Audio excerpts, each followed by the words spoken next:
Hello everyone, give me a moment, I'm setting some stuff up.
Noobske.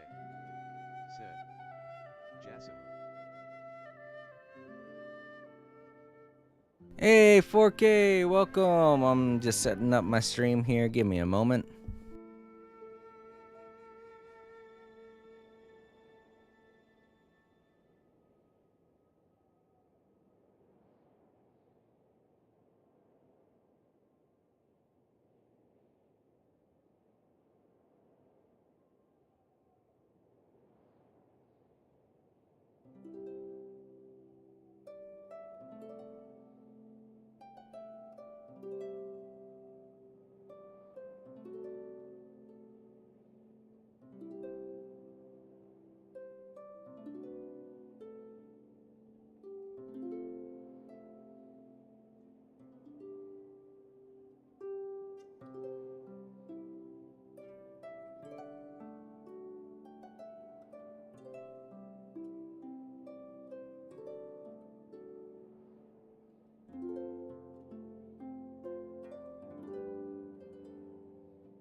The All Creator Live Archives.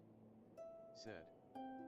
Hello everyone, please follow the YouTube guidelines. No spamming, no breaking up messages, no fighting. Sit back, relax and enjoy.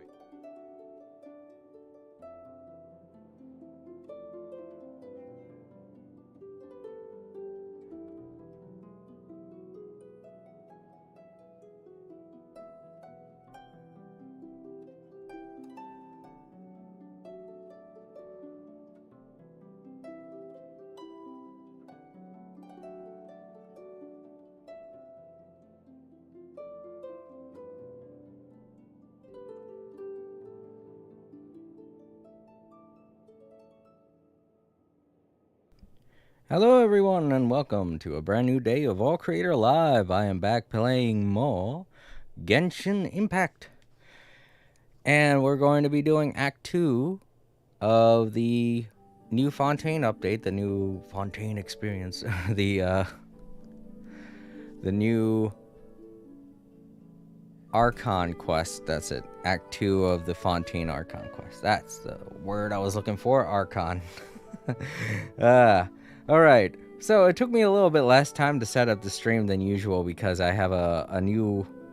I've been experiencing problems with my mobile keyboard on my phone and stuff, and I figured out how to fix the problem, but more importantly, I figured out a way to make long strings of text, you know? Not like saving them to a clipboard or anything like that, but you can type in a short phrase and it pulls up the entire paragraph for you. So, awesome! That helped me out. Lynn, yo, welcome! It's good to see ya! How are you liking the new update? Just so you know, I'm going to be doing Act 2 of the new Archon quest, and if you don't want any spoilers, you know, feel free to head out if you want. But yeah, we got 4K in the chat over on Twitch, and now we got Lynn over on YouTube. We got 2 people. Awesome. That was great. Let's get this started. I'm good, I love the new update. Yeah, I know. Fontaine's looking real. I haven't been able to look around Fontaine that much because I've been doing so much story. I want to get all the story stuff out of the way and then, you know, do the new events that they have like this and Linny's story, as well as I don't know what the heck some of these entail, but yeah, it looks like we gotta fight bosses, all kinds of stuff. I am going to be pulling for Yolanda. There goes my character moving on his own again. I'm going to be pulling for Yolan once I get done Act 2. I should have a lot of Primogems. I have more than enough now. I'm definitely going to be getting Yolan. And if I get Yolan, who knows? I might feel like going after Linny also. Alright, so that's what we're doing today. We're doing Act 2 of the Archon quest. I didn't do it yesterday because we were already 4 hours into the stream and I was getting pretty tired, so decided to stop. But yeah. Okay, let's check our mail. Oh, we got a new recipe. For what? Oh, it's just a thank you, I guess. I really want Lenny, he's kind of hot. Fruity duet and fruity smoothie. Delicious.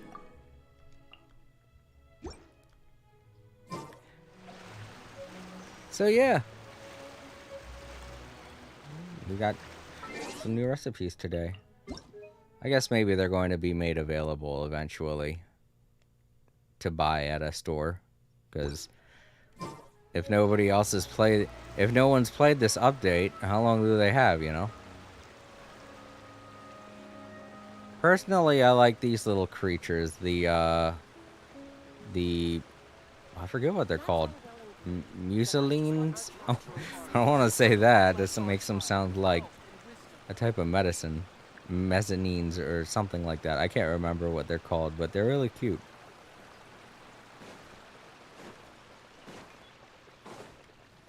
Alright, so we're supposed to go to Hotel de Bord. Oh, I also didn't get everything. What's going on? Oh, community. Something in the community tab for a change. I don't want to do that. Was there anything else that I had to do here? What is here? I can't really tell because I haven't gotten these yet. I have been doing the story so much that I haven't gotten a chance to explore and open up the map to look around. So I can't really tell exactly how to get to the... This is going to be a bit of a problem. I gotta take the aqua bus, I bet. But I don't have the map. Okay, Lynn. Like I said, it's totally cool. But it was good seeing you. Thank you for stopping by. I want to look over here and see if there's an aqua bus over this way.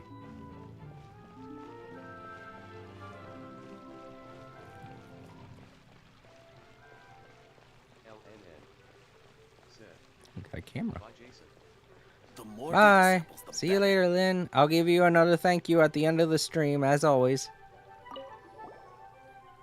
A new person. And they're doing a bunch of stuff with the camera.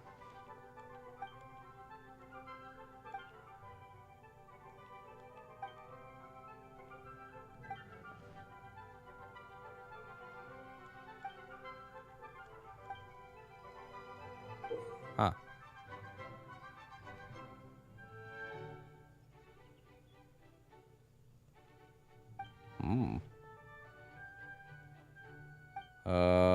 I'll do this later. Imagine saying that to someone. They just, oh, I'm supposed to be, okay. Is that the one quest? The one thing? Alright. I don't want to go over there if I have to fight those two. I don't know. No, man. I don't know what's on the other side over there. It's probably not a bus. So, yeah. I'll do that later. I'll go fight the robot people later.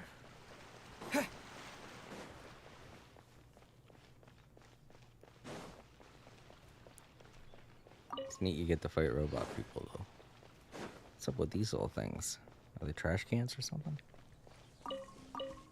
Oh, there's a new type of wood in there. Huh? Something about completing a quest? You haven't completed some quest. I don't know. Wait, something just happened. Oh. Alright. I didn't mean to do that, but cool.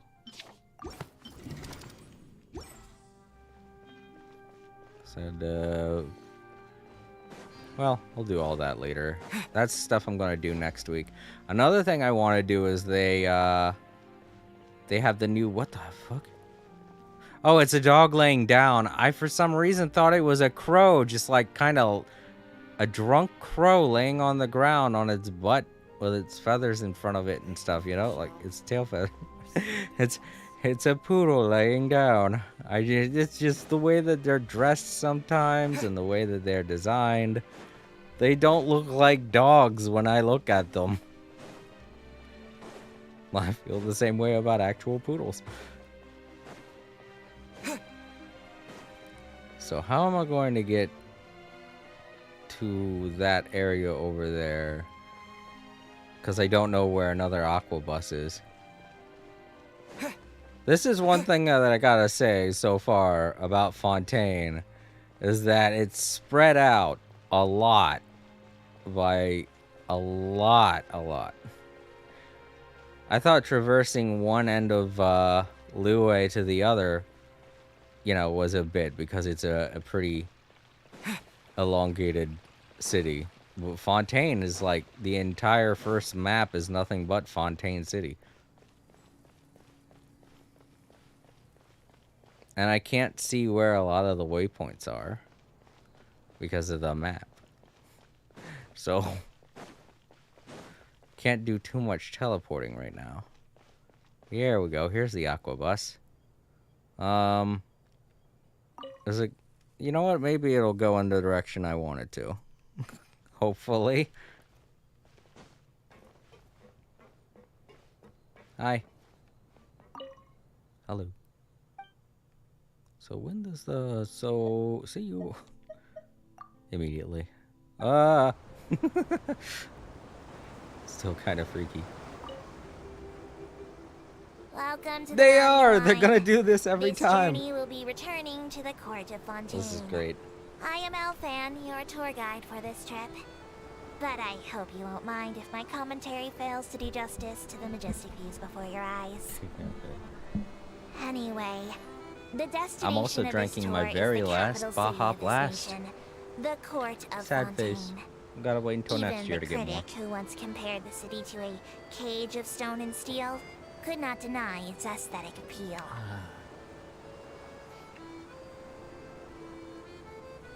Good old Baja Blast. I'm gonna miss you till next year. To the right of the aquabus, suspended in midair, is Fontaine's renowned research institute. I hear the employees there do crazy overtime regardless of rank or distinction. I'm not sure if that had anything to do with the incident. What incident? Should I be worried? So in terms of food you might be hearing me eat today, I have some nachos with cheese. Excellent. We've reached the terminal station. Please prepare to disembark. So, I don't mean to hurry you, but there are just so many attractions in the court of Fontaine worth visiting. I recommend that you begin sightseeing as soon as possible, so you encounter as many of these treasures as you can. I want to go over there and get that. I think As for that's me, one of the important I might use ones. this opportunity for a rest. Maybe I'll go to our ways for a cup of coffee. Even tour guides need a pick-me-up now and then. Is this where they stop? Yep. Alright. Thank you for the ride. It's cute. Top floor. You know, I accidentally went to the top floor when I was in this elevator the first time. I should have exited out and gotten this over here. It would have helped me figure out which direction I was going, because this unlocks more of the map. Oh, there's a side quest. I'm not gonna grab it. Screw it. I'm not gonna grab it. Alright. More map. The world opens itself before those with noble hearts. Blah, blah, blah. Woo! Top part of the map. The Court of Court of Font. I thought that was a P. The Court of Fontaine? Huh? Court of Fontaine. Alright, so this is the Court of Fontaine. And this down here... wait, where did we come from? Oh, we came from here. Right, we just took this... Okay, we took this upper path here. So, that was the Fontaine of Fountain of Lucine. Right, because that's where the Opera House is. Okay, the Court of Fontaine is the central area of the city. And I'm guessing there's more down here. Probably not city related, because there looks like that's some kind of... It looks like bones of some kind of beast or whatever. Probably part of the lore of Fontaine, but we'll find that out later. So yeah, now I have a nice big map to go by. That's good. I only collected one since I last played. Sweet. And sorry, Virgil, I'm not going to do your side quest. Not yet, anyway. I probably will never do your side quest. I don't know. Alright. So, we gotta go to this side of the city. I don't know.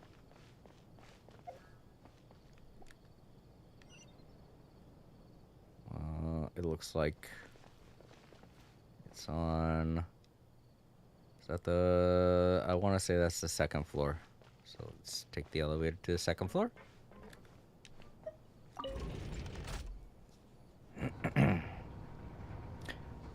So yeah, this place is kind of laid out in the same way that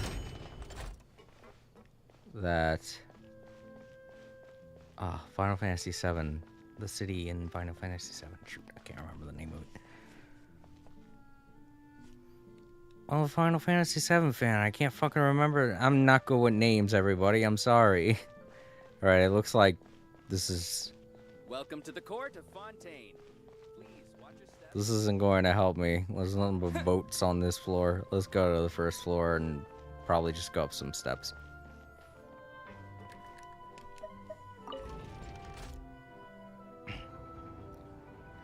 Dang it. What? Oh my... Midgar. That's it. God damn. I don't know why I couldn't remember that. I was like, begins with an M. What is it called? My brain really had a moment there.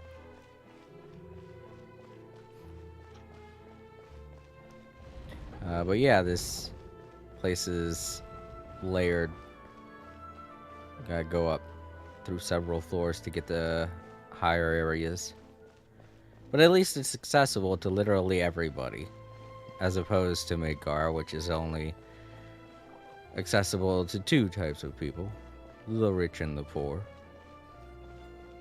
But from what we've explored so far from Act 1, it seems like they're still facing that kind of problem in Fontaine as well, where the nobles are assholes to the point where even the Fatui don't like them and are trying to stop them as well. Nobles are always a problem. The wealthiest are always going to be stomping on people below them, so this does not surprise me that much.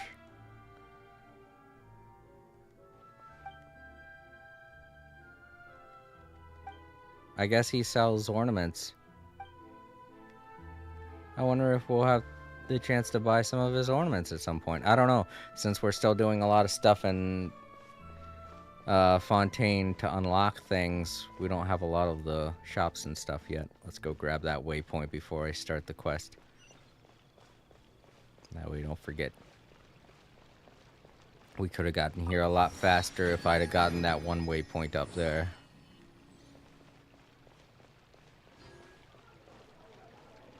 Alright, let's start Act 2. Everybody who doesn't want spoilers, this is your last chance.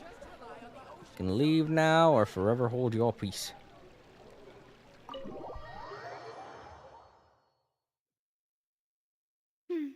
I came here several times with my father when I was little, but stopped eating here as often after growing up. I hope the food here will be to your taste. Oh, don't worry. We haven't eaten at a hotel like this in a while. Paimon's getting excited already. In that case, I'll go order for us first. Please wait here a moment.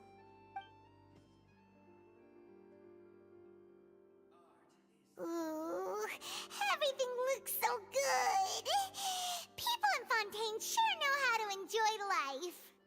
Why, of course. Go ahead, try whatever you like. If the food's good, I'll make a group reservation for the rest of Spina di Rosula next time. And if it's not? Well, then I'll still bring everyone. Albeit with only one dish per table.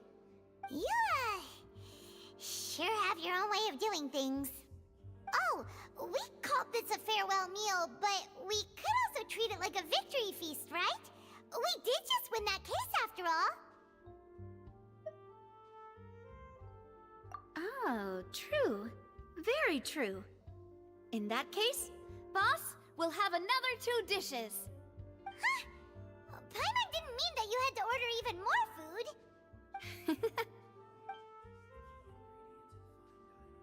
Speaking of cases, do you think that the mastermind behind the serial disappearances will get caught soon now that this has all happened? Well, we've certainly taken a big step forward, but I feel that's about it. We know that there's an organization that means to dissolve these young women, but we still don't know what they are really after. If it hadn't happened right in front of us, Paimon wouldn't have ever believed that a person could be dissolved like that. Right? Yet it was because this was such a preposterous notion that the investigation could never really move forward before. Ugh. If only that guy could have finished speaking! We were so close to hearing who was behind it. In such investigations, even the smallest step can seem like a yawning chasm if the trail of clues is cut off. To be honest, I don't have high hopes for any follow-up that the authorities might conduct. It's not that I don't have faith in their ability, it's just that a different perspective is required in some matters. It's easy to guard against and deceive a single narrow perspective. A shift in thinking is required at such times in order to produce a breakthrough, which is exactly why the Spina di Rosula exist. Those highfalutin folk are not all-knowing. That's why we exist. To seep into the cracks where filth falls through, where their watch fails them. That's the kind of problems we solve. Seems Paimon thought things were simpler than they actually are. It's all right. Well, this was supposed to be a farewell meal, so I doubt you have further interest in this business, right? Let's talk about something else. Like, what are your future plans?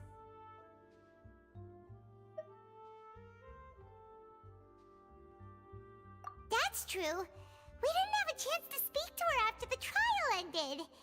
It didn't really seem like the right time or place to do it anyway. I see. So, your primary objective, which has been foiled so far, was to have a chat with the Hydro Archon. I've heard that there's a long line of people waiting to meet Lady Farina. I suspect you'll be waiting for quite a while, considering that you missed your chance today. Yeah, we've heard that she's super popular here in Fontaine, and that it'll be tough getting any of her time. Well, would you consider some more, unique ways? Perhaps even methods of, let's say, questionable legality? Guess that's Spina di Rosula's boss for you. Chock full of sketchy ideas. Well, what did you have in mind? Well, one way would be to infiltrate a performance troupe at the Opera House, only to abandon your act at the play's climax and ask to speak to her after the performance. I'm sure Lady Farina would be eager to see the ending, and would agree in order to finish watching the play. Don't you think? Could you suggest something a little more practical? This plan seems pretty hard to pull off. We'd have to go learn how to act, and acting's really hard. Alright, here's another. Find a way to conceal yourselves under her bed. Then, wake her up in the dead of night and demand answers. Don't let her go back to sleep until she answers all your questions. I can personally testify that this one works. When I'm sleepy, I'll do anything as long as I can finally get some sleep. Yo, what the hell? For a second I thought she was saying that she's done this to someone before. That's way too creepy, Navia. What is with her? That might work, but that's not really the problem. The problem is we don't want to get ourselves arrested. Ah, valid point. I overlooked that part. I was just thinking about leveraging a person's desire for sleep. All right, no more joking around. Perhaps you could... Oh, I don't know. Cut the line when she's on a break. You did defeat her in court, clearing citizens of hers from false accusations. False accusations she had nearly upheld personally. I imagine that she feels quite ashamed about the whole thing. You mean that if we catch her while she's on a break, she might be too embarrassed to refuse? Oh, that does make some sense.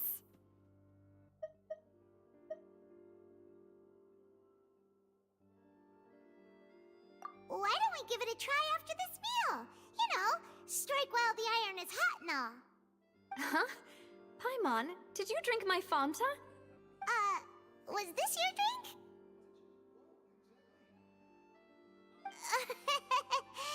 Sorry about that. Paimon wasn't really paying attention and the cup was right next to Paimon. Would you like to order another? No, it's fine. We're just about done here. Alright. Honestly, Paimon wouldn't recommend Fanta anyway. It tastes kind of salty and icky.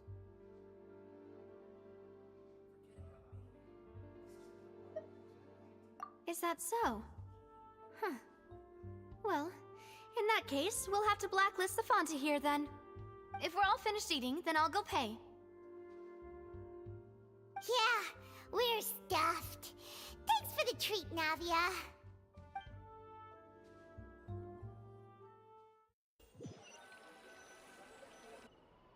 Oh, so full. Paimon can barely float anymore.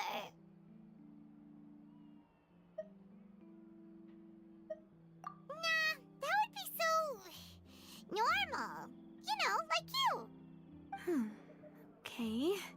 As for expenses this month, we're left with... Hey, Navia! What are you doing over there? Oh, nothing. It was just a meal, you know? Nothing the Spina di Rosula can't cover.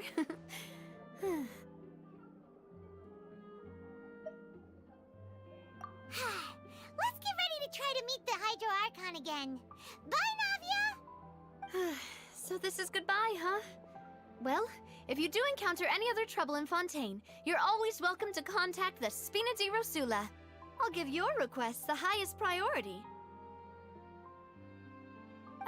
In any case, I wish you smooth sailing. I'll see you again, partner. See ya!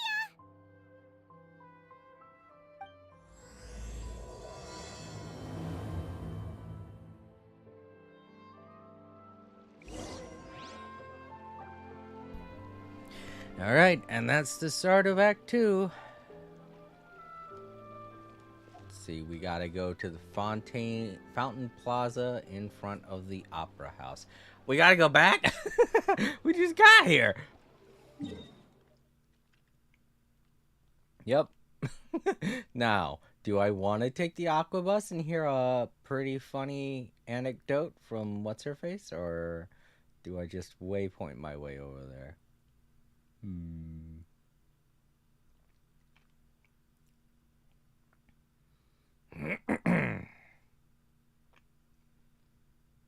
I think I'm just gonna waypoint my way over there. What's up with this one? I didn't see it on the... Oh, it's underground. Oh, okay, so it probably underwater. You know what? That's something we haven't done yet. We haven't gone underwater. Meh, I'm sure we'll get to it at some point. Aha! I knew it. I'm glad I didn't go try to get to the other side of that stage. I knew I was gonna have to fight them. They looked like bosses, you know, from the banner that I looked at. I was a little worried too. I was like, A, I don't want to interrupt their dancing, and B, if they are something I have to fight, I don't know if I'll be able to take them.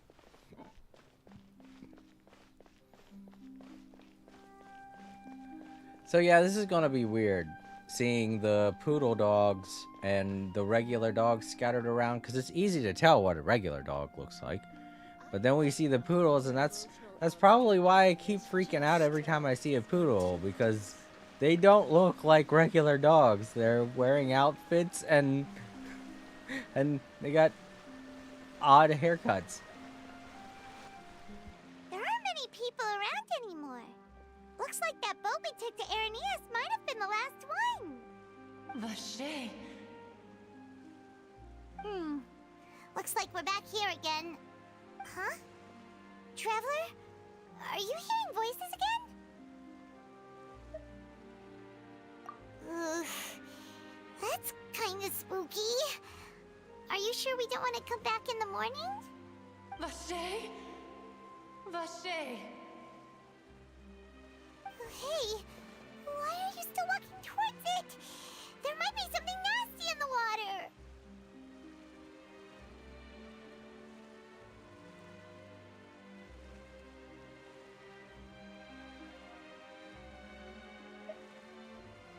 Huh?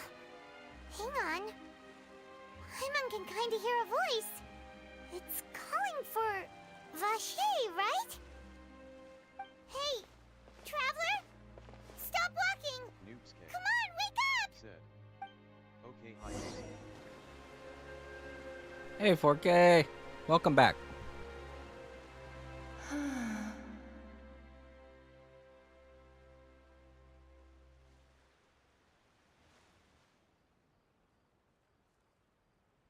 Is this the voice that we've been hearing? It's just an Oceanid. Seen a couple of them now.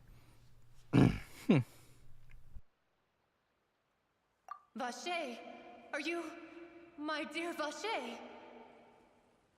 No, wait. You seem to be someone else. Do you know Vache? Do you know where my love is? Weird floaty things again.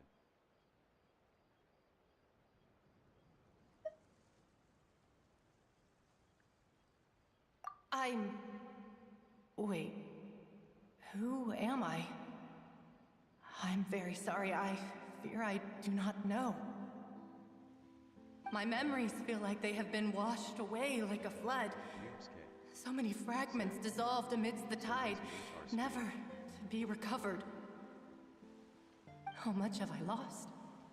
How many things that I once held dear while on land have I since forgotten?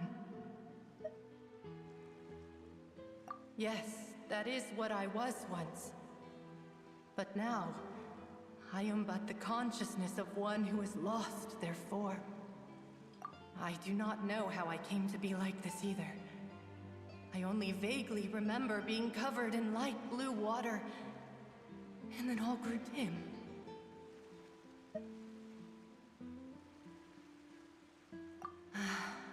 I also remember going to many places. I loved adventure, loved exploring places of peril. No matter where I went, Vache would go with me.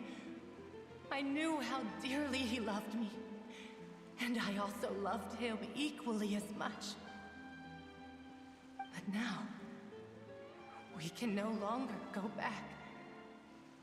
The pain of such parting, I never knew how heavy it could be. No, Our reunion no longer has any meaning. There is no way for us to create any new memories. The thought of me gives him no succor.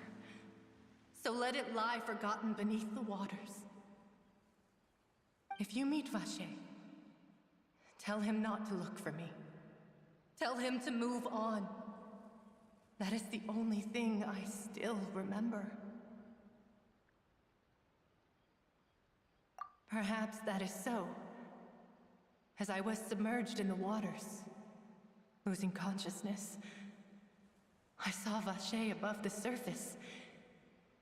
His eyes were filled with such sorrow, such longing. If only I could have comforted him, told him that I did not suffer. Indeed, I had felt a great warmth. Is that what you call it? Dissolving? If anything, I consider it a form of release. It was a state of neither fear nor frenzy, with only an endless peace, like the water's still surface. I could also liken it to being a thirsty person who drinks water for the first time, and only then sees how they have lived for so long in a world of endless want and anxiety.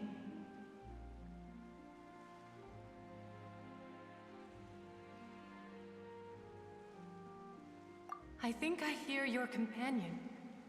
It's time for you to go, I think. Farewell, then. I am glad that you were able to sense my presence. Remember, if you see Vache, tell him not to seek me out any longer.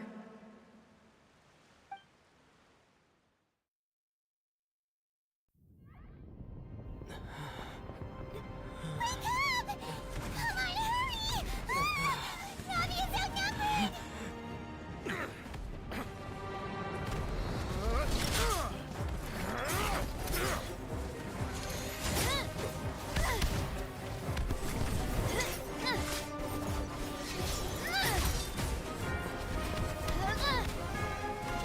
Demoiselle, look out!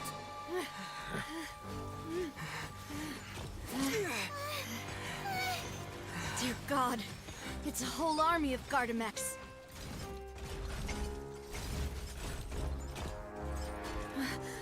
Clorand?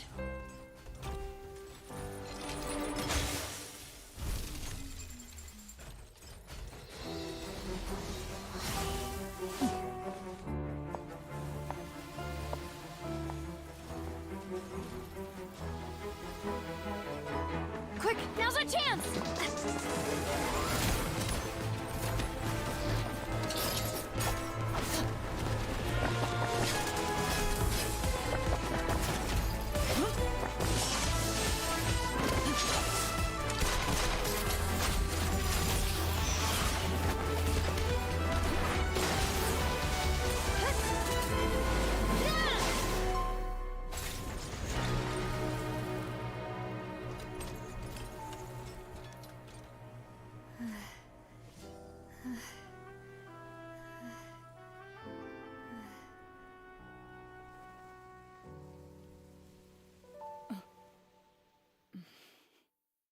How long were we asleep for? I should thank you for lending us your sword there, Clorand. But before I do so, could you explain how you managed to show up here? I followed you. It seemed to me that danger has followed you more closely as of late. I believe that following someone without their knowledge is actually called stalking, is it not? Mr. Callus's last wish was for me to ensure your safety, and I will not betray his trust. He would do the same, were he alive today. Do not speak of my father! Sorry, Demoiselle. I was not strong enough. Thank you for your aid, Miss Clorand, but do keep an eye out for your manner of speech. I believe we all wish to avoid unnecessary emotional harm. Sorry, I did not consider your feelings. Whatever. What else do you know? How did you come to the conclusion that I'd be in grave danger? I doubt I know much more than you, but I believe that the mastermind behind the serial disappearances is very powerful. Your performance tonight will almost certainly attract their attention. I'm sure they've known about me. To be honest, I'm shocked it's taken them this long to act against me. And what about these Gardamex? I thought only those associated with the Maison Gardiennage could control them. None of these mecha have serial numbers. I was sure to check a moment ago. They are not the ones used by the authorities to enforce the law. I can only conclude that some powerful or wealthy party must have obtained them via illegal means, deploying them as a private force of sorts. What? Your point being that they're out of Spina di Rosula's league, then? Yes. Be careful, and do not act rashly. I will continue investigating no matter what. We will bring the truth to light. That's my father's true last wish.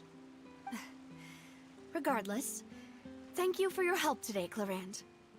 But if you get any ideas, tell me first. I don't much appreciate being followed. I do not think that they'll strike again anytime soon. So I shall stop following you. Good day, all.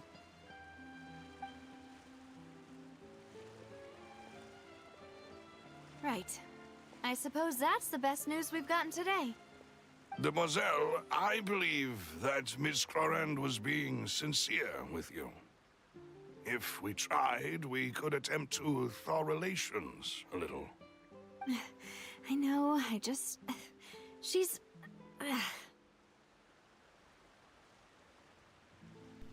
Okay, now I'm finally able to talk. What just happened? Who was that? Like, really? What the fuck? I decided to go to sleep and talk to a ghost, and all hell's breaking loose. Last time I talked with you, you were over in the Court of Fontaine. How did you get over here, and why did you come over here? What the hell is happening? Oh, thank goodness! Paimon thought we were done for! Those Gardamex came out of nowhere while you were unconscious, and Navia and her gang saved us!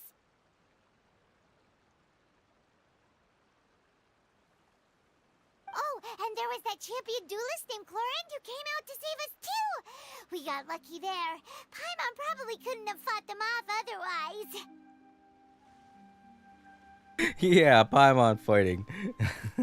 I like to see that for a change. Oh, come now. Forget all that polite talk. That wasn't really a farewell meal we had back there. Not for me, anyway. In truth, I hope that every meal we have together shall be a victory feast. Alright, well, here I was thinking that was the last time we were going to see her, but no, she's following me now. Great, I got a stalker in Fontaine. And she herself is being stalked by someone. So it's stalking on top of stalking on top of stalking. As such, we're still partners. There's no need to thank me. It will take 50 years for me to match Demoiselle's magnanimity. If it were me, I would have joined the Spina di Rosula on account of her goodwill long ago. All right, you two. That's enough. Actually, Navia, how did you know that we were in danger? You sure did show up in the nick of time. Well, to be honest, you're the one who tipped us off, Paimon. Huh? Really? Paimon contributed somehow? Cool, Paimon's even more amazing than she thought! Yes, all thanks to you grabbing my drink by mistake. How did that help? Yo, did she plant something in her drink? Okay, this has gotten to creepy levels of stalking. What the fuck? just like, I'm just gonna slip this in here and put... I thought the drink was way too close to Paimon. I was like, why is it your drink if it's so close to Paimon? After we parted ways, I was on the way back to one of our bases when I suddenly thought of what you said. That the Fanta tasted kind of salty and icky. Okay, never mind. I was just joking, by the way. What do you mean by that? I thought it tasted strange as well, but... Oh, Jesus, did we just drink people? I don't know anything anymore. A person just turned into water, and now I don't know what's going on in Fontaine. Fanta only comes in sweet flavors. So how could it have tasted salty? The color of the drink, if I recall, had also been a bit off. So the Fanta had been spiked with water from the primordial sea? Yes. So if you hadn't drunk that cup for me... Oh, someone was trying to kill Navia. And, oh, so they're going to try to kill everybody that was involved with that court case. Because they revealed their secret plan to turn everyone into water. So they're going to be targeting me, Navia, probably Paimon. I don't know how they would target the Archon. Maybe even the Chief Justice, Lenny and Lynette. I mean, there were a lot of people in the audience. I don't really think... I don't know. We don't know what's going on. There's just the three of us here. Spina di Rosula is preparing the grandest of awards for you as we speak for saving the boss. Huh. Really?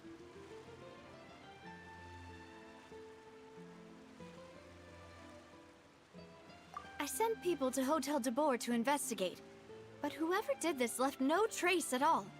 That's when I figured out that you might be in danger, and hurried here as quickly as I could. But why would they go after us too? All we did was defend Lenny in court and help clear his name. Ugh, now we're caught up in this mess too, aren't we? Well, you did foil a plan that they were probably pretty proud of, and almost got their name in the process. Speaking of which, did anything strange happen when you drank the primordial seawater? Nah, see, this is the point where I'd be putting everything over on Paimon. I'd be like, I didn't do nothing. It was Detective Paimon. She did everything. Blame Detective Paimon, not me. Well, it can't be a coincidence that the traveler fainted just now. He said that he heard that voice calling for Vache again. Oh, and this time Paimon heard it too. But it was real faint. Does this situation have to do with the primordial seawater then?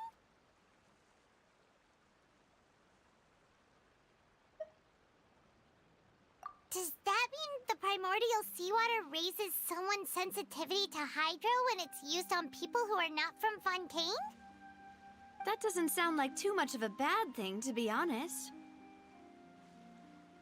New intel? While you were out cold? Well, let's hear it, shall we?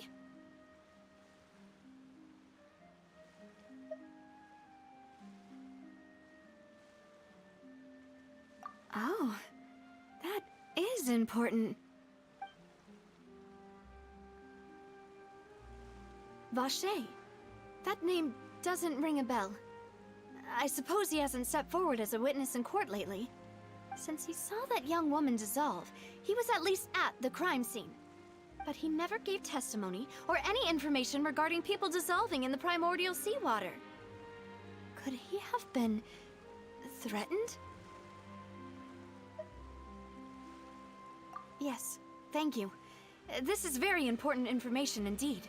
We will continue to investigate.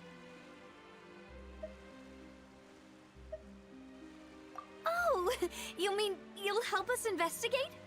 Well, you did say that our farewell meal didn't really count. That means we're still partners, right? And besides, I owe her for saving my life while I was knocked out talking to a ghost. And besides, we're in this now whether we like it or not. You're not gonna let those people who targeted us get off the hook so easily, are you, Traveler?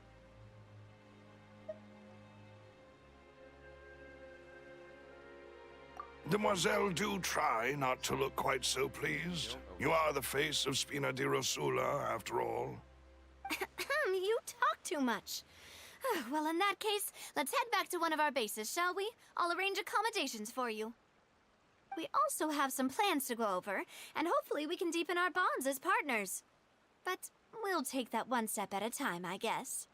Oh, 4K, I forgot to tell you. This is Luna's favorite character so far. While I was playing yesterday, she popped in and she was like, oh, she's so pretty. And then she was like, are we going to be able to play her? I said yes, and she got excited. So Luna really likes this character, Navia. And I think I'm starting to like her too. I didn't know what kind of role she was going to play, but she's apparently very important to the plot. Don't worry, you two. With us around, our base is definitely secure. Said, I told her to get Yeah, Luna's missing all of the parts with Navia. But apparently we're going to be seeing more of Navia than I thought, so she'll have other chances.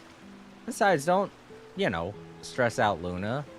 Don't make her come to the streams. I want her to come here because she wants to come here.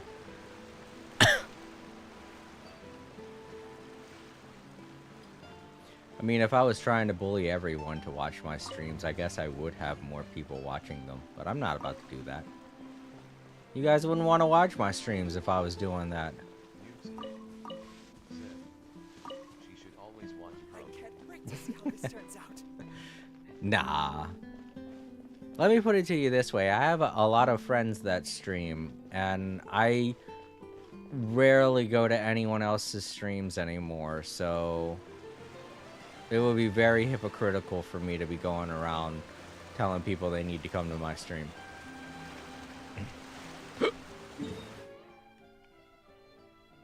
Oh, we gotta go back. Okay. Do I want to take the boat, or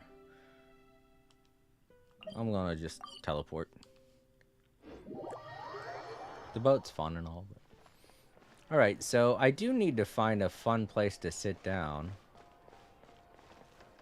for whenever it is that I'm going to be stopping the streams, or maybe this seat over here. I don't know. It really all depends on what's going on. I don't want there to be too many annoyances, like somebody saying one line over and over again. I don't know. Am I going to be okay with hearing exactly, but none of them believe me over and over again? That's the other thing, too. It looks like we see people sitting down. So, is there going to be someone sitting there at some point? Are they going to accidentally sit on top of me? I don't know. That one chair in Sumeru never had anyone in it, so it was perfect. I mostly just need somebody close to these two. Him and Catherine. I'll decide on that later. For now, let's continue the story. Whoa! Did you see that? My stamina bar flew in from the side of the screen. That was weird. It's like, oh yeah, I'm supposed to be over here. It's very odd. If I was playing Little Big Planet, I'd expect to see something like that, but not from this game. That was odd.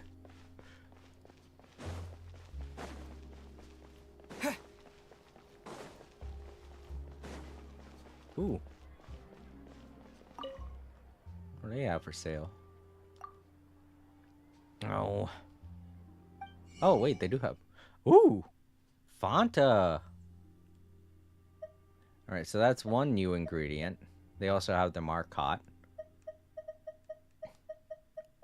And fermented juice. And almonds! Those are new, too. I think these are new. Though, how the hell do you pronounce that? Glabros beans. Doesn't sound very appetizing to me, but what do I know? Alright, cool. So that's the guy that I go to get the food ingredients. Sucks that he's on a completely different floor. I guess I could just jump down to here to get them. Here we go. It's right up ahead, but let's make sure we weren't followed first. I've been keeping watch, Demoiselle. I haven't spotted anyone suspicious thus far. Huh, very good. But let's not let our guard down for now. I shall find rooms for our respected guests. Thank you, Malus. Now, let's continue, traveler.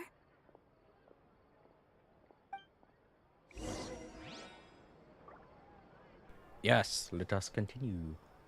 Ooh, is that a new flower? Nah, it's just Decoration.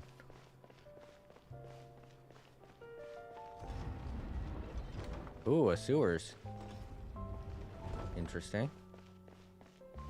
This just furthers my idea that, or I mean, this just furthers my suspicion that we aren't going to be getting arrested in this game, in this place. I thought we were going to go to prison at some point. It just seemed like such a Fontaine thing, you know? A lot of French novels tend to have stuff like that. And in JRPGs, there's always a scene where the hero gets arrested. So I thought this was going to be the place where that happened. I guess not.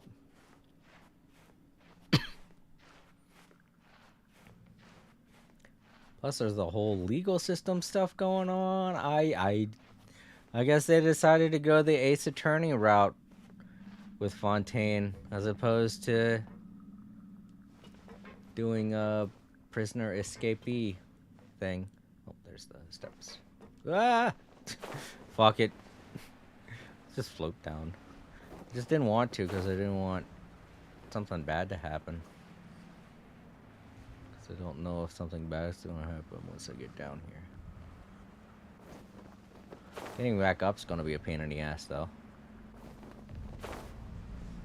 Oh, there's a person. There are people living down here? Oh, man.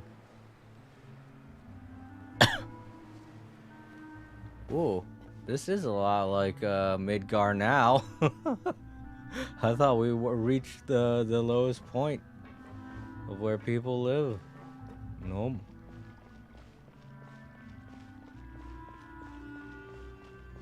Apparently people live in the sewers too. Oh, these poor kids. At least they still have nice clothes. I mean, the clothes don't look that bad or different from the people that live up above. Noobs King said, I live in the sewers. Well, I'm sure a lot of people live in sewers.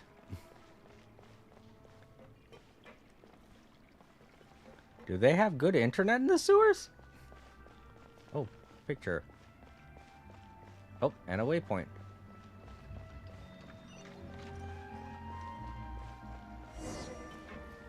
Ah, guess we gotta go there.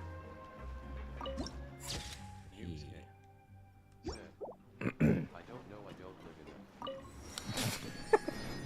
them. Alright there. I was about to ask if you were a Ninja Turtle or not. I'd totally be a Ninja Turtle. But I don't think I could survive in the sewers. Especially not the sewers here in America. Have you ever seen what the majority of the sewers are like here in America? They're not like... I'm not saying that they're like revolting or anything like that. Of course they're revolting. They're sewers. But I'm just... I don't like pizza. I'm saying that in reality, the sewers here in America are small. They are tiny. They don't offer much space for people to move around in them at all. I mean, maybe the ones under New York City because it's one of the oldest cities in America. But the majority of all the metropolitan areas in America, our sewer systems are all very tiny.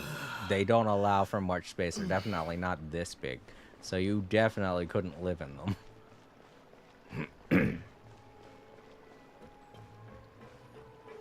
All they require, all the space that you're given in them is enough space for one person to move, and that's it.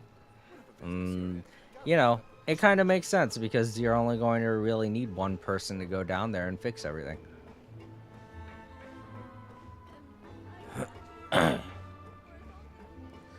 Oh, this one's got a name. And it's got tattoos. That's a cool turtle. Here we are talking about Ninja Turtles. Hey. What's up, big guy? Huh, never mind. Why am I talking to a tent tortoise anyway? Hello? That's right, you can't talk. You won't even so much as call out to me. Never mind when we're talking.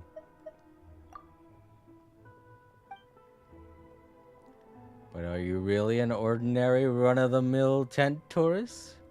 Tortoise? Why are you here? Huh.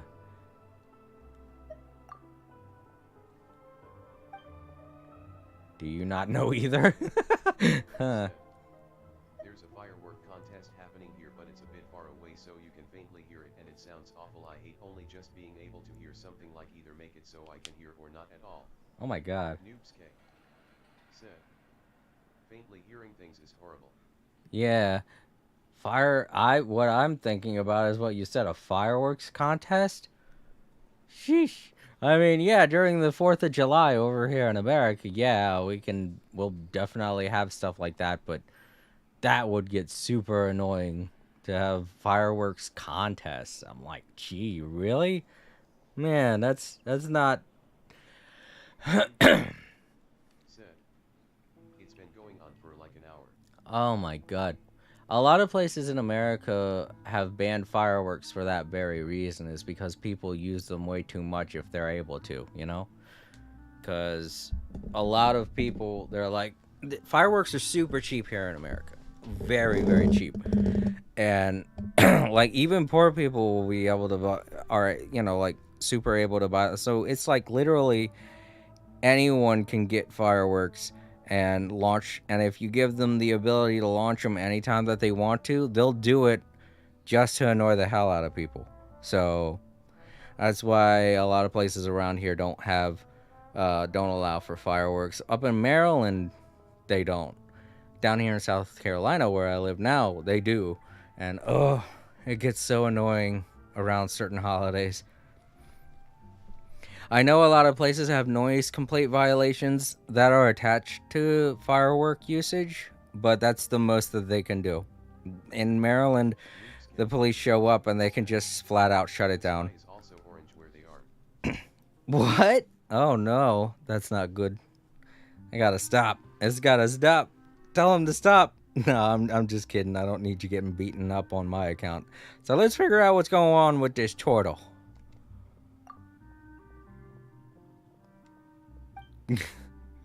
Just like how I don't know why I'm here either. Why am I here talking to a turtle? Said. Getting beaten up is awesome.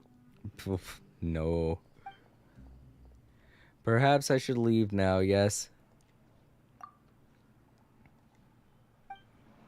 Okay. It was nice meeting you. However you pronounce your name. Are his eyes open? Have I been talking to a sleeping turtle this whole time? I've been talking to a sleeping turtle this entire time. I'm nuts. I'm insane. I've gone crazy. He is a pretty cool looking turtle though, you gotta admit.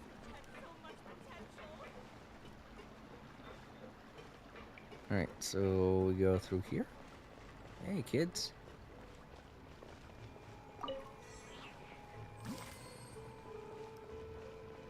How's the map look under here? Oh, gee. You will sometimes encounter teleport waypoints and domain. Oh, yeah, I already know this.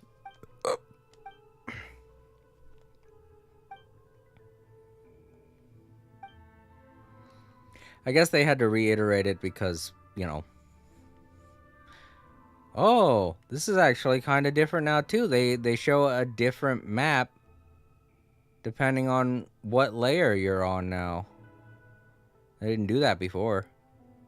Do they have that for everywhere? No, they don't. Rip all the poor people that have to try and figure it out. Because there are so many underground areas over here in Sumeru in the desert. So many. I mean, if you follow the storyline, you'll be privileged enough to see all of them. But if you're just trying to figure out how to explore, you're kind of screwed.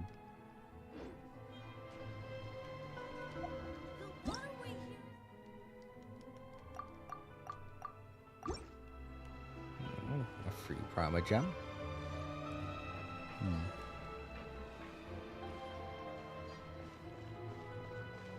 I don't want to touch the water. Gross. Let me just steal from the poor people. That's not Aether.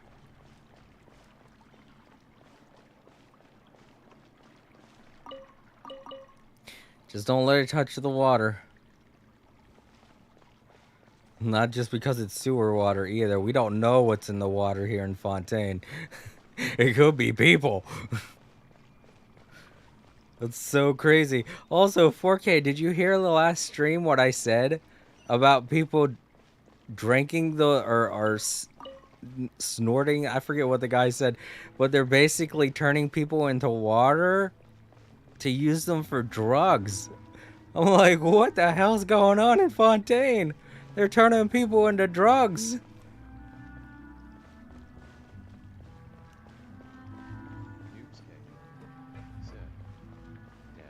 Yeah, I know, it was crazy. I don't know if you saw it, but the guy, like, was about to spill the beans about everything, and then he just suddenly turns into water and freaks out, and I'm like, what? While he was spilling the beans, he mentioned that they're turning people into water because once consumed, it creates, like, a euphoric sensation to the people who drank the water, the people water. And I'm like, what the fuck? They're turning people into drugs? What?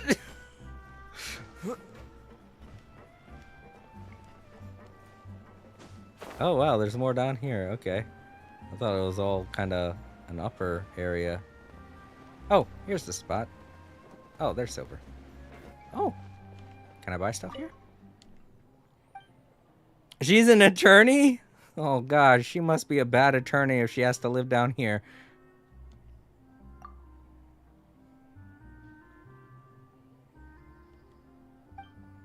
At least they have some attorneys down here anyways.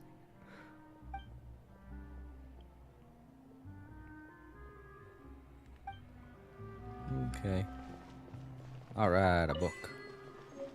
Oh, Robin Versus. Alright. New book series. The books that you find in this game, you can actually read them like real books. But I don't read books, so... So, this is your base? It's not quite what Paimon imagined. Your accommodations have been arranged. Under the present circumstances, I can confidently say it's the best we have. Okay, I get what's going on with her character now. She's like the richest person in the poorest part of town. That sucks. Darn.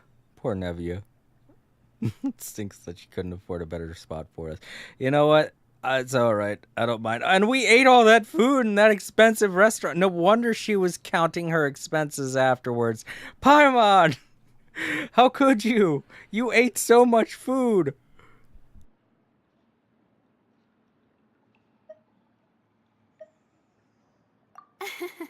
Well, our funds have been a little tight lately. After all, we don't allow illegal or unethical profiteering. In fact, our funds often come from citizenry who support us. Seems like it's tough times for everyone. But if you have the support of the people, that does sound like it's worth it. To be honest, our financial situation was a lot better back when my father was in charge a few years ago. I'm afraid I'm not quite his equal. Your father... he was the previous boss of Spina di Rosula, right? How did he... Demoiselle, if you'll allow me to explain.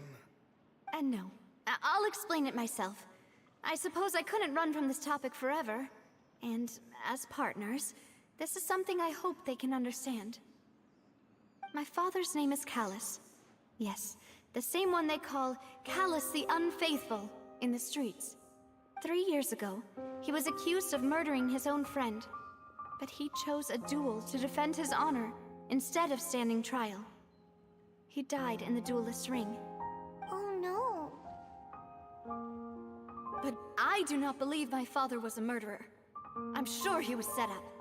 At the time, I believed that if he only stood trial and was duly investigated, something amiss would crop up and prove his innocence.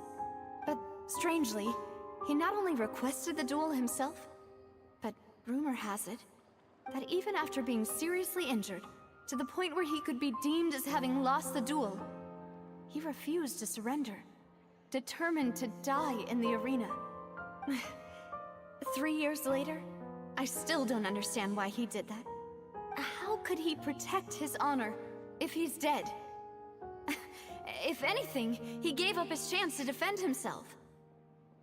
I don't know, could you really consider defending yourself in a court like what we just had to go through? Well, it doesn't seem like a very good option. I understand why he chose the more honorable death as opposed to being made a clown and then thrown in prison.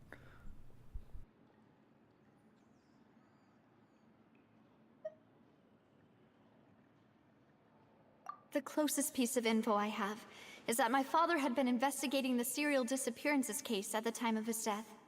Ah, so that's why you're so determined to get to the bottom of that case. That's right.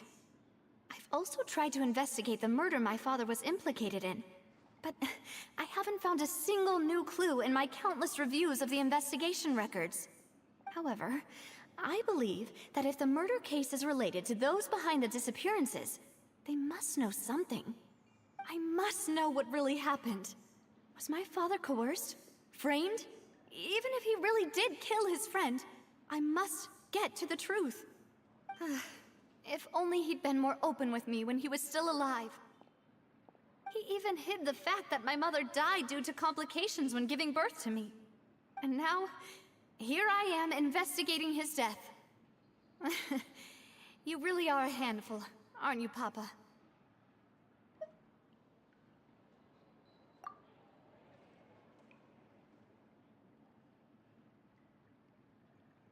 Demoiselle, please, if there is anything I can do, anything at all.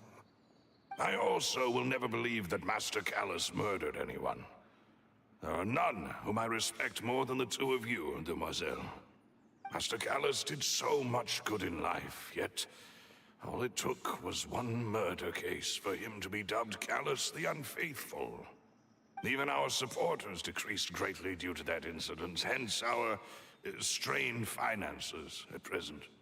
Wait, if Callus was such a good man, wouldn't people at least be a little suspicious when he was accused? No. Perhaps people just revel in that kind of drama. It's not something exclusive to people from Fontaine, really. Everyone's like that. People love watching the evil turn over a new leaf, but they also enjoy watching good people fall into an abyss from one slip-up just as much. But how could... never mind. If Callus was really falsely accused, we have to find the truth. He didn't deserve to have that happen to him. There is one other thing. Master Callus's opponent in the duel was Ms. Clorand. Oh, I'm wondering if Clorand knows something from the fight, and that's why she's following his daughter. Oh, her? Well, then, isn't that as good as saying that she was the one who killed him? Yeah, that's not the sort of thing that you can just let go and move on from. Miss Clorand has always placed great emphasis on the honorable nature of the duel. If her opponent doesn't yield, she will not stop either. She knew Master Callus beforehand and greatly respected him, but seeing how he was resolute in the arena, there was only ever one choice she could have made. It's not that I don't understand her at all, but I just can't deal with this yet. Don't worry, Navia. Paimon knows how you feel. You don't have to force yourself to do that. Afterward, Miss Clorand told us that at the start of the duel, Master Callus requested that she ensure Demoiselle Navia's safety.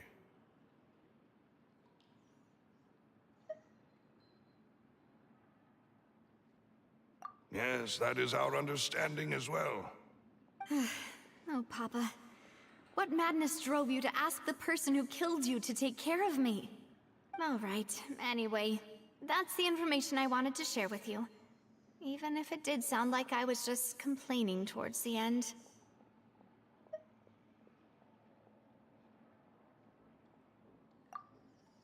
Thanks. You two should go and rest. This was quite a day after all.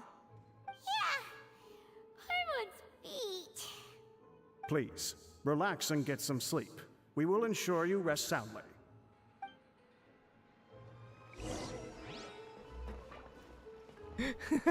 My character was like, okay, I'm out. I hate it when that happens. It's not me that's doing it. It's my controller. It has a bit of drift to it, so. I don't like that. I was just ready to walk out for no reason. They spilled their hearts out to me, and I'm just like, okay, bye. I actually kind of want to look at the bottom here. It seemed like there was a restaurant. Recipes. Oh, this isn't that kind of a restaurant where they sell recipes. Darn.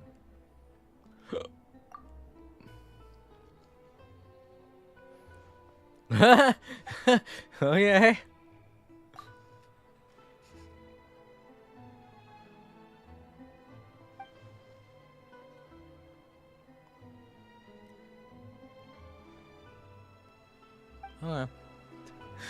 Believe some problems can be solved by force. Okay. Alright. Bye! It's telling me to rough someone up. Alright, cool. Thanks. Alright, that's, I don't know. I guess we're not going to get to see the inside of the house. Oh well.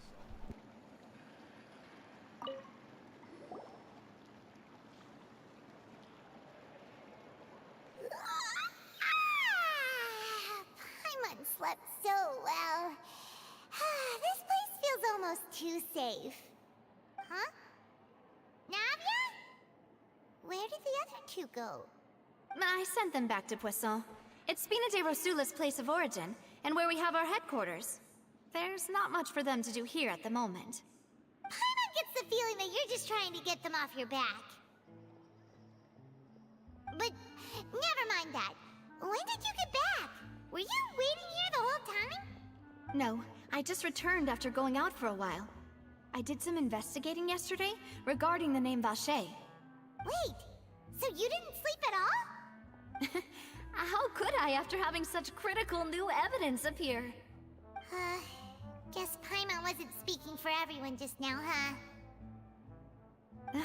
Unfortunately, this name seems to have been wiped from existence.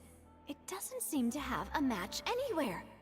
I suspect that those behind this have already taken steps to hinder an investigation from this angle. But that does prove that this Vache person is a key witness in the incident. Does that mean we're too late, though? No. There is one ray of hope. One place in Fontaine that they would find almost impossible to threaten, no matter how much they wanted to. And that is the archives kept by Chief Justice Neuvillette.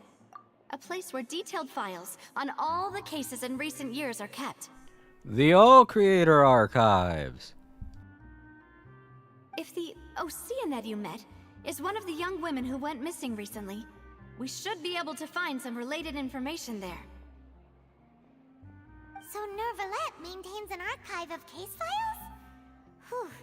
Guess that's the hard-working Chief Justice for you. In that case, let's go talk to him, shall we? Aren't you coming along, Navia? Did you get tired? No, it's nothing. Let's go see the Honorable Chief Justice.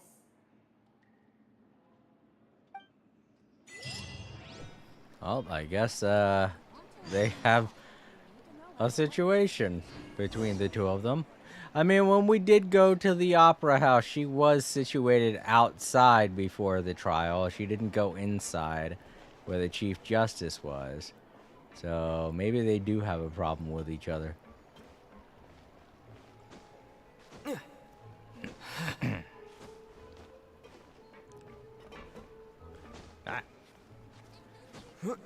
See, when I saw the trailers and I saw this underwater sewer place, or this under sewer place, I thought that we were going to get put in prison and then somehow sneak out, and then we'd be in this kind of a place with the sewer construction and all that stuff. You know? I thought it was going to be a whole Les Miserables kind of thing. But nope. We didn't go to prison or anything like that. Instead, we had to deal with detective work, which is weird. Especially since Yenfei wasn't involved.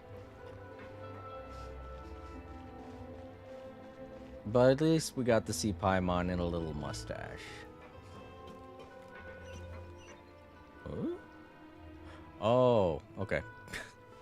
Gotta get out of here. Oh, I told you it wasn't going to be fun getting back up.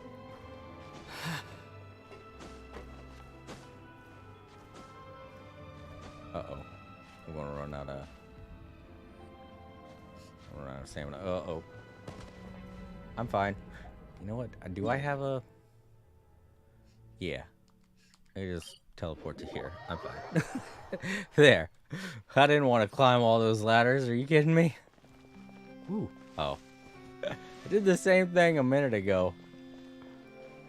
Me looking at every flower like I'm supposed to pluck it. It is so weird seeing these guys just standing here and they're not bad guys. I know we're gonna have to fight some eventually. But every time I see them, I'm like, oh god, I gotta fight a thing. Like that part of my brain that knows they're enemies just kicks in like, oh god, is it gonna try to fight me? And then I realize, right, I'm inside of a city. Why would it do that?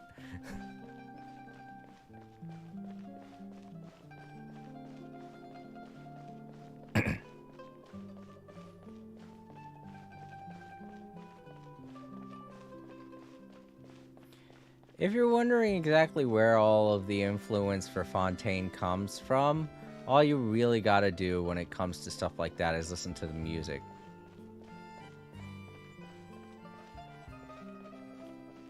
It's the same for Sumeru and Inazuma and Lue and Mondstadt.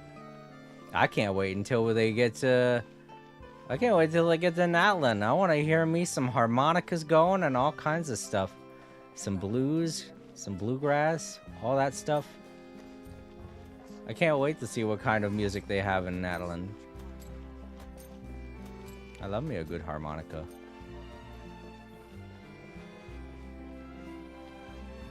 But still, so far, the music in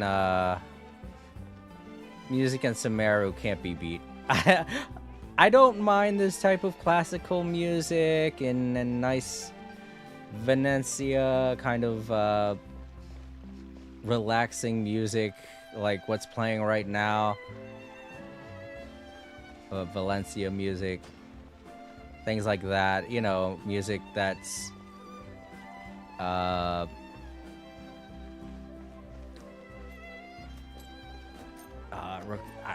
think that's how you put it. String music. Music that's played on the string, like with harps and violins and, stuff like that. Wait a minute. Yeah. I'm in the right area. Maybe if I... Oh, Palais there is we go. right up ahead. Okay. Whew. Come on. Got a little lost there for a minute. Said, hey Jason, what s up? Yo, Time Lords, welcome to the stream. I was just commenting that if you ever really want to know what areas of each location that inspire every one of the locations, all you really have to do is listen to the music. And then I was talking about Sumeru so far being my favorite. I don't mind Fontaine's music, but I heard a lot of classical growing up, so I'm kind of desensitized to it. That's kind of, I guess, why I like Sumeru so much. I haven't really heard Middle Eastern music or Brazilian or anything like that growing up, so, it really tickled me. It tickled a part of my brain that was like, ooh, I like this. I can dance to this,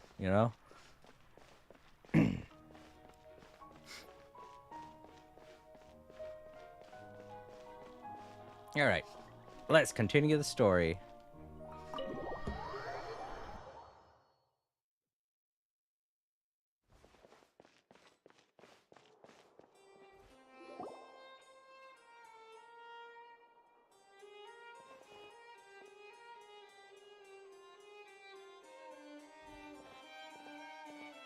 Halt! Please state your business here. The Chief Justice is presently occupied with official matters.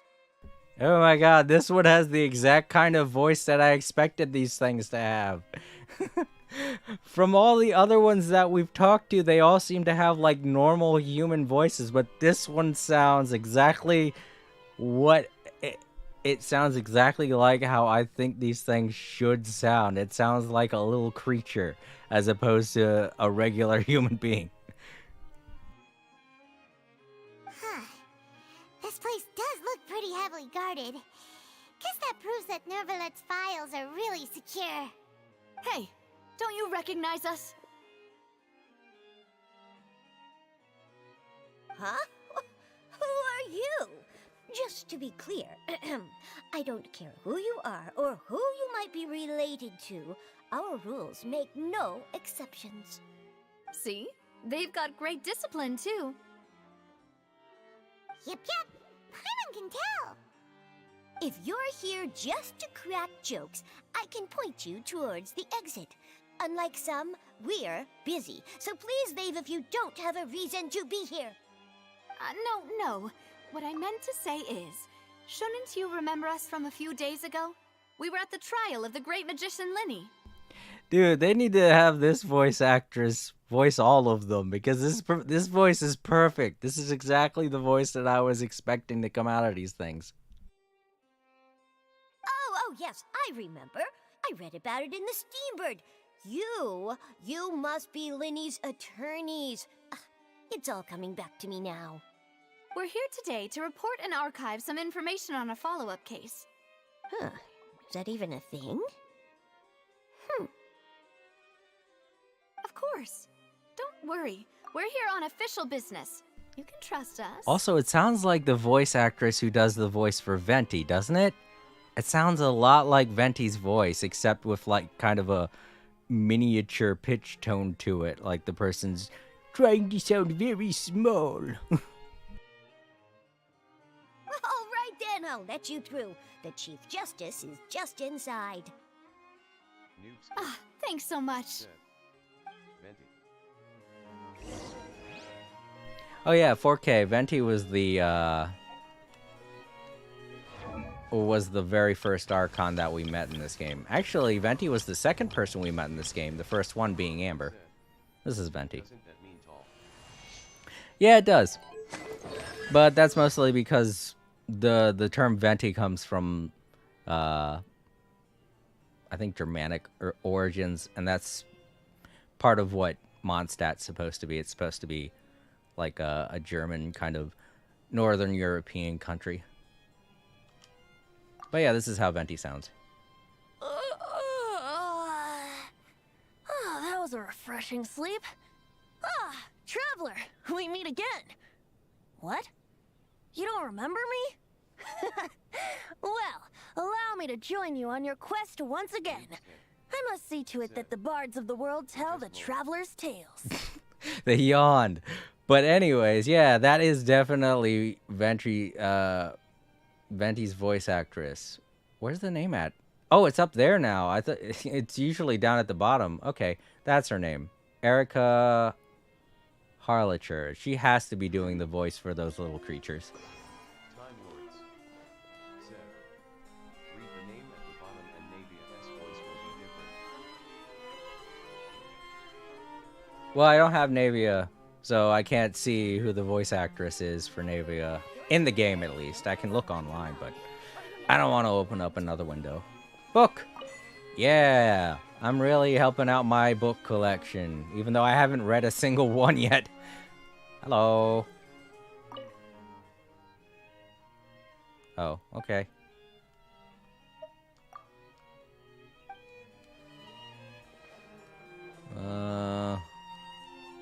Guess we go through this door. Knock on the door. Well, it is polite. Please come in.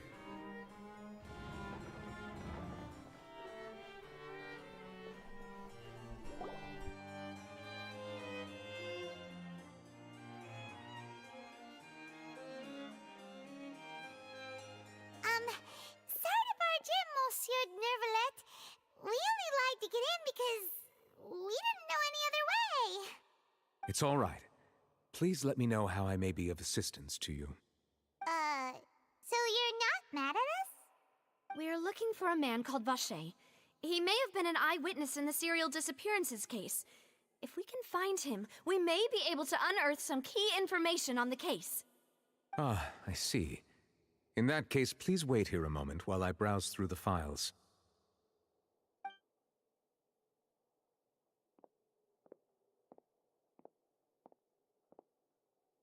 Who knew that Neuvillette would be so easy to Where's talk the hot to? one yesterday gone?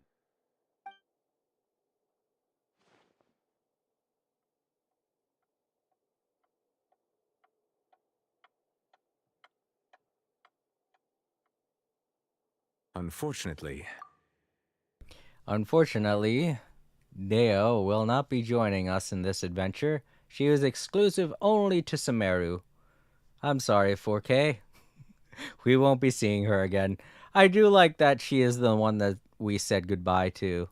I wonder if that would have changed depending on who it is that you... Nah. If it was dependent on that, then it would have been Tanari, because Tanari has a much higher friendship level in my team than Dia does.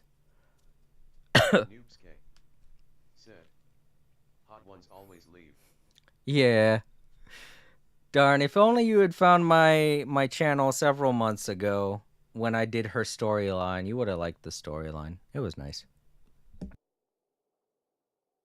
I'm quite certain that no one by the name of Vache has been involved in any case, criminal or civil, in the past several years. There are no records of him either in the files or in my memory. No, I don't do 24-hour streams anymore. I've gotten old. I'm in my 40s now, so there's absolutely no way I can stay up that late, especially because, well, except for when I'm on vacation, I don't really have the time to with 2 jobs, you know? So I guess the only time that I'd ever really have to do it would be on my vacation. But vacation. But vacation. Yeah, today's my last day for vacation, too. Will be playable, hopefully. Tomorrow I go into work, so this will be the last stream on my vacation, and then you guys are going to have to wait until Monday or Tuesday, depending on how I feel. I'm probably going to be really wiped out on Monday, so my next stream will probably be Tuesday. It has definitely not been weeks. It's been 3 weeks, I'm telling you. Sorry to say.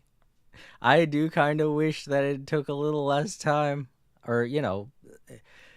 I mean, at the same time, I'll be glad to go back into work. That way I can make money, you know? Because if I wanted to stay on vacation, that would be bad for my wallet.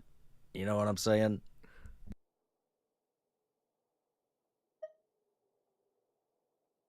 Traveler, what if it was really just a dream? Maximum it's been max. Is that so? All right, then. Thank you so much, Monsieur Neuvillette. We'll take our leave now.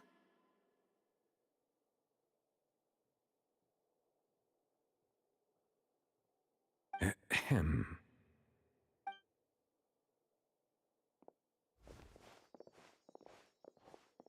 Miss Navia, I can understand how you feel. Your father, Callus, was a truly exceptional man. We deeply regret his passing.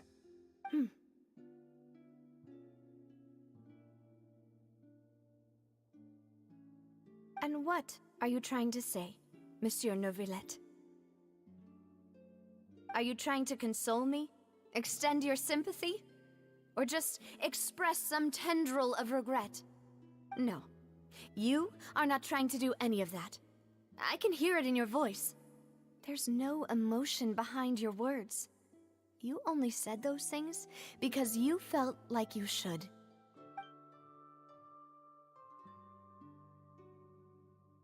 It's just like last time. After my father took his place in the duelist ring, I pushed through the guards to talk to you as a last resort. You even told me then that you thought there was something fishy with the case, yet you still allowed the duel to go ahead. In your eyes, the value of a human life is nothing compared to those cold laws you hold so dear. If you truly regret my father's death, then why didn't you call a stop to the duel? Why didn't you give me the power to stop him from throwing his life away? Why did you just let him die, despised and hated by all? Everything was hanging on a thread at that moment.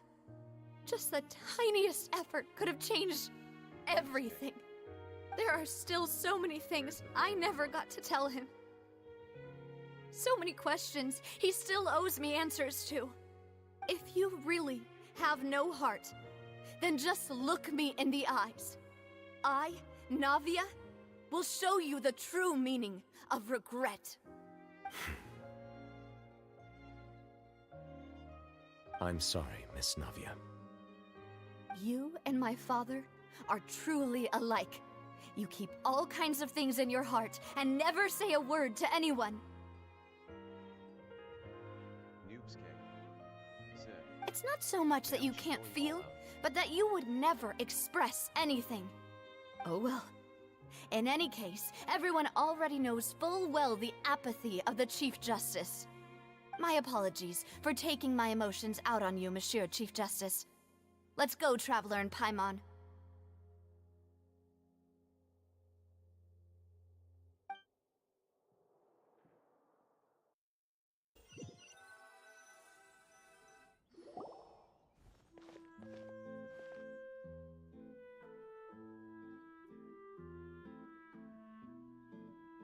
Navia, are you okay?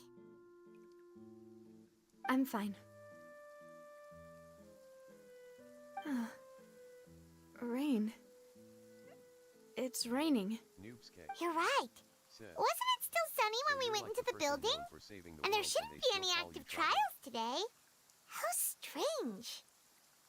Yeah, of course they can't have it to where the actual name is put in there. Because it's one of those games where you get to make up your own name. So, by default, it's always Traveler. And because you have to choose between two characters, a male or a female, they can't use the name Ether either. The male character in this game his actual name is Ether, and the female's actual name is Lumine. So since you have to choose between one or the other, they can't do that either because it would require recording 2 sets of dialogue for each character depending on who you choose. And then there's the matter of, programming it to where one doesn't say the wrong coded line and all that. So just to make things easier, by default, they'll either call you Traveler, or Friend, or You, or they'll use an adjective or something like that, Well, I mean, I wouldn't want to put in that much effort if I made a video game, that's for sure, so. Now that I think of it, on the day my father was convicted of murder, it was also raining. What is it? Did you think of something?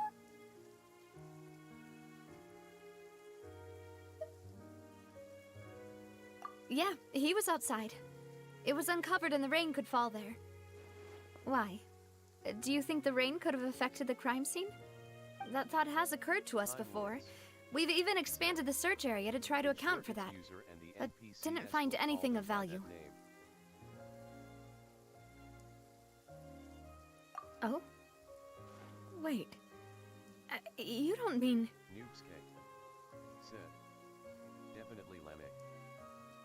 So you're saying that the true murderer could have been turned into water? And then got washed away with the rain? Yeah. And if that's what had happened, then no one would have believed your dad, even if he explained what he saw to the authorities. Yeah, they wouldn't have believed him then, but they can believe him now because everyone just witnessed a guy turn into water.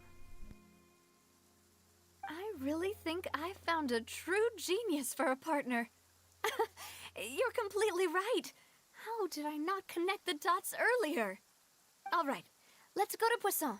With this new lead in mind, we'll get to the bottom of my father's case for sure. Yeah, we're gonna make progress for sure this time. Do you want to go with me now? Or do you want to head over by yourself later? I wouldn't mind being water. I don't know. In this game, that would mean turning into one of those water Celia that you saw before. I mean, we did just talk to a person that was turned into water. And they looked like that. You can't die. Yeah, but I mean, would you want to look like one of those water sealy? One of the blue floaty things that you saw me talking to when you came in onto the stream the first time?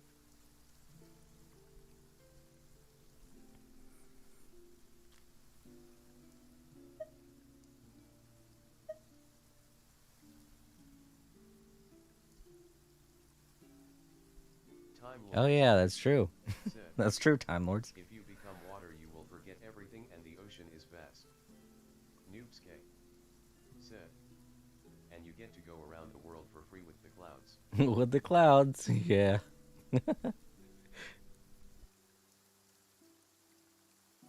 Great. Let's go then.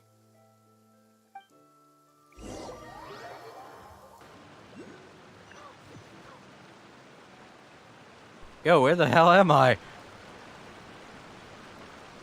I thought I chose to go with her, not to follow after her. Oh, we're going to the murder place? The place where... Okay. Huh. Alright, so I'm guessing we're going to the site where her father allegedly killed somebody. Oh, that bird! Oh, God. It's like a gull or some kind of... Not seagull, but what are they called? Pelicans? Pelican. Yeah, it was like a pelican. There we go. Waypoint. Another picture. Ooh. This might be where she lives. I don't know. Who knows? Whoa! What a huge ship! Why would a ship be anchored at a place like this? There's no need to be so surprised. While it may look like a ship, it's actually Spina di Rosula's headquarters. My father was the one who asked for it to be built like this. Perhaps our taste in exterior design is the only thing we occasionally had in common. A gigantic and glamorous ship embodies discovery, opportunity, ambition, and conquest. It symbolizes Spina di Rosula's bright and limitless future. And Paimon thought you were bluffing when you said Spina di Rosula had a glorious past. Paimon was confused why a group with such a history would live in the sewers. But now that Paimon has seen this ship for herself, she's been convinced. Well, Poisson is where Spina di Rosula began, after all. It's our main base, our home. Okay. That's what you meant. I was like, where are we going? You said Poisson? I don't know what that is. But I guess I'll go there if you're going there.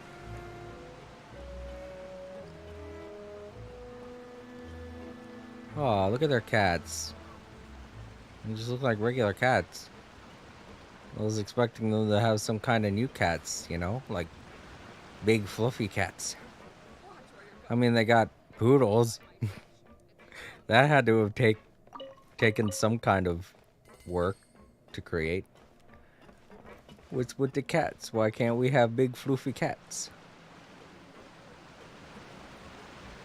Hi, lady. Yvette. I know a woman named Yvette. Said, I kept calling poison poison. Oh, it does look like poison, except the way that it's spelled. I don't think it's the same. I don't know. I'm terrible at spelling. I'm terrible at names, and I'm terrible at spelling. I wonder if those two things go hand in hand as to why I'm bad.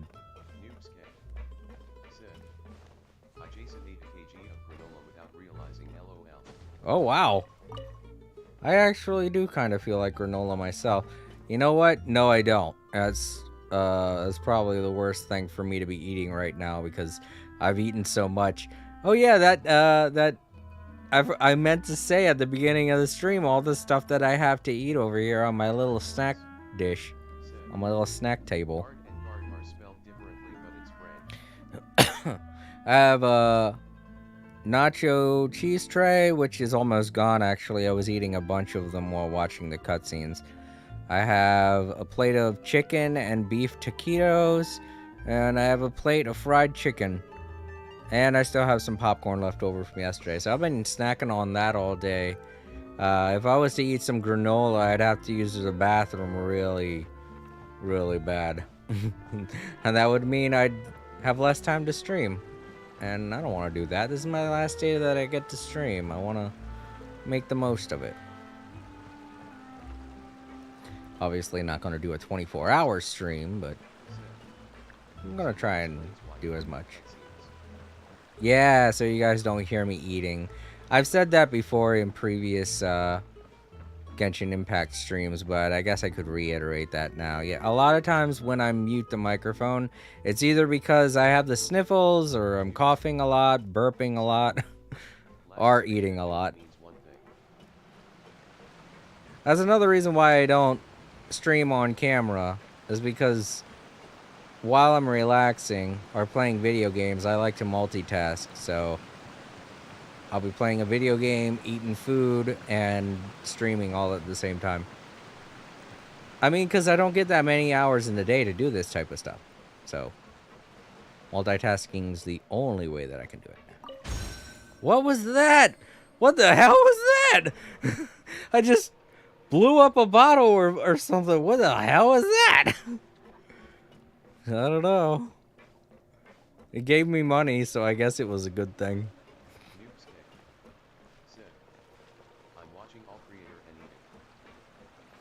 Well, that's another reason why I like streaming. It offers people things to watch while they eat. Because sometimes when I'm eating or working and eating, I'll have a podcast in the background or a live stream. The live streams I've been watching lately are actually no, the only person I've been watching lately is Cat Icarus, but he hasn't been streaming anything, so I haven't really been watching live streams too much. I've just been putting on background noise, like there's this person that does a live stream called Coffee Shop where they play some smooth jazz. I leave that on in the background while I work these days. Oh, sounds fun. This is the place, right? Oh, I gotta go up there. Okay. Just normal, right? Well, you know what? That's good. It's good for you. Helps you lose weight and gives you energy. From what I hear, I heard normal plain rice actually gives you energy. Which seems weird, but could just be a rumor, but I have heard that before.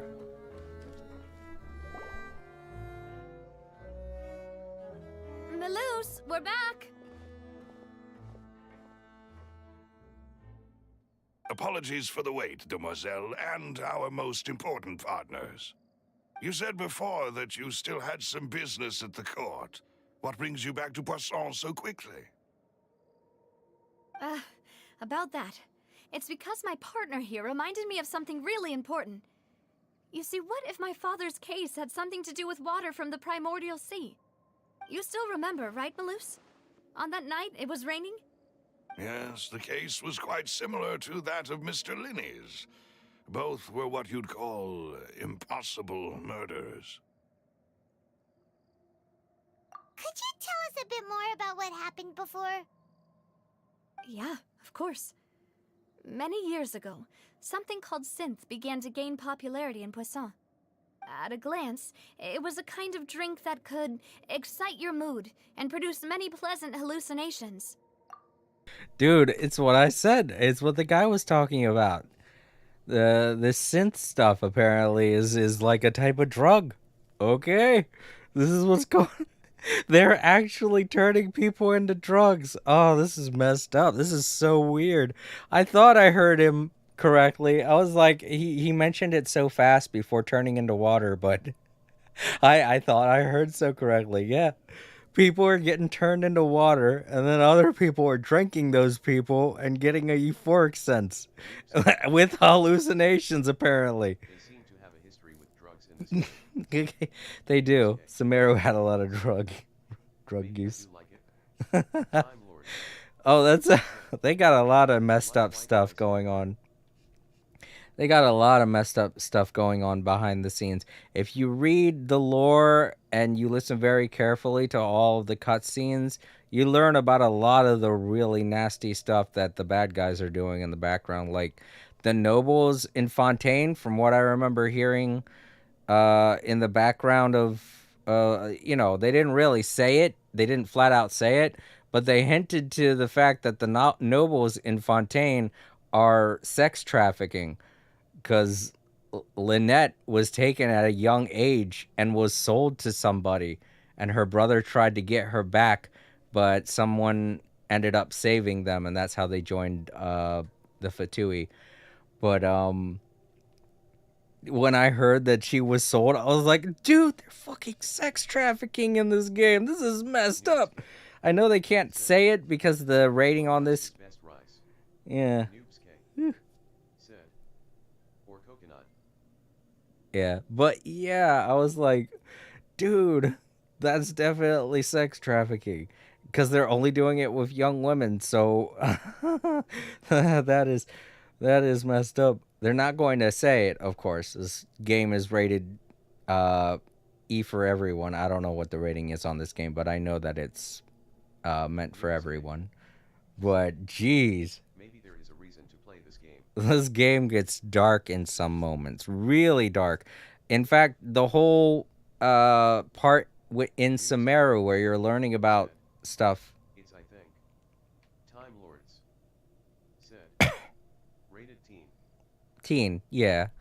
But yeah, in Sumeru, when you're learning about all the stuff with Jet, going through the 2 areas of the desert, and you're venturing with the genie, you're getting flashbacks to, and they're describing moments of quote-unquote heated passion between the genies and the kings that they were with, and I was like, oh, dude.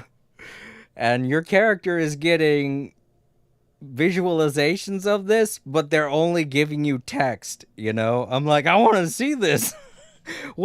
That sounds a lot like what I think is going on. And then afterwards the character's just like, whoa, what did I just watched some stuff. I just watched some action going down. What?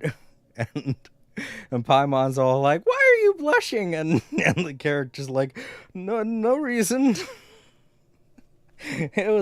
It's pretty fun if you pay attention to the lore and stuff. I know there's a lot of stuff that you gotta read, but if you pay attention, you get some really dark stuff and some really funny innuendos and things like that adults can appreciate, but it's all meant for younger ages. So yeah, so they try to keep it on the down low as much as they can. That's why this game is rated T and not E for everyone.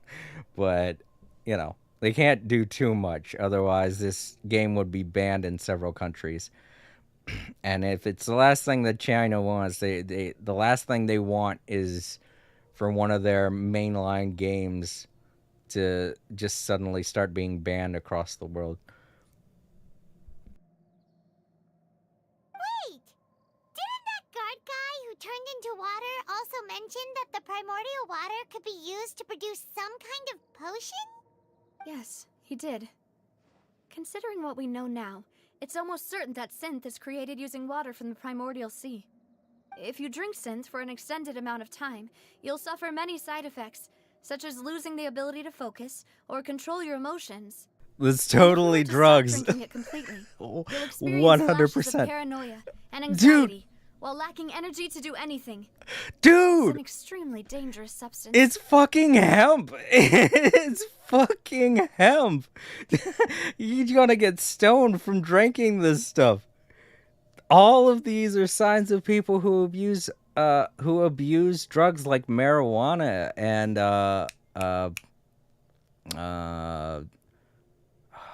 it comes in like a crystallized form. I forget what the hell it's called.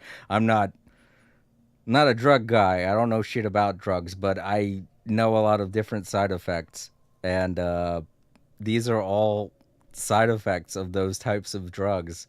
some of the more potent drugs that can cause hallucinations. As he oversaw Puissant, my father was compelled to put a stop to synth abuse and called for a complete ban of it. Boss's uncompromising attitude incurred the synth vendor's wrath, but no matter how much they threatened or bribed him, he refused to yield. Not only that, Boss became determined to find the mastermind behind the synth operation and put an end to the problem once and for all. Yes, but the enemy was very cunning. So he could never get anything out of the dealers, all of whom only sold the stuff and weren't privy to the rest of the operation. Yeah, meth. That's what I was trying to think of. I knew a friend that was on meth, and his life didn't go so well. That's enough about those conversations. Let's just continue with the story. Obviously, they're not going to point out any huge parts to any actual real-life drugs. I believe in a Twitter post that they made, they stated that, to try and keep everything that you're going to experience with the next expansion a bit, they mentioned that. Be funny if they just started smoking. I know, yeah. They said that everything in the game, just remember, it's just a game. Nothing in this game is based on real life situations. I think that's what they said in a Twitter post. I can't remember, but I was like, oh man, they're going to be talking about some heavy stuff in the next update. And that's what I was worried about. I was worried that they'd be covering some pretty heavy topics in this expansion.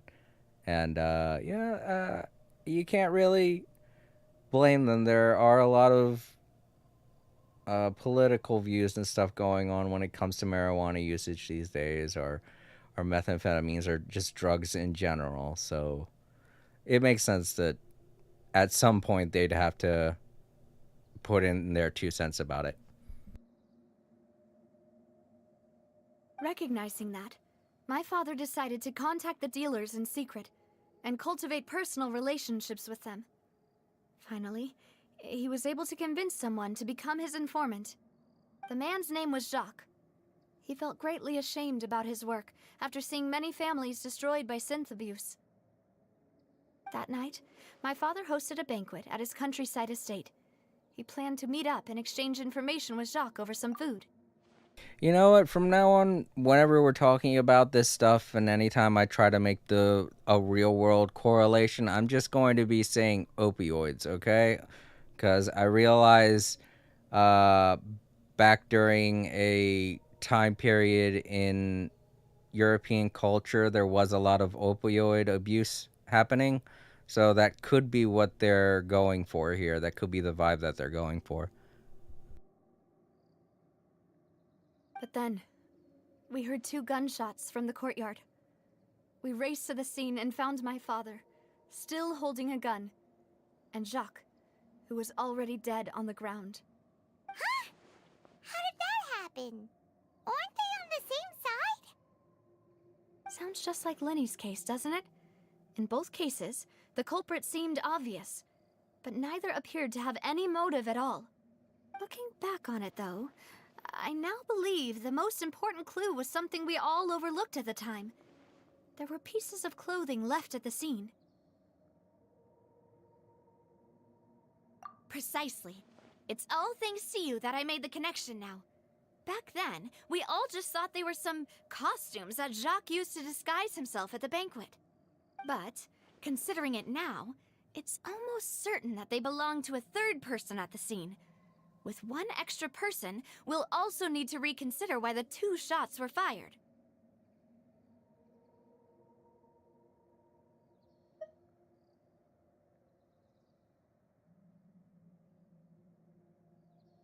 You're right. We still don't know what happened. But my intuition tells me that we're on the right track to figuring it all out. I'm finally headed towards the truth. Jacques was an empathetic man who was infinitely remorseful for his past actions. It's unlikely that he turned on Boss with 0 warning. I think this third person is probably the key to the full truth.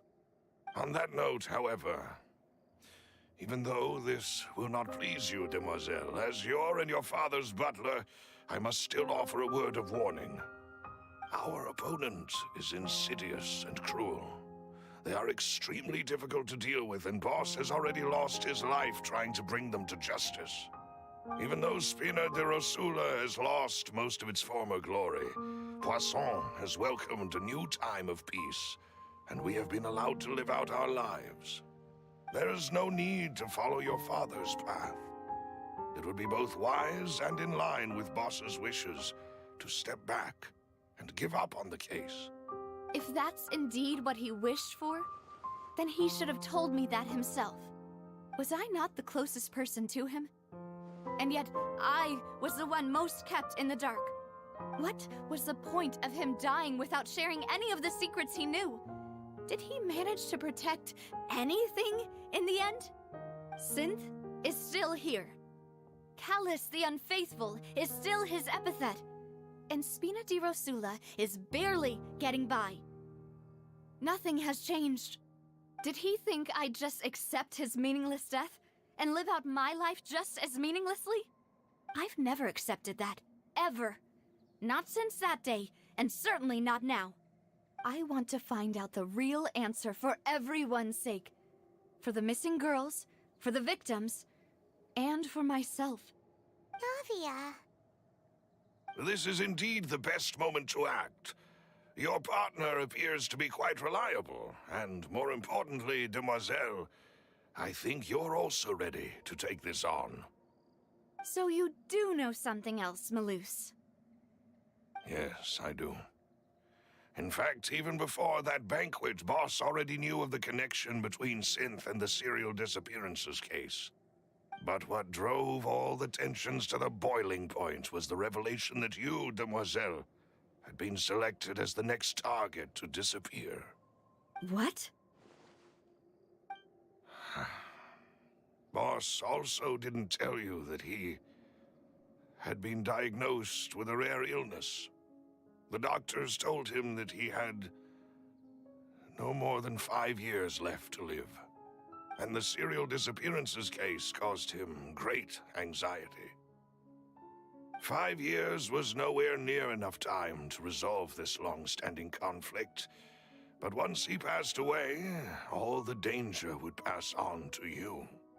Knowing all of this, he decided to use one final intimidation tactic before his death. He claimed to have already gotten his hands on some key incriminating evidence for the other side, and even told some members of Spina de Rosula about the details. But as long as you remained safe, he would not share the evidence with the public. If something were to happen to you, then he and all those he told would immediately expose all they knew about Synth and the disappeared victims. Right, so nobody would be able to get off scot-free.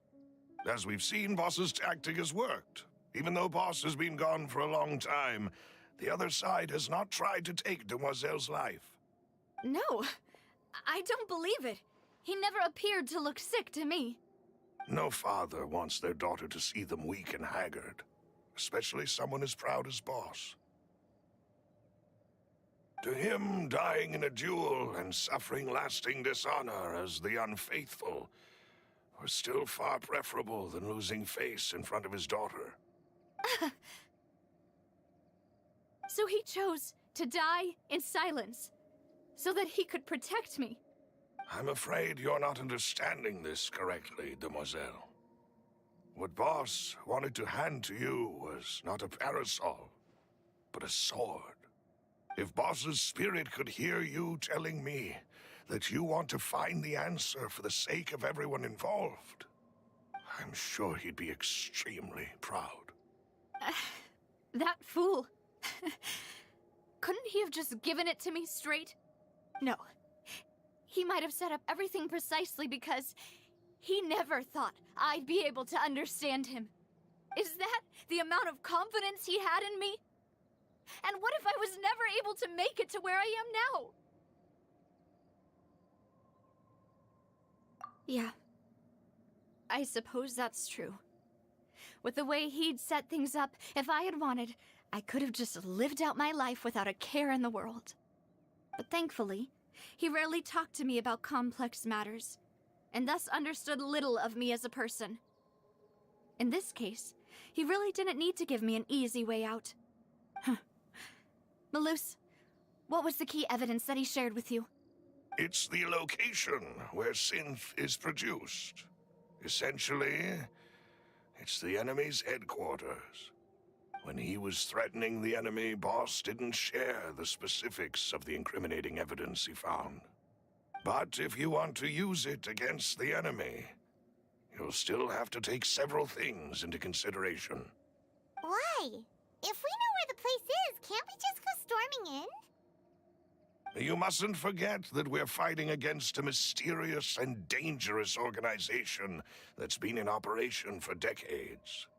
There's no telling what might be lying in wait at their headquarters. We also have no idea what kind of evidence we may be able to find inside, nor what people we may be able to capture. But a single visit to their headquarters would be tantamount to a formal declaration of war. The worst case would be that we leave empty-handed, but also open ourselves up to full retaliation. Then, in that case, why not work with the Fontaine authorities? Well, you saw one of them dissolve during Mr. Linney's case. We have no idea just how thoroughly they may have been infiltrated. Huh. That's true. Seems my father really had no choice. But things are different now. It should be a lot easier to prove the other side's guilt, now that we've connected Synth with the disappearances case. You sound like you've put a lot of thought into this, Malus. I am the butler, after all. I live but to serve the boss and Demoiselle's will. I've always been willing to take on any kind of risk for your sake. But considering my relative lack of ability, I've spent my time keeping secrets, performing basic investigations, and waiting for the right time to come. Thank you for all of that, Malus. Have you discovered anything new in the past few years? Let me think. One conclusion I came to was that the enemy must be quite familiar with Spina di Rosula, or at least have an informant planted here. Welcome back, 4K. I had to switch phones. Oh, it's okay. Yeah, you didn't miss much. We just went into a little bit of a past discussion about Navia's father. So it wasn't so much interesting to the overall story as much as it was to people who want to know more about lore. Because part of this is trying to figure out who the big boss is. This one has broken autocorrect, so it only corrects some words, LOL. Oh, no. Alright, well, good luck. Hope you don't type anything too weird. When I announced orders to the organization's members on Demoiselle's behalf, I used to deliberately keep a few people in the dark and observe the reactions of the synth vendors. If the vendors didn't change their plans, then the individuals informed of our orders must be innocent. If the vendors packed up and fled, however, then someone must have given them the news. After several rounds of testing and investigative tracing, I've narrowed the suspect list down to 3 people. The first is Florent, Spina di Rosula's senior advisor. Huh? Florent? Yes, surprising, isn't it? He was one of the people Boss trusted the most, which also means that he was someone who understood Boss really well. Thanks to his position within Boss's innermost circle, he always knew our upcoming plans and could thus avoid capture this whole time. There's someone else like him too. Marcel, the head of Confrérie of Cabrières. Uncle Marcel.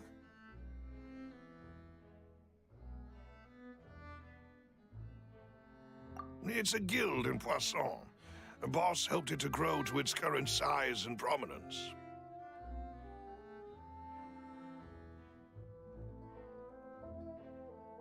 In the beginning, they were only reselling some daily goods, but now One of the richest guilds around, with a lot of business connections in the city.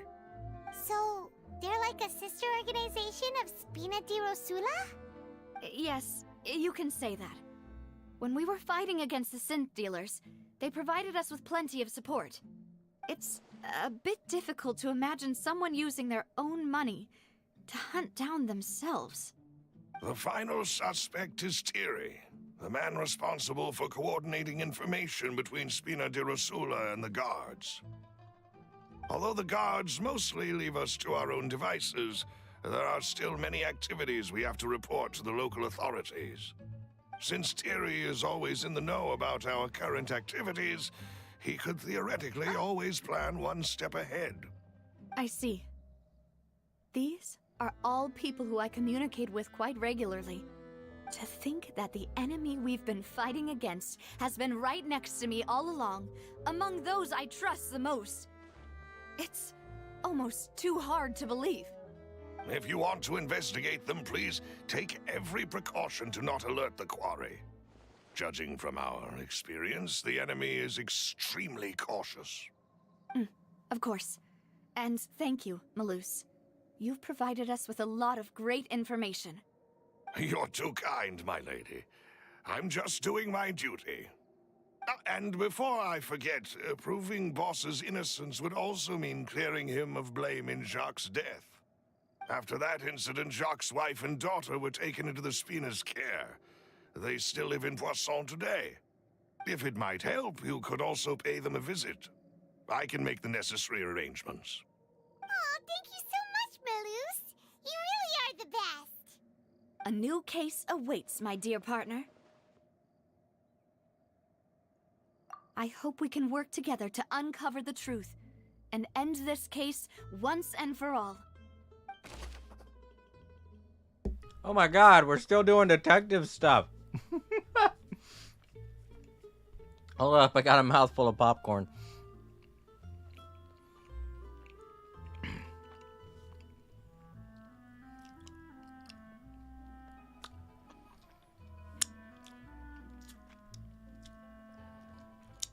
Got salty fingers.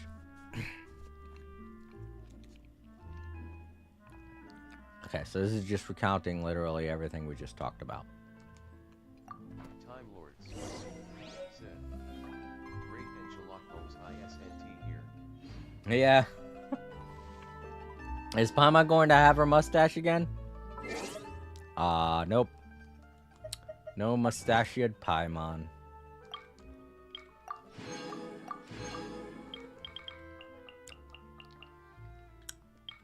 Ooh, I'm almost done this one, then I can get a new background. What do I got left? Ah. Need to find one more book.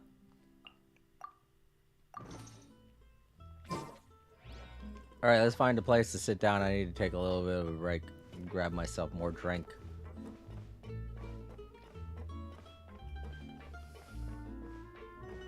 Time Lords said, you just used Ratchet S alias Mustachio.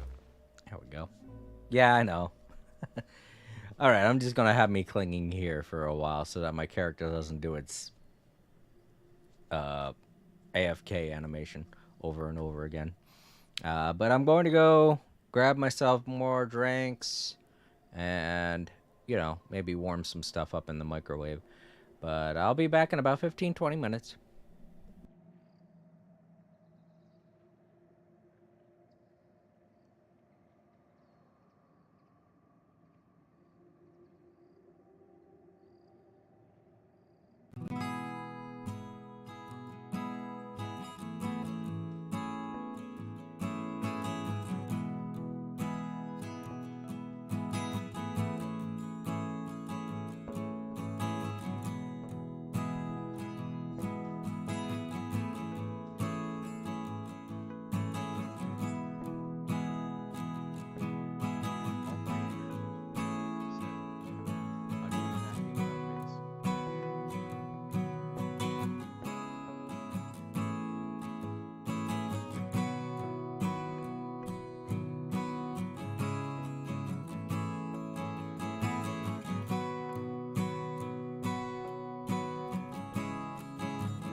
Alright, I'm back. Back and all of my Mountain Dew Baja Blast is gone. It's all gone. Gotta wait until next year to get more. Next time I go on vacation, I'm gonna take my socks off. It's getting way too hot in here to have socks on. Hopefully it'll cool me down.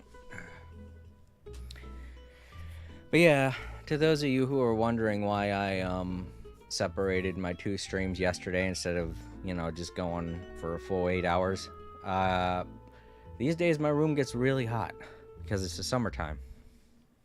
And having my PlayStation 5 and both of my laptops operating all at the same time just makes my room way too hot, and it increases the likelihood that it's going to overheat the electronics in my room. So I like to, you know,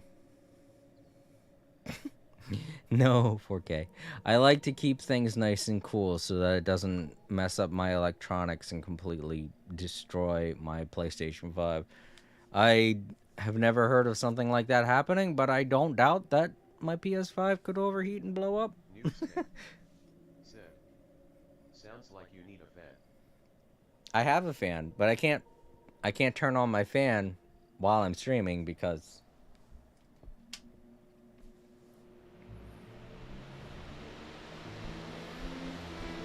yeah, you hear that? It's not a very good sound, is it? I have AC. It's just I live in the part of the house. Okay, all right. I live in a part of the house that is like way in the corner of the house. So my room gets the least amount of AC, plus I have 2 really big windows, and they let air out of the house, or they let air out of my room very easily, so it's hard to keep cold air in my room. I mean, it's great during the winter, but summertime, ugh, so terrible. Gets so hot in here, you know? Alright, let's get off this wall.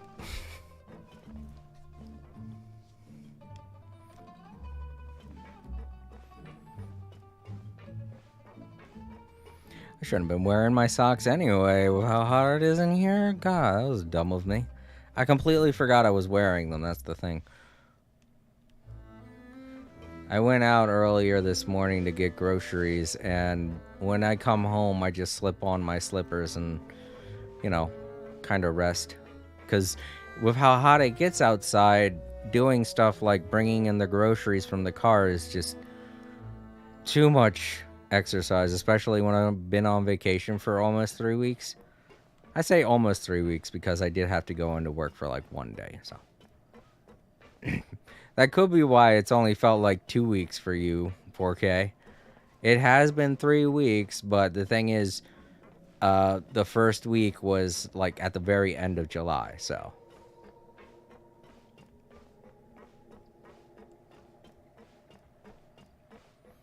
Alright, so I vaguely remember what it is we're supposed to be doing. I do know that there is a sparkly around here, and I want the sparkly. So, let's see. Oh, you know what? It's probably at the mast of this thing. I gotta do a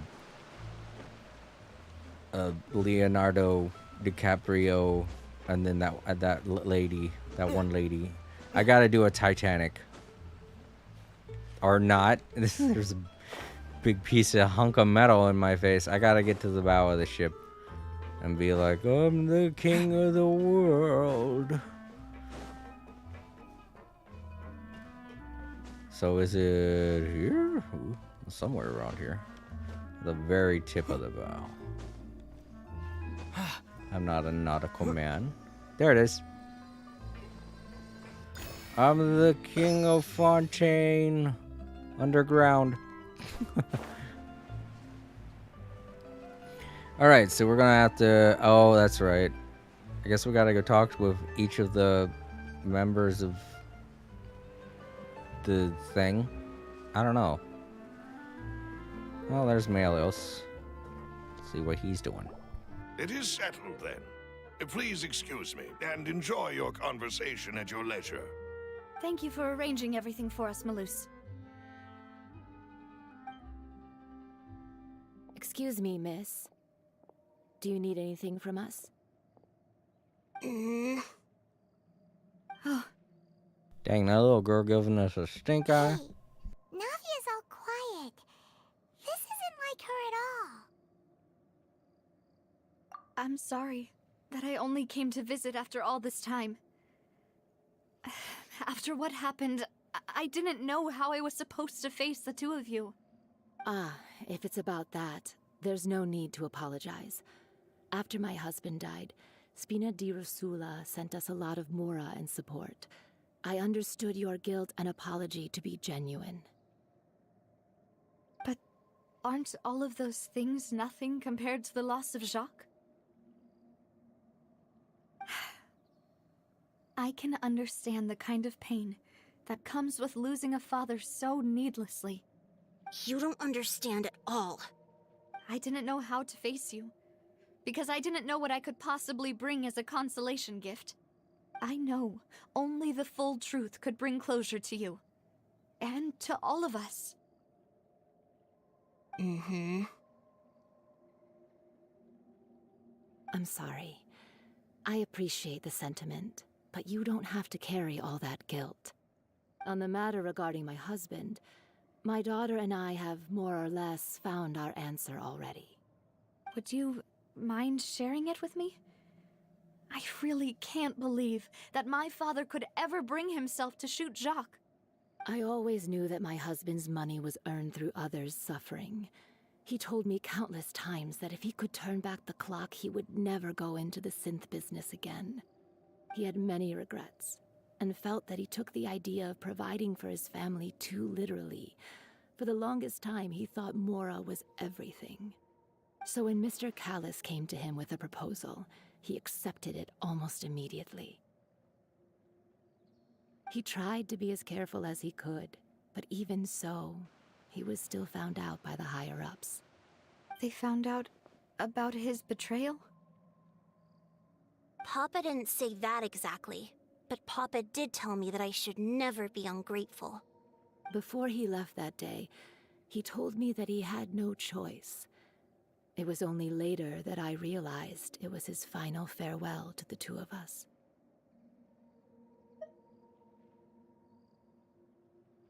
I don't know that for sure, but you could say that's the conclusion I eventually came to.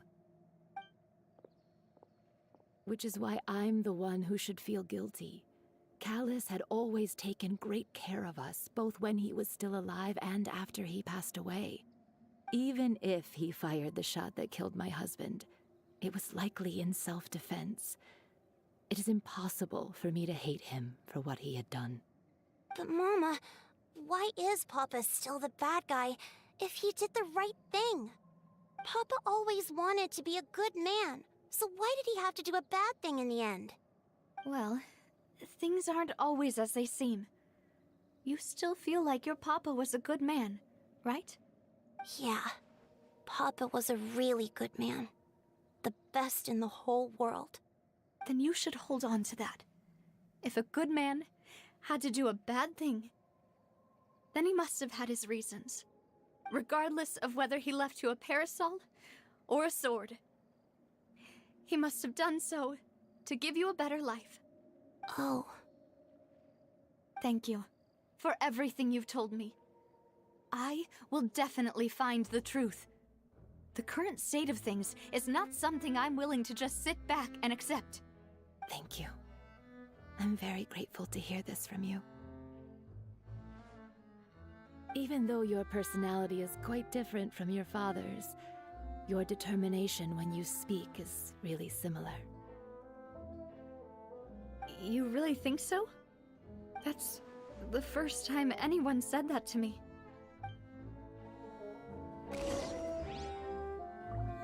Alright, we got Jacques' wife's testimony. That'll help.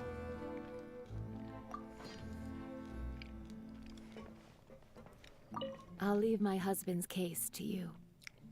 Thank you, Miss Spina, and Miss Spina's friend.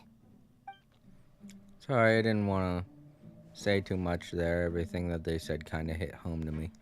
My father was in jail, and he did a lot of bad stuff, but I know that a lot of the stuff that he did was for our family, so. I'm fine.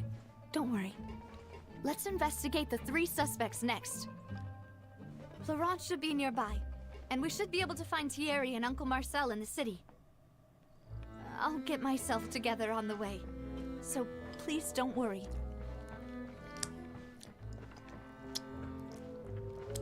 Okay, so that was probably the hardest part for her to have to deal with. Alright, now this guy. Greetings, boss. How may I be of assistance today? I'm sure you've heard about what happened at the Opera House? Someone got turned into water right in front of us. Yeah, I've heard. With something that dramatic, I'm sure journalists will milk it for all it's worth. And it'll be all the talk for the next several weeks. It also reminded me, on the day that the incident happened with my father, it was raining outside, and we found some clothes left at the scene. After my partner here put the dots together for me, I feel like we should try to reopen his case. Can you do me a favor and try to recall what happened that night?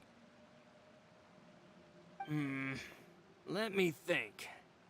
Mr. Callis was feeling pretty upbeat that day. So he was drinking and bantering away with us at the table. After that, he told us that he wanted to go get some fresh air. So we let him go without thinking much of it. Who knew that we would hear 2 gunshots ring out right after? My first reaction was that Mr. Callis's life was in danger. So I grabbed my holster and made a mad dash toward the scene. But when I got there, it was already too late. Mr. Callis was standing over a dead body with a gun in his hands. All we could do was look back and forth at each other, not knowing what to say.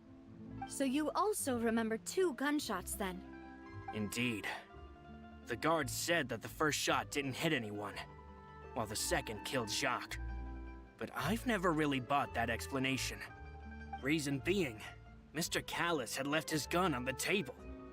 I even made sure to confirm that before running to the scene. But according to the guards, that doesn't mean he couldn't have had other guns on his person. Oh, so the guy that was turned into water had a gun. About the clothes left at the scene that you mentioned. Do you think there was a 3rd person there who was turned into water? At least from our perspective, my father had no reason to kill. So he would also have no reason to bring an extra gun with him. The gun he was holding probably belonged to Jacques, or a 3rd person on the scene. Yeah, that makes a lot of sense.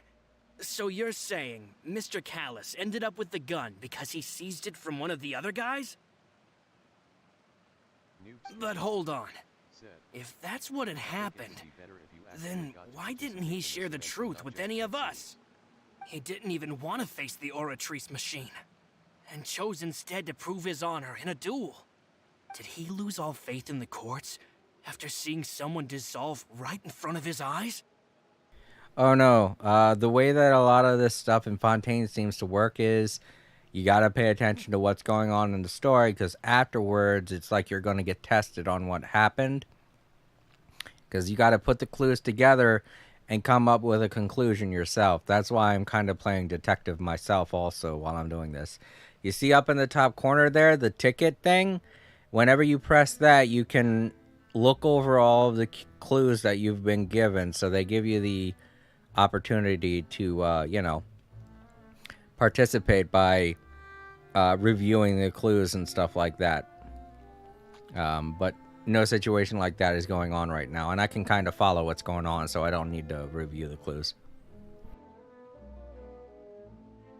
About that, Malus told me a thing or two, so I think I can understand why he committed to the duel. I'll tell you everything once the whole truth has been revealed. I understand. Then I'll leave Mr. Callis's honor in your hands, boss. And if I may just say one more thing. The whole callous the unfaithful epithet has been a thorn in my side since the day it was invented. Many people have laughed at me for still calling him Mr. Callous, even after so many years have passed. But it was Mr. Callous's trust that allowed me to rise through the ranks of Spina di Rosula and live the life I lead today. No matter what others might say, he'll always be the man I respect the most. And he'll always be my boss. Don't worry. I will definitely find the truth. You and all our other comrades at the Spina deserve to know the truth as well.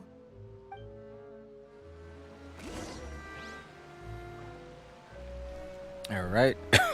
Another bit of information. I gotta throw away this salsa. The chips that I got came with salsa, and I really don't like salsa.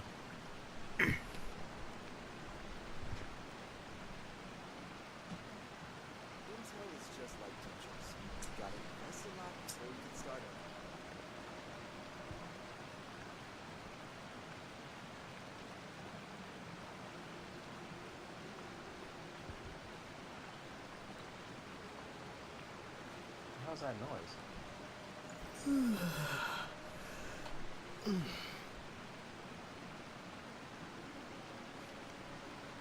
Oh, that's in the game. That's a dog panting. Okay. Oh, man. I was worried that something was going on, like, under my bed. I was like, is there something under my bed? What's that noise? I thought it was like a spring or something making a weird noise. I was like, what the fuck is that? Oh, man. That freaked me out. Because there's a dog somewhere. Yeah, there it is. You scary little pooch.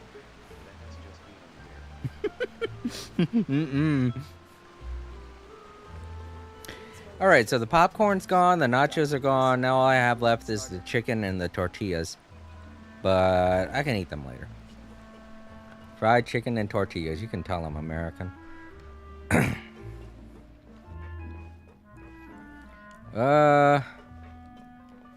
Did I pass by a sparkly? I did. Oh no, is it down there? Yeah, I gotta dive to get it. Nah, I don't want to do that. Oh, the dog's following me. Good, nice puppy. Go away. I ain't got no chicken.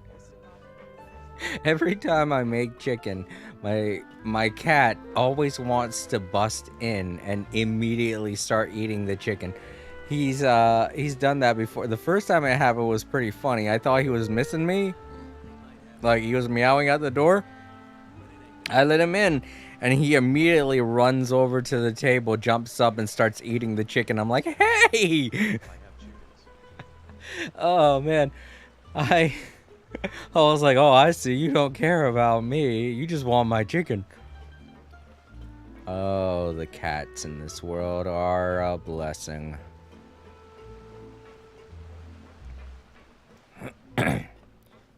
Alright, so the last person... Are they under here?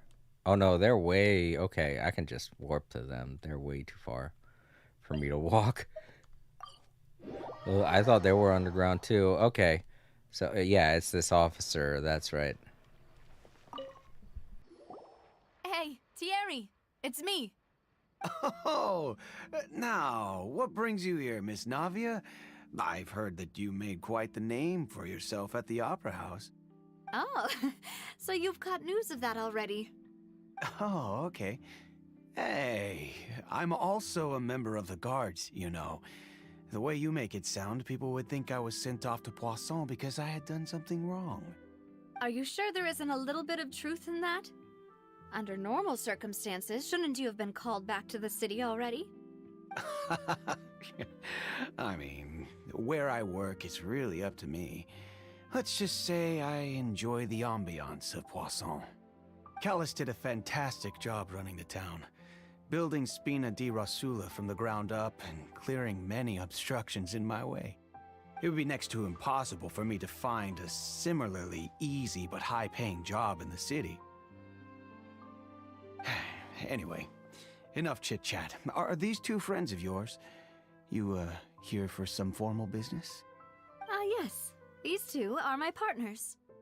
What happened at the Opera House made us realize that Linny's case and my father's may be related. We're trying to reinvestigate the details of my father's old case. Ah, I get it.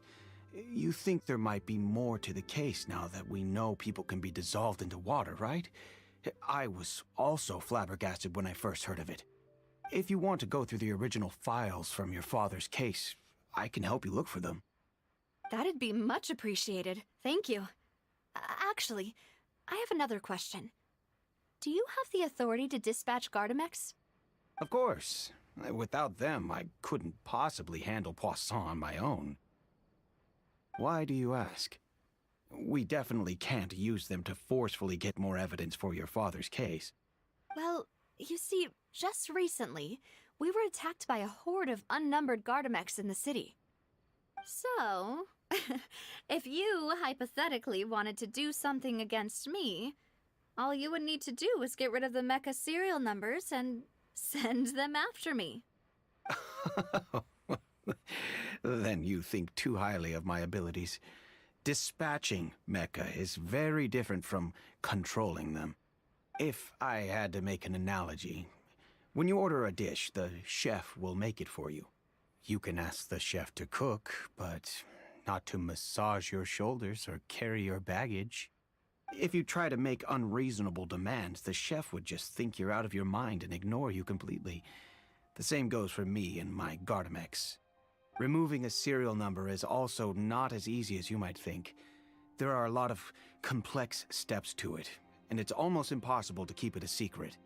So I can promise you, those mecha were definitely private units. They're certainly not cheap. So, whoever their owner is must be super rich, powerful, or both. Now that you mention it, though, being in the synth business would definitely be profitable enough to afford this. Oh, then you're officially in the clear, Thierry. Oh, thank you for the vote of confidence, Navia. Jokes aside, I'd like to wish you all the best with your investigation. I'll be staying in the city for a little while, so just come find me if you need any support from the guards. Alright, so this guy pretty much just confirmed it's somebody, one of the nobles that sent the mechs out to me. So, like I'm just saying, it's definitely gotta be somebody in the rich part of town, which I don't really know where that is. I mean, now we know where the poor part of town is, but we have no clue. Everywhere else just seems to be the same. I had no idea that there would be a poor part of town. Yeah, let's turn in that sparkly I got. Well, I still got quite a ways to go before I get my new thing of energy. Alright, so we gotta go. I might as well not warp. I think I could just fall down to it.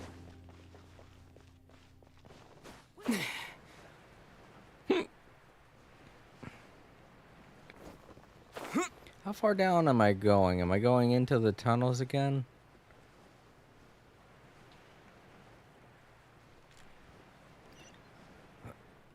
No, okay.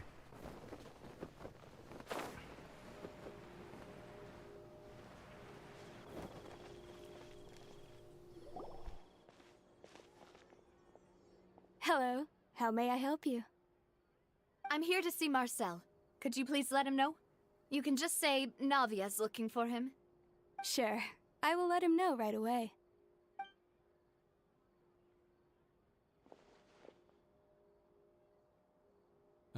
Navia, hello. Sorry to keep you waiting. I'm not as young as I used to be, so my legs are giving out a bit. Oh, it's all right, Uncle Marcel. There's no need to stress. I just wanted to talk to you briefly about what happened in the Opera House. I'm sure you saw everything too, right? Yes, I've never seen anything so strange. Oh, you were at the Opera House too? That's right. I went there with Navia to see the magic show. Who knew it would turn into a whole murder mystery? I also witnessed your marvelous sleuthing work. Quite impressive. To beat the Hydro Archon at her own game on her own turf, I can already imagine everyone in Fontaine discussing your exploits over a few glasses of wine. Oh, Paimon doesn't want to become the talk of drunkards. Apologies. It's just how Fontaine is as a nation. Everyone loves drama and theatrics.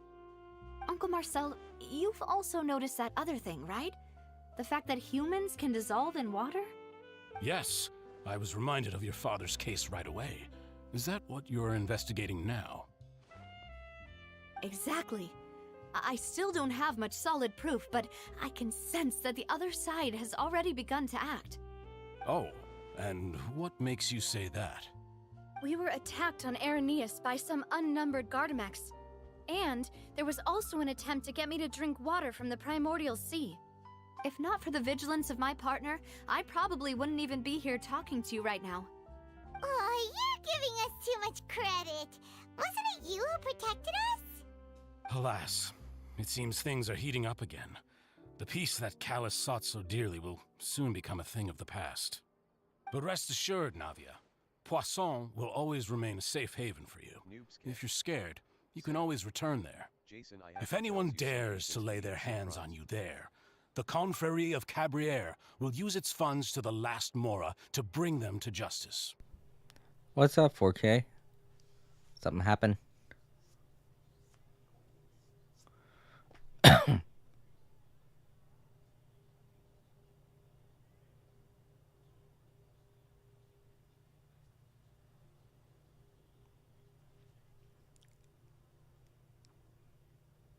Noobsky said, "Not really, it's just funny." Oh, okay. What was it anyway, then? It's best that I pay attention to the chat a little bit. My hair's growing out quite a bit. I gotta put it back into a ponytail or something.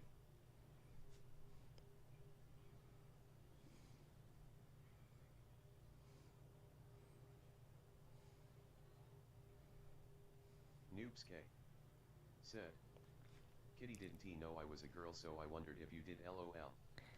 Well, I had no idea. When you were talking with me, it's not really something that, you know, that really comes up. It's not anything that important to talk about. As long as people are here to talk, doesn't matter. They're girl or boy, male, female, LGBTQ, doesn't matter. As long as somebody's here, I enjoy talking. And to be honest, I thought that you were a guy because when I was talking with you, one of the first things you were talking about was playing, I forget. I think you said it was playing Call of Duty with your girlfriend or something like that. Neither, but Kitty was surprised, so it made me wonder. Yeah, when you said that you were playing Call of Duty with your girlfriend, it got me thinking, oh, well, maybe it's a dude just hanging out with his girlfriend while watching my stream. It's totally cool. But then I realized maybe you said girlfriend as in a girl that is a friend, which makes sense too. Either that or, you know, maybe you're bi. It don't matter. If it's LGBTQ, it's totally cool with me. It's fine to have whoever in my chat as long as I got someone to talk to.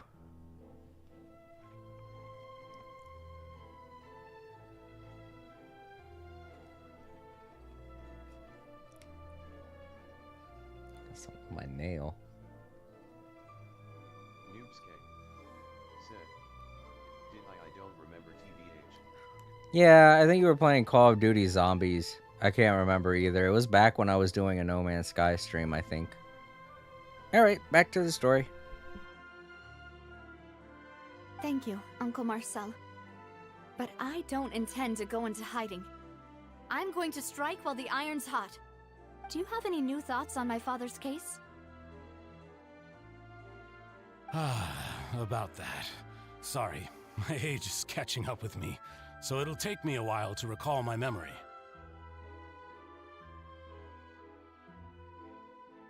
The Confrérie was responsible for that banquet, so I was out and about the whole time making sure things were running smoothly.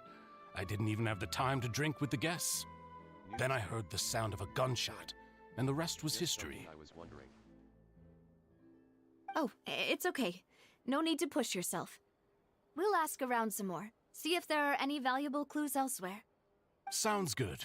Just let me know if you ever need Mora. All my wealth comes from Callus's patronage and support.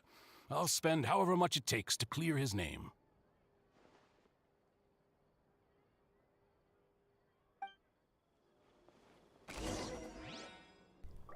Alright, that's all 3 people. We got testimonies from... Now, what do we do? Oh, we gotta go over the clues with Navia. Okay. This is the part where it's important to have been paying attention. Where are we going? Oh, over here. Okay.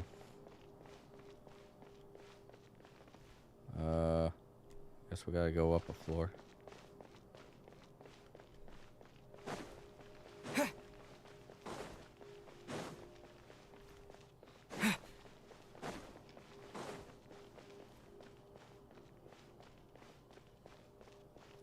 Here, I think. Yep.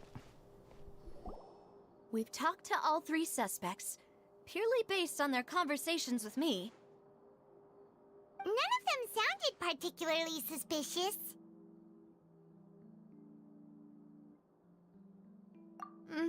I suppose that's to be expected, though. If a single conversation's all that's needed to find them out, then my father wouldn't have needed to investigate the case for so many years. Anyway, even though we didn't make a breakthrough, let's still compile what we were able to find. But where should we start? Ah, you're right! Flora mentioned that Callus probably only ended up with the gun because of circumstance. That makes sense. According to Jacques' family members, he already told them that he had been discovered, and that he had no choice before he left home that day. If I had to guess, he probably received an order from the synth boss to kill my father. Had he refused, he and his family's lives would have been forfeit. So, Jacques fired the first shot?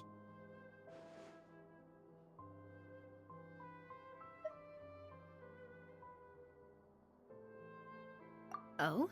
And why is that?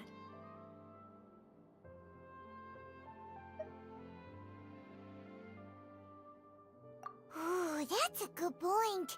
Jacques probably already knew that he was just being used as a tool for murder. And once he had completed his mission, he'd be of no more use to his boss. So, what would make more sense from his perspective would be to turn his back on the order and seek protection from my father.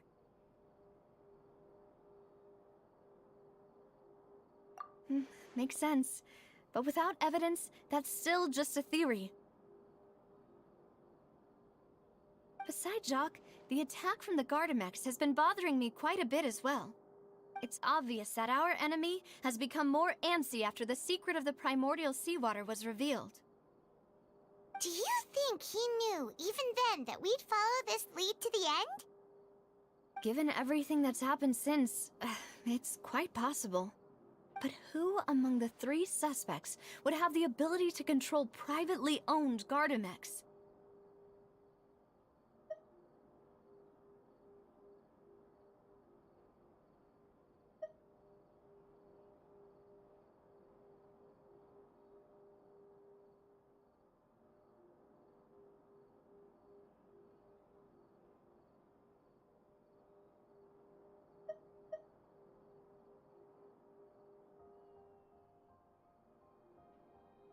I mean, Florent doesn't seem like he'd be high enough on the chain to be able to control Gardamex.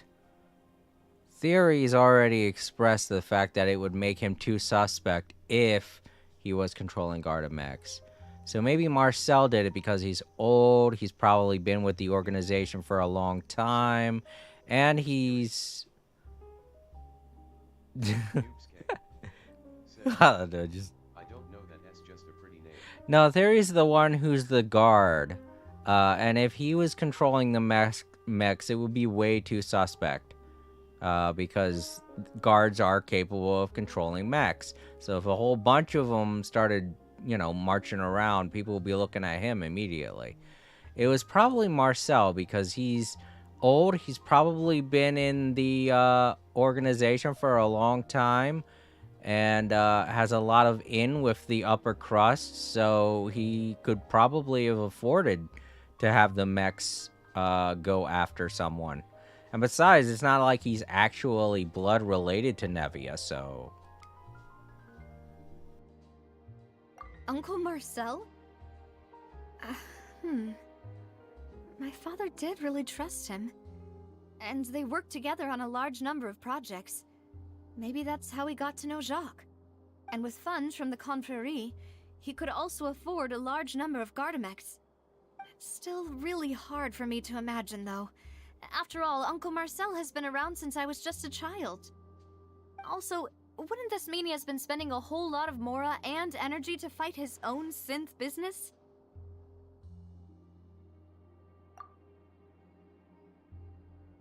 Oh, I see. They're just going to have us go through all the names. Great.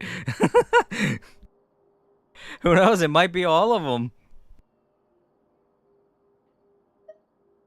Thierry, you say? Huh. It is possible that he's figured out a way to convert the Gardamex for personal use. But I didn't feel like he was lying when he was talking to us about the mecha. I also don't think he'd be able to keep that kind of tampering under wraps. Yeah, had he actually tampered with the mecha, we'd be able to prove it with a simple check of the guard's inventory. If the mecha were taken from the guards, it should be pretty easy to find out when and how that happened. Florent? It is true that he was closest to my father, and thus had the best chance of learning about his dealings with Jacques. But as Spina di Rosula's advisor, his work mostly deals with personnel and security, so he shouldn't have much means when it comes to finances. So you're saying he's too broke to afford a mecha army? Exactly. He can't. And even if he could, I don't think he would be able to dispatch a whole group so quickly. Who could it be? Oh, this has like a little symbol next to it. Maybe this is... Okay, looks like I'm thinking. Okay. My brain's a whirling. Alright, let's see here. What do we got? All three of these say they're... Well, these two are irrelevant. This is not. Okay, here we go. I still kind of think it's Marcel, but we got this little piece of information right here. That we still don't have. And I feel like that's going to be it. So whatever it is we pick here probably isn't going to be that important. But I'm going to go with my first assumption. And then they're probably going to introduce an unknown element. So none of this probably matters.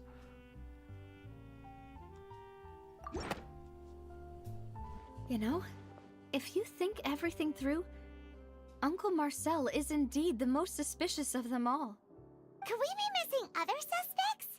Malus didn't know about the people turning into water thing when he narrowed it down to these three, did he? Malus has always been very reliable, and his judgment of others' trustworthiness has been fair and well considered. When he laid out his case for the three, the rationale he gave me made a lot of sense as well.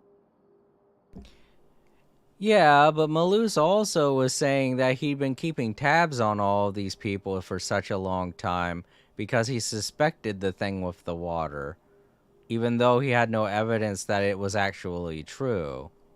So... The suspect is knowledgeable about the Spina's internal affairs, has the means to dispatch Mecha to assassinate us, and possesses significant intellect and foresight. Even if I don't want to believe it, I'm starting to see how things could all tie back to Uncle Marcel. Well, we still have another trump card on top of all the theorizing and speculating. Yes, Malus did say that charging straight in there would be extremely risky, but we don't have any other options right now. We need far more solid proof before we can hope to go charging in on our enemy. Navia, here you are. Oh, I've been looking for you. Huh? Aren't you the guy from the guards? Did something happen? Yeah. News came from Irenaeus just after you left. We've got another trial on our hands. Wasn't that place built specifically for holding trials? What's so newsworthy about this one? I know. But they said the person they're putting on trial is a Fatui harbinger called Tartaglia. Oh shit! Chow got caught! Chow got caught! Everybody run! What? Is that someone you know? Yeah, we know him. Maybe even a little too well. Well, he's been accused of being the true culprit behind the serial disappearances case. It's absurd, don't you think? Wait, how? None of our investigations have had anything to do with him. That's what I thought was strange about it, so I came to tell you the news right away. If the charge against him stands, then it'll be next to impossible to get the guards to support any of our planned investigations. Right, because they'll think they've already found the culprit.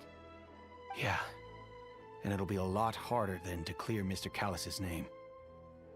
I understand. Well, partner, what do you think we should do? We still haven't found any conclusive evidence. Huh? Split up? What do you mean?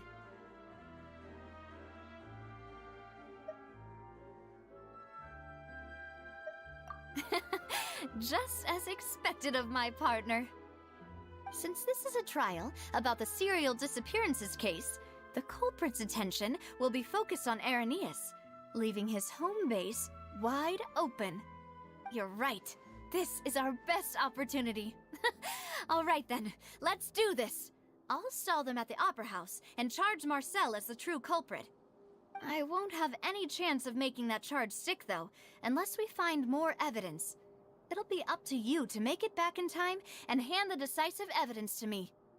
We'll help you, just like you helped us in Linny's trial. Demoiselle, please allow us to accompany you. I'm ready. Ah, Malou, Silver, when did you two get here?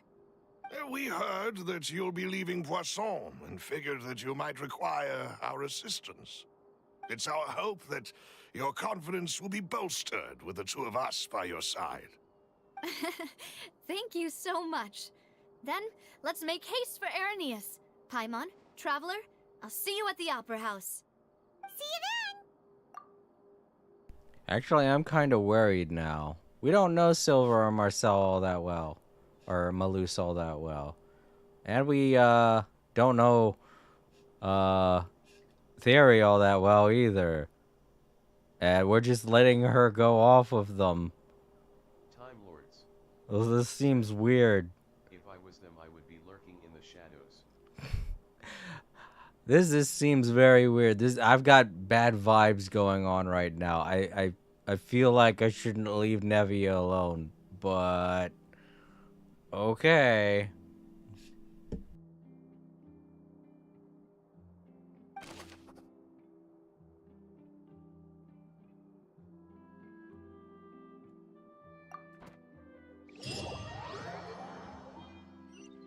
Now that Navia has set out for Irenaeus, we should also get going. The Alright. location has already been marked on the map, so let's head over. Alright, we actually get to do some foot travel now. Oh, wait. Something's going on over here. Huh. According to Malus's info, the synth production base is underwater. Oh, man. Let's go and try to find the entrance. Oh, jeez. This just feels so much like something bad's going to happen. Like they're trying to get me out of the way of something. I don't like this at all. Oh, man. What's with the little floaty thing? Is that what I used to go underwater, I guess? Circle to dive. Yeah. Water world. Fontaine. Fish. Can I grab the fish like I can up above? Get the fish. It's just gonna avoid me the whole time. Come here, you. Oh, the music changed. Yeah, no, I can't grab the fish. Wait a minute. The stamina thing ran out. Is that a good thing or a bad thing? Welcome to the underwater world. Underwater world of Fontaine, where it's almost as if you're flying.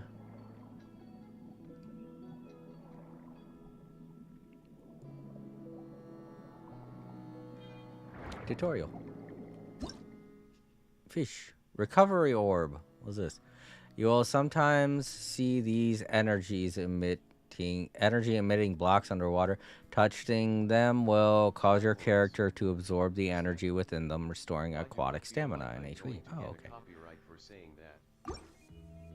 I don't know. Well, as long as you're not saying welcome to, I don't know, what was that recent, welcome to Avatar Way of Water. As long as you're not saying that, I feel like we're fine. Whoa. We get to fight stingrays.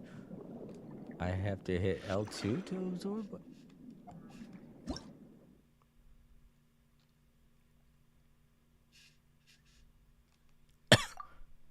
Oh, I could grab a hold of that and ride it or something. I don't know. Hey. Time Lords said. Yeah. Oh, now I remember it was from Winx Club. Oh, I don't know what that is.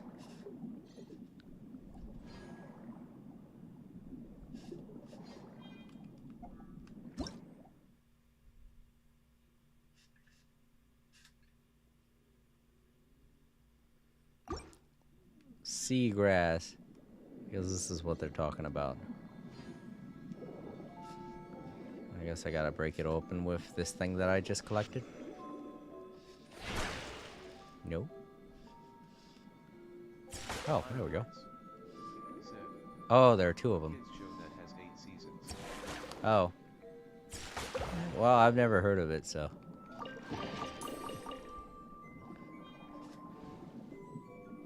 What the hell is that? Looks like a vortex.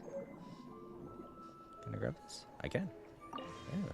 Now I have a vortex. What is the important? There are so many new things underwater.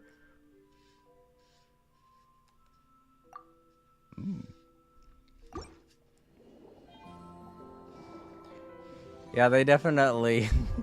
they're definitely getting me distracted with all this water stuff. Something bad's happening.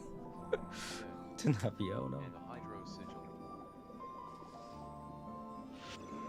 Can I fight this guy? He's dead. Immediately. Dead. That seemed kind of mean, too. He wasn't doing anything. He was, in fact, cowering. Oh, I like the underwater music. It's all happy. It's all happy and makes me think of an old television show I used to watch.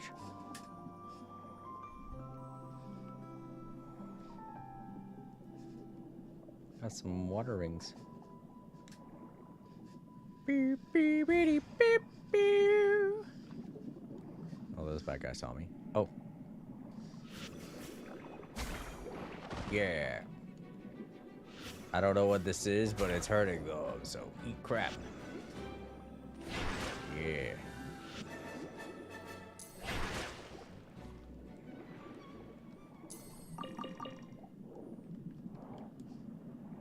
Did I get something? Okay. I guess I did. Got an encyclopedia crystal. I don't know what the hell that said. Oh, I missed it. What happens if I get all of them? Let's find out. No, no way. Time Lords said. The hydro element seems different from Barbara or Eskil's while we can shoot it like projectiles. Well, I don't know if it was me that said this or someone else that said it, but I mean, there's really no one element that's going to be healing. It just feels like Hydro would have been healing because we have two Hydro characters that are the best healers in the group. Sleepy time in a minute, Jason. Oh, okay, 4K. If you need to go get some sleep, it's totally fine. Oh, there's another sparkly. Where am I going? What? Finally found it. Here it is. Huh. It's So a crab. this is the entrance that leads to the synth production base. It sure doesn't seem out of the ordinary at all. That crab's totally freaking out. Look at him. He's kind of cute, though. Well, they don't want it to stand out. Yes, I'm sure. Blah, blah, blah. You're right. An important place like this is bound to have a ton of protective measures and mechanisms. Navia's probably arguing up a storm right now to stall for us. Bennett, Barbara, heal Pyro, and Hydra. Yeah, but Bennett's not the best healer. Some people will say he is, but... Because sometimes it interrupts. It would appear that I must repeat my question Yeah. again, Mr. Sorry. Tartaglia. Do you accept the charge that you are the true culprit behind the serial disappearances case? To be perfectly honest, I don't understand your country's complicated court system, or the reason why I'm being charged with something I've never even heard of. However, I did hear that people who have been charged can choose to participate in a duel to clear their name. Is that right? In which case, as long as I accept the charge, I can have an all-out fight with that champion duelist Clorend, right? I've got to admit, that's one of the most enticing offers I've ever received. When I privately sparred with her last time, she was obviously holding back. Real disappointing. Hey! Don't you understand? You're currently the prime suspect for a major case. This isn't the place for you to be looking for fights. Oh? Sounds like the Hydro Archon wants to lecture me on the ways of the Opera House. Then why don't you duel me too? I'm the kind of student that learns best in the heat of battle. No. That's not what I meant. Alas, it would appear that communication with the defendant is going poorly, and we have made very little progress. In that case, let me explain everything from the very beginning again. The goal of this trial is to determine the culprit behind the serial disappearances case. That case had nothing to do with him. You've got the wrong man. Huh? What's going on? Why is she interjecting again? I told you it couldn't be one of the Fatui Harbingers. Miss Navia, this is the second time you've interrupted the court proceedings. I only tolerated your behavior last time because you were able to provide the court with a key eyewitness. But that was an exception rather than standard court protocol. I can very well charge you with contempt of court for your interjections. Oh, please. Did you ever think I had any respect for this place's pointless theatrics? We can put that discussion aside for now. I'm not here to argue with you. I'm here to charge the true culprit behind the serial disappearances case. And if my charges prove true, then Tartaglia here will be proven innocent by default, correct? Oh, a young lady has charged in and offered to clear my name. How fascinating. Well, I'd gotten half bored to death by all these rules and procedures anyway, so I'll take you up on that offer. So, Your Honor, is there nothing else for me to do now? You may take a seat for now in the audience, but that doesn't mean the suspicions against you have been lifted. Now then, Miss Navia, who is the person you would like to charge instead? That person is... Oh god, I gotta help even though I'm not here. Callus's records.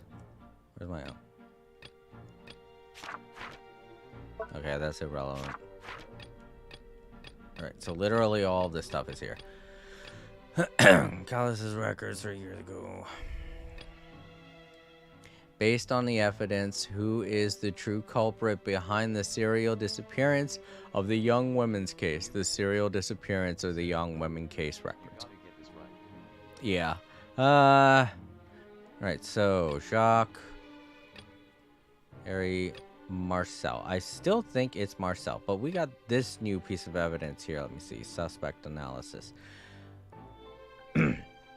Combining the information regarding the Gardamex and the investigation's results so far, it can be concluded that there is only one person who can have a large number of Gardamex in his possession and run the synth business without leaving a trace.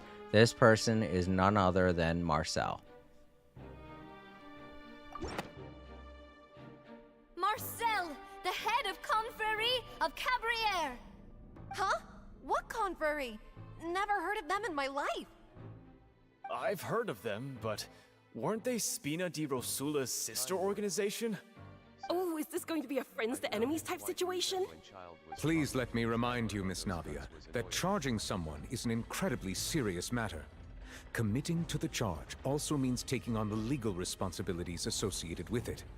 And if the charge fails, depending on the circumstances, you may also be charged with the crime of making a false accusation. Knowing this, do you still wish to charge this man? Yes, I do. In that case, I declare the charge to be valid. Miss Navia and attorneys, please take your places on the court. Members of the guards, please contact Mr. Marcel right away so that he may stand trial.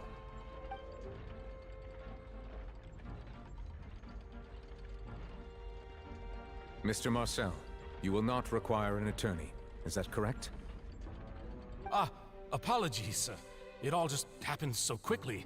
I still haven't figured out what's going on. I think an attorney won't be necessary.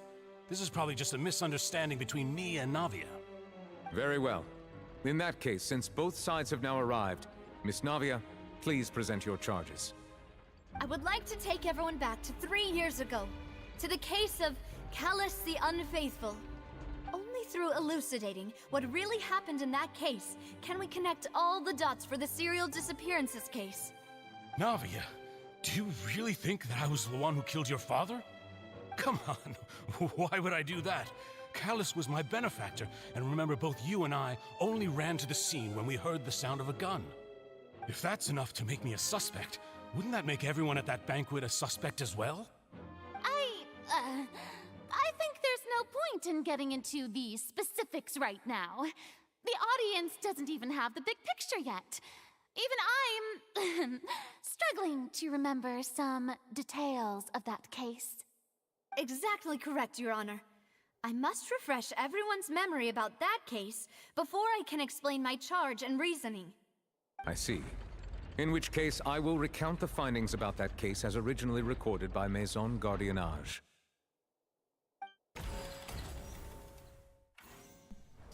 On the day of the murder, Spina di Rosula hosted a large banquet in a countryside estate owned by the Confrérie of Cabrières.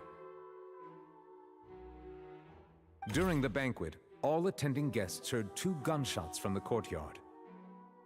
When the guests arrived at the scene, they found the primary suspect, Callus, holding a gun, while his acquaintance, Jacques, lay dead from a gunshot wound. The guards' investigation did not recover any other firearms from the scene. As a result, they concluded that the suspect's first shot must have missed, while the second must have taken Jacques' life. The suspect did not dispute this conclusion, and also declined to defend himself in court. Instead, he chose to prove his innocence through a duel. Callus was defeated by champion duelist Clarand in the ensuing duel, and soon succumbed to the injuries. These are the known facts about the case.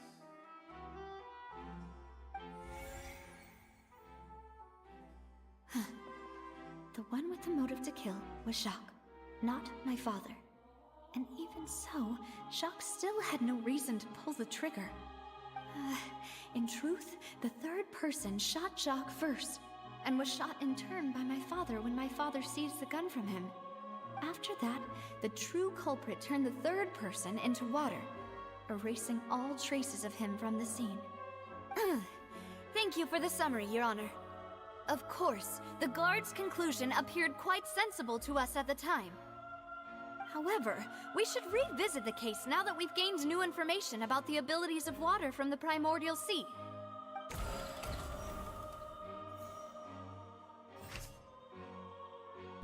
Alright, now's the time when I have to actually interject. The areas that have blue lettering need to be changed. Alright, so that right there, that can't be changed. There's nothing about that that has to be changed. So, this is the first one. On the day of the murder, Spina de la Rosa hosted a large banquet in a countryside estate owned by Confreri of Capybara. Or Cabarera, however you pronounce it.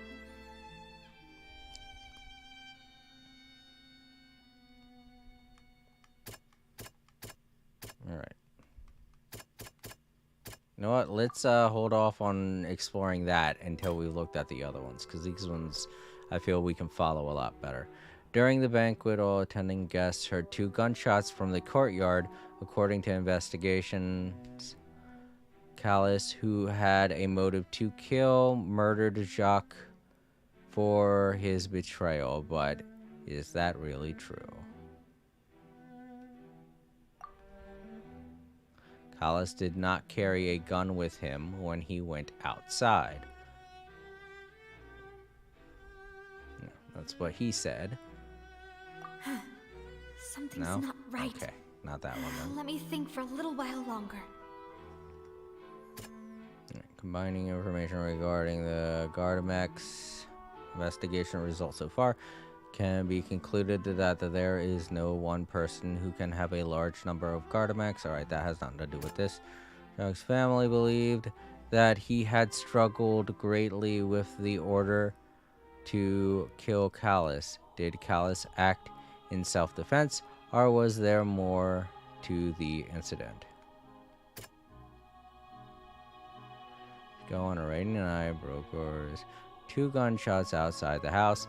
When they reached the scene, Callus had a gun in his hands, and Jacques had been shot and slain.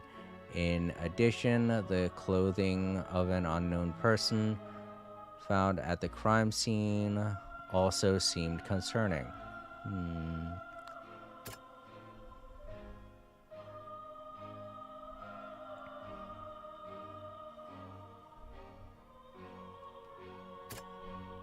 No? Okay. Something's not right.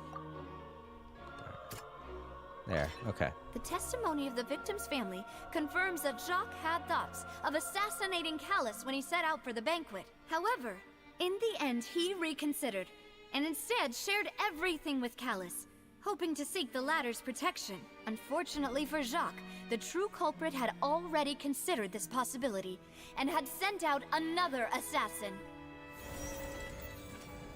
Okay.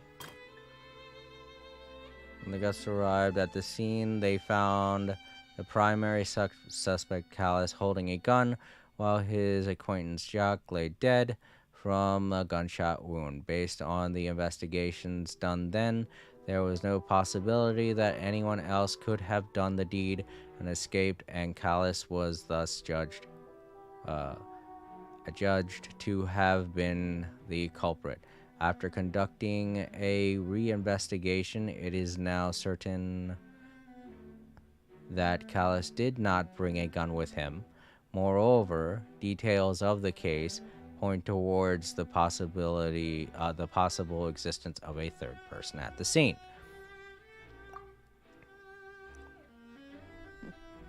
Callus did not carry a gun with him when he went out. One of the advisors, Spina Rosa, claimed that he was very grateful to Callus for his kindness. He was also present at the banquet on the day of the case and can provide evidence that Callus did not carry a gun with him when he went outside. No?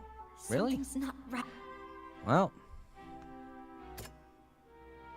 that's not helpful. Clothing of an unknown person. That might work. There we go. This assassin first shot Jacques, then turned to shoot Callus, only for Callus to wrestle the gun from him and kill him instead. Well, then what's the thing with the Callus not carrying his gun outside? Guards' investigation did not recover any other firearms from the scene. As a result, they concluded that the suspect's first gunshot The first shot must have missed, while the second must have taken Jacques' life. This deduction is based on the circumstances where there is no third person on the scene, but it turns out that there was a method that can clearly cover up the killer's tracks. Alright, this one is definitely the water. A pile of clothing was found at the scene. The guards once believed they were used by Jacques as a costume to disguise himself. But now, it is clear that the clothes were proof that there was a third person at the scene, and that they were turned into water after committing the murder. Since it was raining that day, the culprit was confident that they could use the rain to wash away all traces of their dissolved accomplice. Okay, so the other two were just red herrings. Realizing this, the true culprit caused the hired assassin to dissolve into water, leading everyone to believe Callus was responsible for Jacques' murder. This is the true version of events.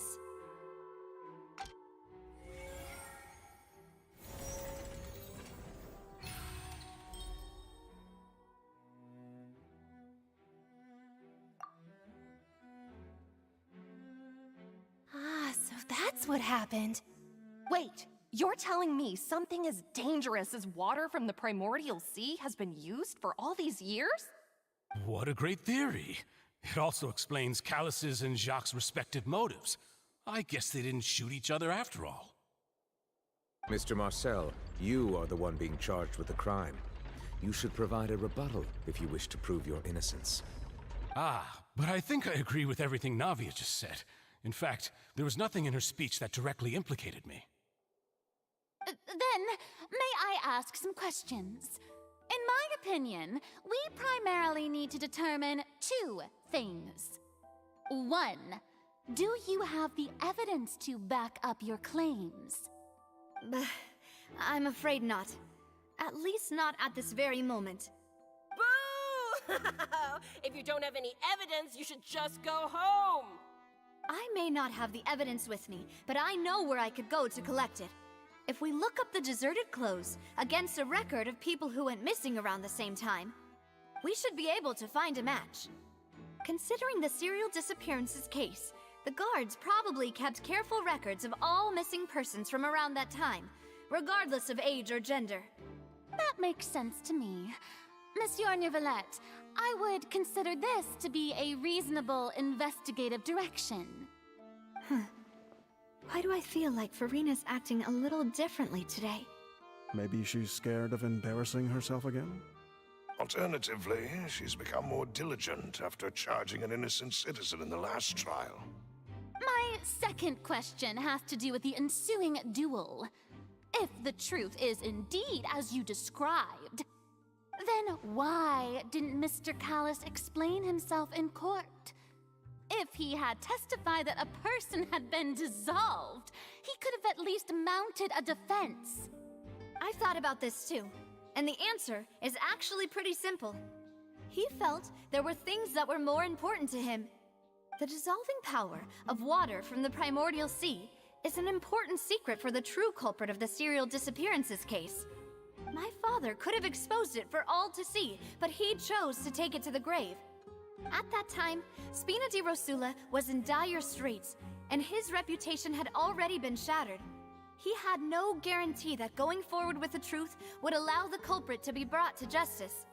What was certain, however, was that it would paint a gigantic target on my back. Boss once told me that Demoiselle had already been selected as the next target of the serial disappearances case. What? If the secret had gotten out, the culprit would have fought an all-out war with Espina right there and then. I wouldn't have been the only one in danger. All of us would have stood to lose our lives. Of course, the guards might eventually figure out the truth of the matter and determine that we were in the right. But what good would that do? How can a hollow verdict protect anyone? Had this opera house ever given my father any kind of confidence in its brand of justice, Spina di Rosula would have had no reason to exist. But by staying silent, we retained the ability to deter our opponents and continue the stalemate. I was able to become Spina di Rosula's president, which made me harder to target, as well as giving me more time to grow and learn. And once I have figured out the truth and stepped up to the challenge, I will do what this opera house cannot and restore my father's truth and honor back to him. So, you mean to say, your father intended to die in the duelist's ring? That's right. Do you have any proof? Of course. All you need is to ask his opponent, Clarand. I don't need your apology, your guilt, or your support from the shadows. You don't have to do anything for my sake. But since he entrusted his will to you, Clarand, you should tell us the truth about his sacrifice. So, during the duel, did you believe that Callus was intending to die? Yes, I did. As a champion duelist, I've fought many battles and taken a countless number of dishonored lives. In my line of work, I've seen all kinds of people give their all for the faintest hope to continue living. Some were determined, others passionate, and some even manic and twisted. Just one look and I can tell if a duelist is hoping to live or if they're looking to die. I hereby swear on my name and honor as a champion duelist that Mr. Callus never intended to leave the ring alive. Since that's your testimony, I have no more questions. It appears there really are good grounds to reopen this case. I concur. However, Miss Navia, you still have not explained the link between your father's case and the serial disappearances case. Right? What she said was fascinating, but kind of beside the point. Wait, weren't they just talking about the serial disappearances case? Of course, Your Honor. The two cases are connected via a matter of timing. In my father's case, the culprit intended to kill both Jacques and Callus. As a result, they planned to act after hearing 2 gunshots. And, at the end of Linny's trial, the culprit also only dissolved the victim in front of everyone because they realized they were at risk of being identified. The culprit could only time their actions so precisely if they were already at the scene. Coincidentally, Marcel attended both the banquet and the trial. So that's why you suspected me. Even after hearing your reasoning, I still can't help but find it a little preposterous. I'm used to it, though. You've always been an impulsive and sentimental child, Navia. It's one of your most endearing traits. No need to appeal to pathos.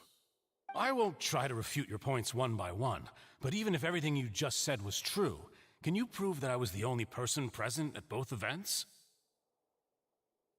On top of that, does a person have to be physically present to control the timing? Can't someone remotely monitor the place?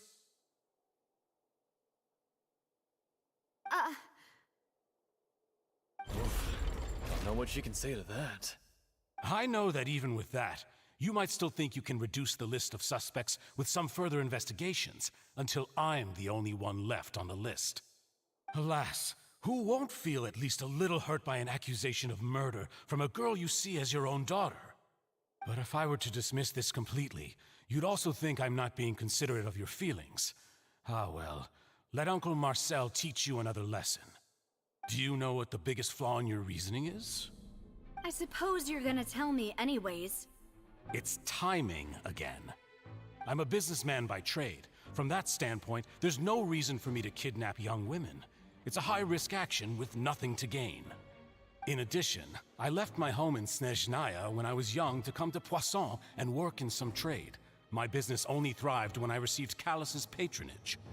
But the disappearances began before I ever stepped foot in Fontaine. I do apologize, demoiselle. This was my mistake. You're looking pretty sus over there, Malice. No, it's not your fault. I'm sure he had come prepared.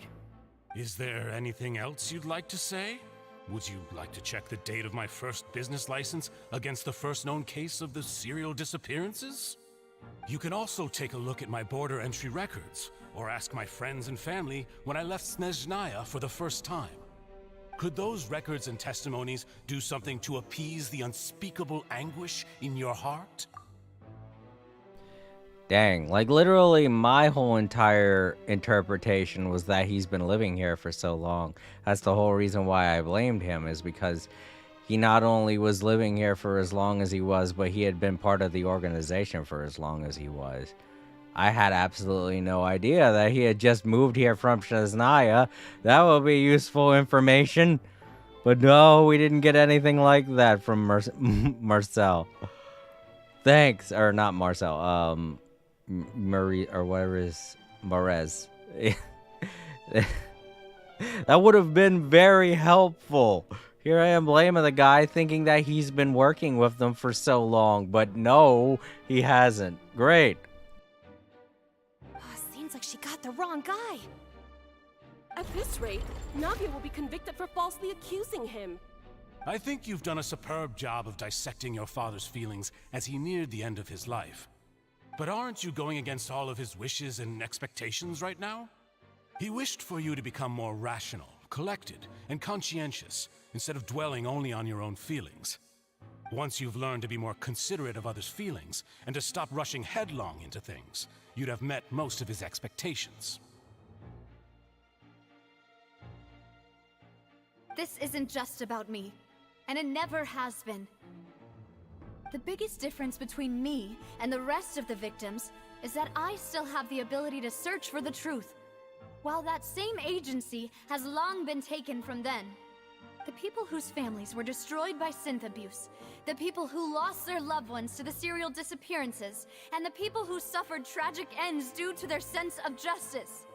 Many people's images are flashing before my eyes. I'm sure some are coming to those of you in the audience as well. And whose image do you see, Marcel? Is it a man named Vacher? Oh, so you do know that name. I'm merely surprised you'd suddenly say the name of someone I've never even heard of.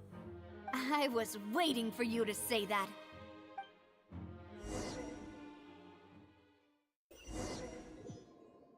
Okay. This is supposed to be the entrance to what is, quote-unquote, the synth manufacturing area. And now we're back here with my character. And I've got to investigate here. I don't know. I'm pretty sure it didn't matter who it is that we picked. Well, because A, it did seem weird that we had to go over all three of them when we were first accusing. B, the two people that were part of the accused, their testimonies were not useful at all in setting up everything. And B, it seems like it doesn't matter who we picked, we'd still be on kind of a chopping block, because all three of them did kind of have a lot that we didn't pass, that we didn't really know too much about. So I think that there's something else going on here, but even though I've alluded to it, I'm not going to say anything.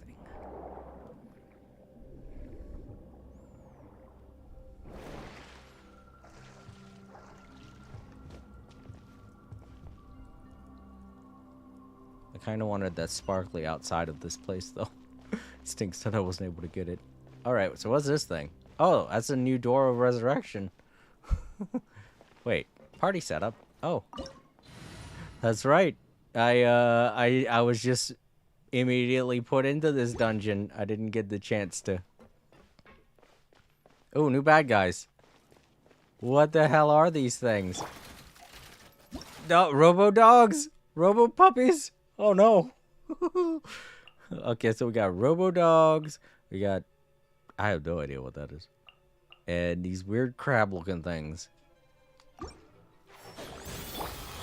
Right now, emerge. You guys are in trouble now. Just shoot them. Hey, what's up with these orbs?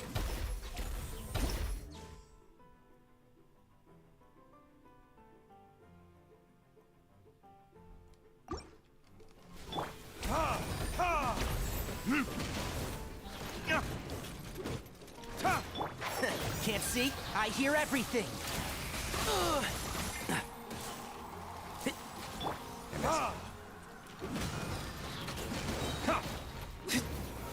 Verdict is... Enshroud! Right now, emerge. Oh, I didn't mean to hold it down. I meant to just tap it.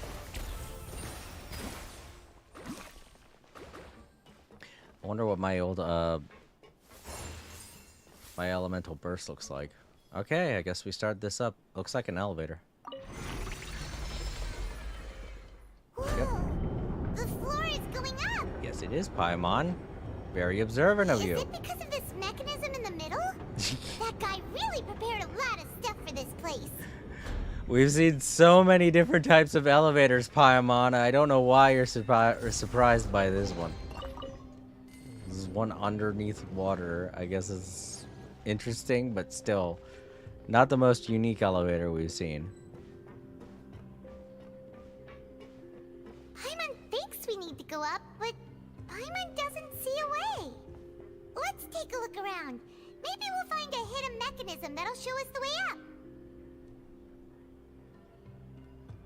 We got some kind of weird fish in there. Let's look on here first.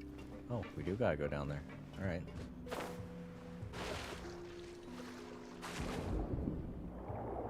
Ooh, what's this? It's a hole. How do I get rid of it? I don't know. Something to do with these guys.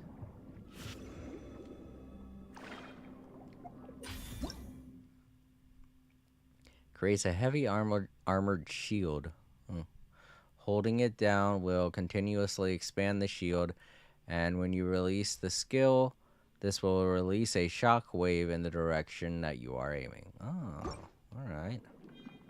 Guess I'll do that then. Oops. Yeah. Wrong button. What the heck? Statue. Okay, we got oh, one of these.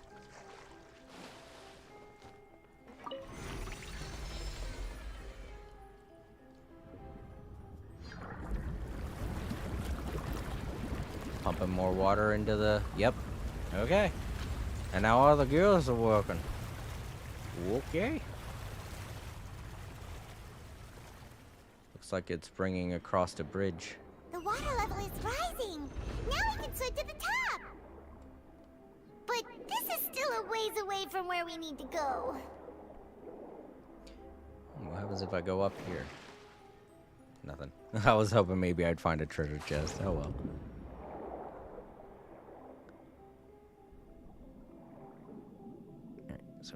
Go over there. I can dive out the water. Yeah. I didn't think that would work, but yeah. It's like Link in The Legend of Zelda Majora's Mask. Ah, great. More doggos. Keep up. I'll uproot you. Right now. Right here. Right now. And a new type of sentry. Uh-oh.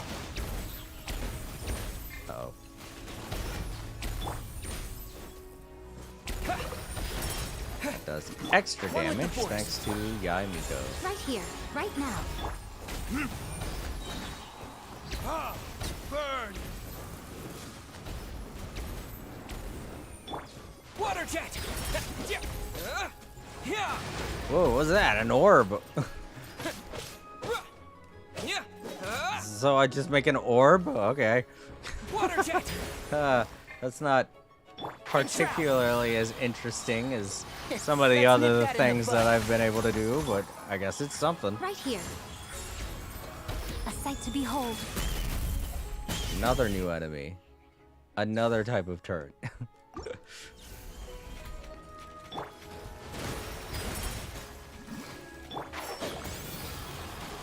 Emerge. Right now.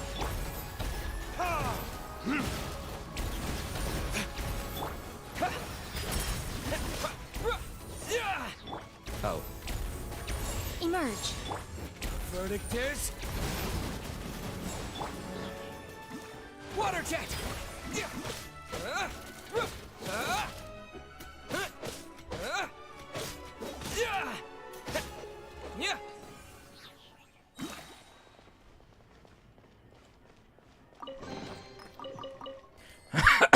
Excuse me.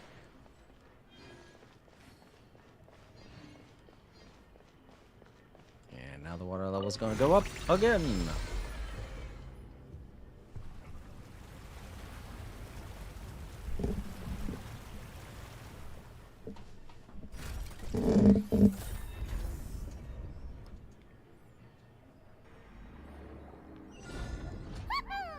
Now the path is clear. Let's go.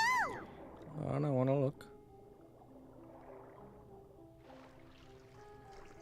Must be something in there.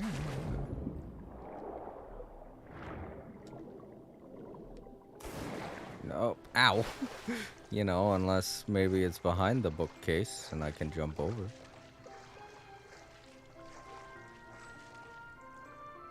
Too shallow to dive. What do you mean? Okay, well, that sucked.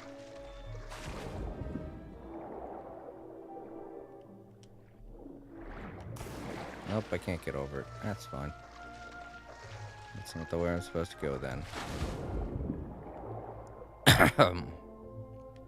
It's weird though, it looked like there was space behind the bookcase.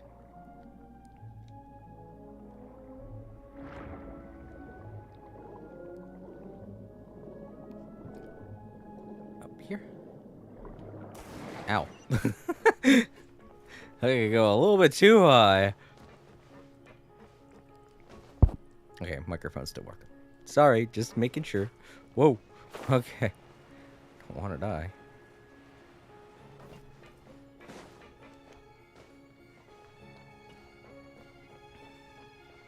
Yeah, water dungeons now. These aren't that bad. Definitely not as bad as the ones in certain games.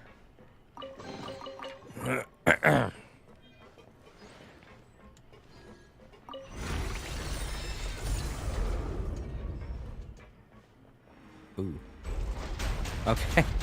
Supposed to say, what's up with these? Freaky. Oh, we're gonna have to fight our first guards.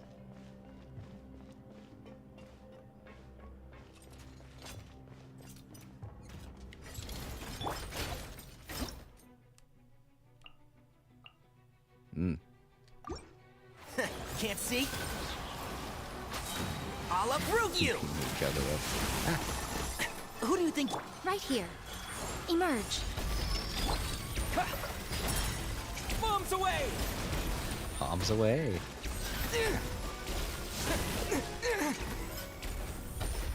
Come on out. Right now. Right here. And Shroud!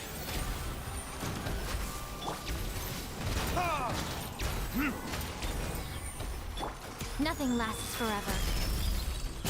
Right now. One with the forest. Burn! I hear everything. Right here. Right now.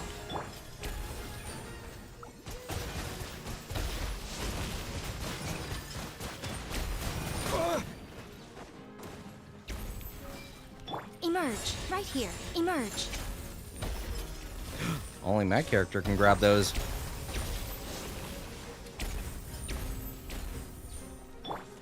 Doggos.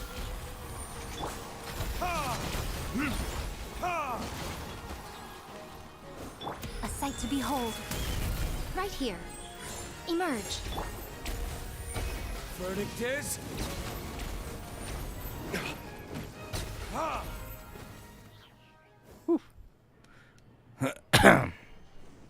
All right, food time.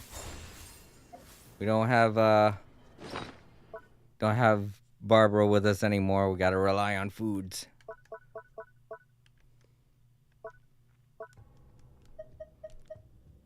Chicken.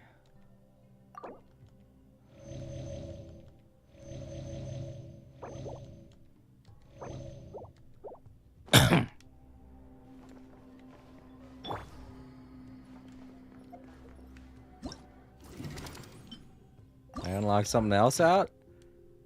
Yeah. The different types of enemies in Fontaine. Well, I knew we'd have to fight those eventually, so that was a no-brainer. Okay. Down the cave we go.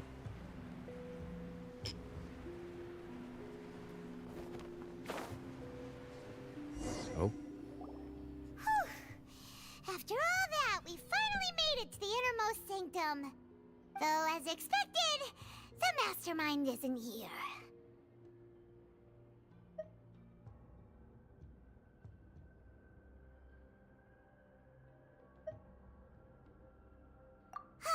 That's right.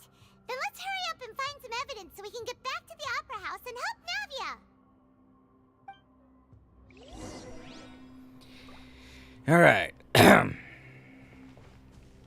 What's this? What's all this?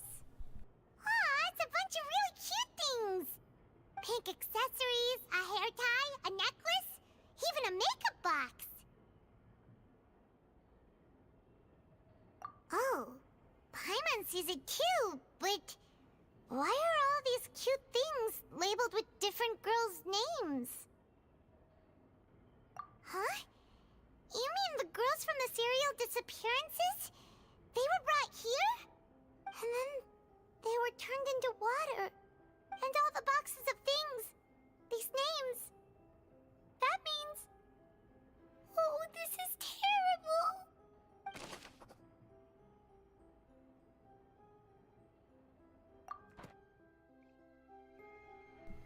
Alright, we found the missing girl's possessions that fell off of them as they turned into water.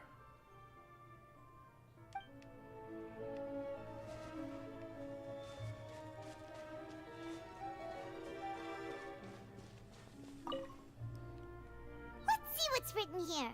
Nothing escapes Detective Paimon's eyes. You need your mustache, Paimon. Callus.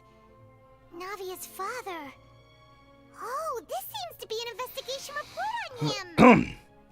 It's probably related to his and Jacques' case. Yep, it's about finding someone to assassinate Jacques and Callus because of a lack of confidence that Jacques himself would go through with it. This should prove the existence of the third person, right? We still have not determined the exact content of the key information Callus has passed on to certain members of his organization. The old dog's a real menace to deal with. Even if he abides by the promise he's made to us, he will still have the upper hand. He can act whenever he wants to make our lives miserable. The only option left is to remove him from the picture entirely. I concur. Let's send someone to kill him. He won't declare war as long as we don't touch Navia. Oh, seems like we've got a bunch of correspondence between the higher-ups. They're all just so evil.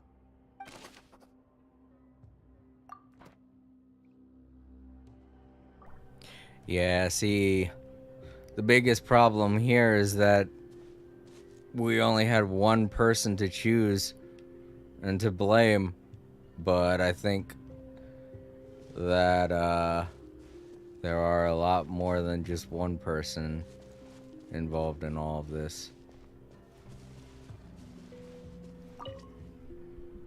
Oh, look! There's an important-looking basin over here, and it's full of water. That means this is where they make all the synth! And that special water is the main ingredient! If you dilute it with normal water, you'll get synth, but the pure stuff can dissolve a human! Paimon will take notes on this incriminating evidence.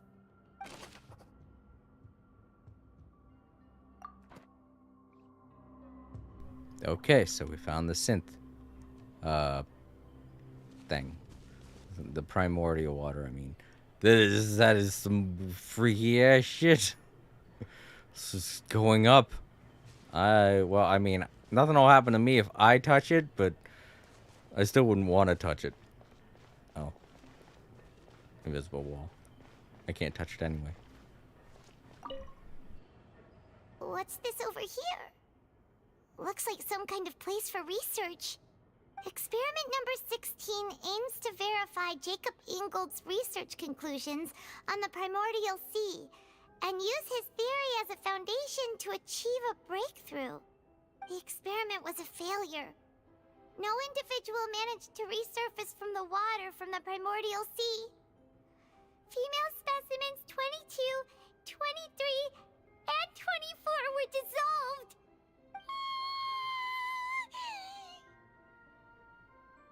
Sorry, Traveler. Paimon will try her best. It's just that Paimon's never read something so scary before.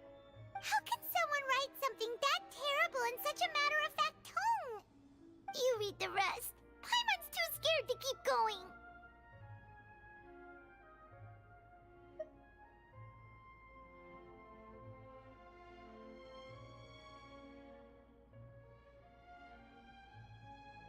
So that's why he did all of these experiments. Wait, did he really think he'd be able to find a way just by dissolving people over and over? That's just insane! Ah, the person responsible for all of this is Bashir. The question is, who is he and where is he? Huh? Isn't that the name you heard by the fountain? Paimon thought he was an eyewitness in the serial disappearances case. You mean Vache is the one who did all of these... experiments?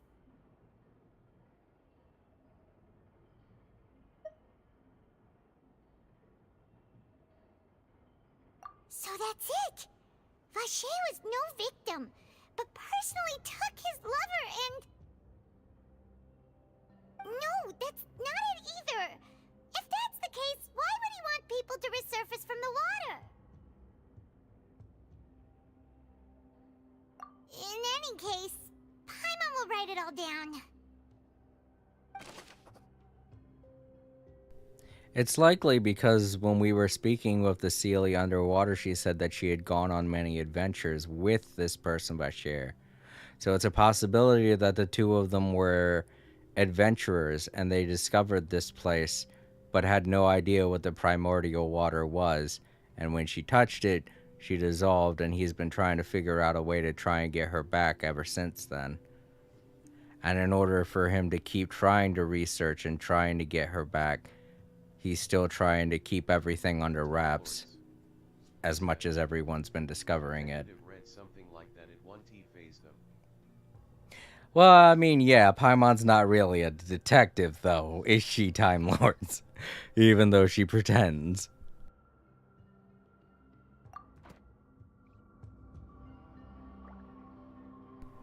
Alright, so can I do that thing where I look for... Yeah, I can.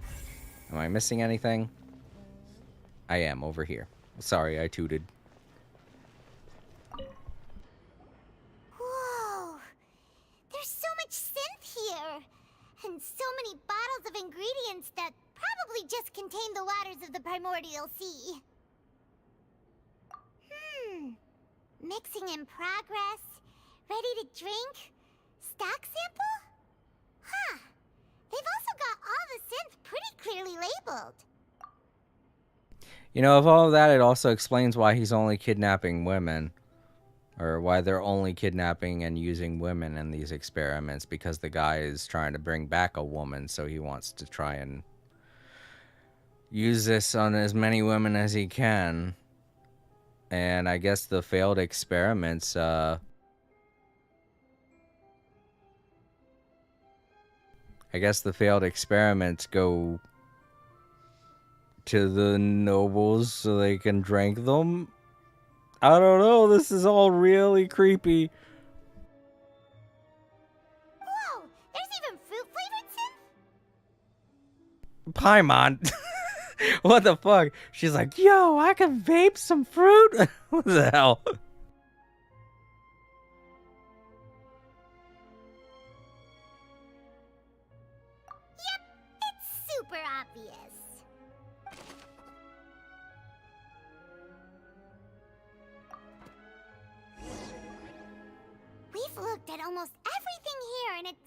like our theories were spot on, but... Yeah, we haven't found anything that reveals his true identity. No wonder even Neuvillette wasn't able to find anything. Whoever it is probably destroyed everything to do with that name a long time ago.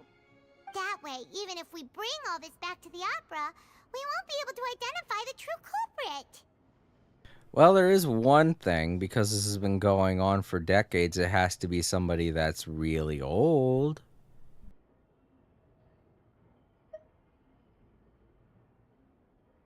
Sure thing. Paimon won't admit defeat to this guy either.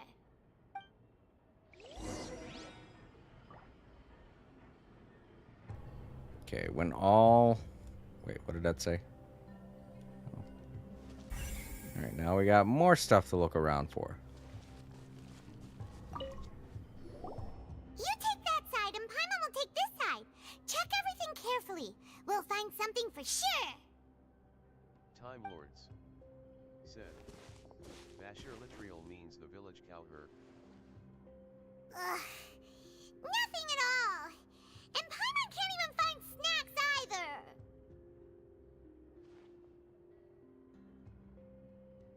Whoa, really? Time Lords What Paimon see? said. In a French dictionary. Vinier. Isn't that Vache's lover's name? Then you found her diary. Let's see. Aw. It's just a normal diary chronicling their love story. She was so sweet, too. Oh, Paimon feels even worse for her now.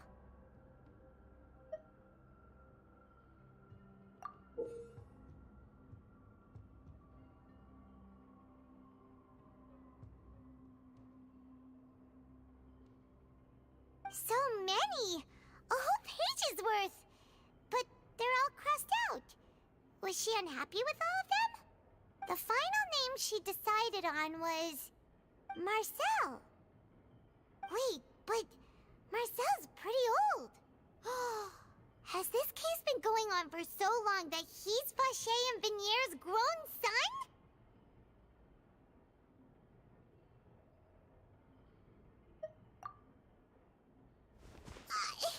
Hey! Paimon still hasn't figured it out yet.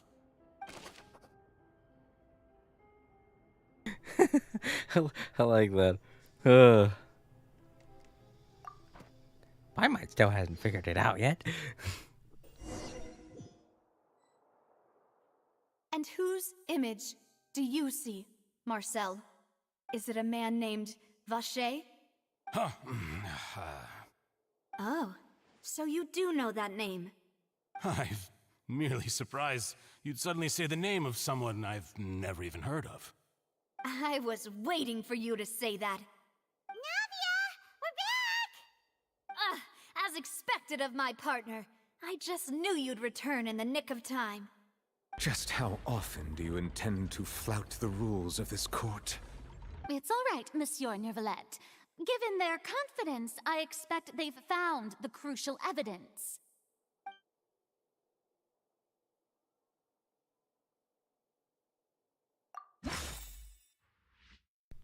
Alright, now, where's that diary? There. That's the only one. I don't know how I can fuck this up, but here we go.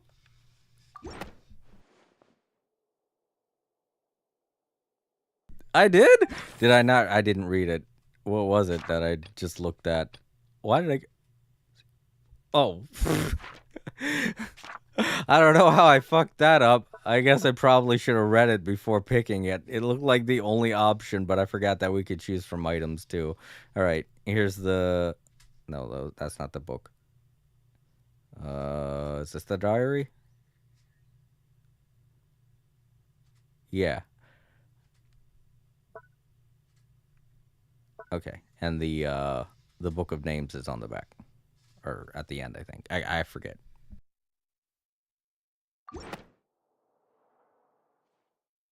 But the truth of it, Marcel, is that you've always been Vache. Huh? We've investigated your lair and we already know everything!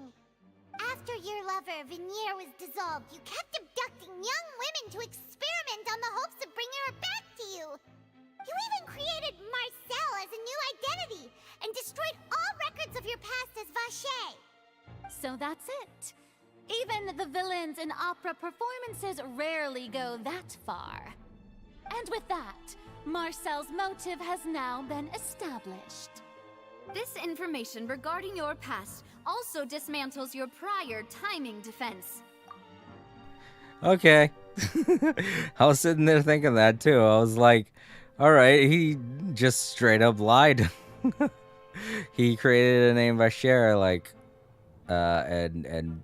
or he created a name Marcel from the diary and just pretended like he came from, you know what? And that's the other thing too. We have bottles of the synth. If we use them on him, they would work because he was born here in Fontaine while he's claiming to be from Snezhnaya. So if he tries to say, hey, no, none of that's true. It's all just made up. We could be like, oh yeah, well here's some primordial water. Splash a little on yourself, huh? And if he denies, then that's like as straight up just proof that he's guilty. Well, Marcel, do you know where you went wrong? You fixated your gaze on the lover that passed away, instead of paying attention to the living people around you. So, you never noticed how we changed, or how we grew as individuals. You also never understood Boss's real expectations for his daughter. Or our determination to see things through. Your determination. Mr. Marcel, please speak up now if you would like to defend yourself. Otherwise, the trial will move on to the next stage. Do you really think I wanted to do any of this? Pay attention to you? What for? Have you ever paid attention to me? Ever empathized with my pain? Ever known how it feels to watch the love of your life dissolve right in front of your eyes? No one helped me. No one even believed me. All those decades ago, even the officers from the Maison Gardiennage were laughing at me. They said there's no way a human being can turn into water. So I must have gone mad from grief. Vinier's death was brushed away by all of you as if it didn't matter at all. Well, now you know, don't you? Ha! Well, it's too late now. All those who were dissolved are gone forever. You only have yourselves to blame. You set up this ornate opera house in pursuit of your so-called justice, your beloved drama, while turning a blind eye to the suffering of the people. Vinier is dead. We promised each other that we would always be together. Wherever she goes, I will follow. But I'm not from this blasted place, so I can't be dissolved, no matter what I do. Oh wow, he's not actually born from here. I didn't... Alright, so maybe he is from Snezhnaya. Jeez. This is another shock. Okay. So when he made up the character Marcel, he just went with his... Wow, that seems like a really missed opportunity there, Marcel.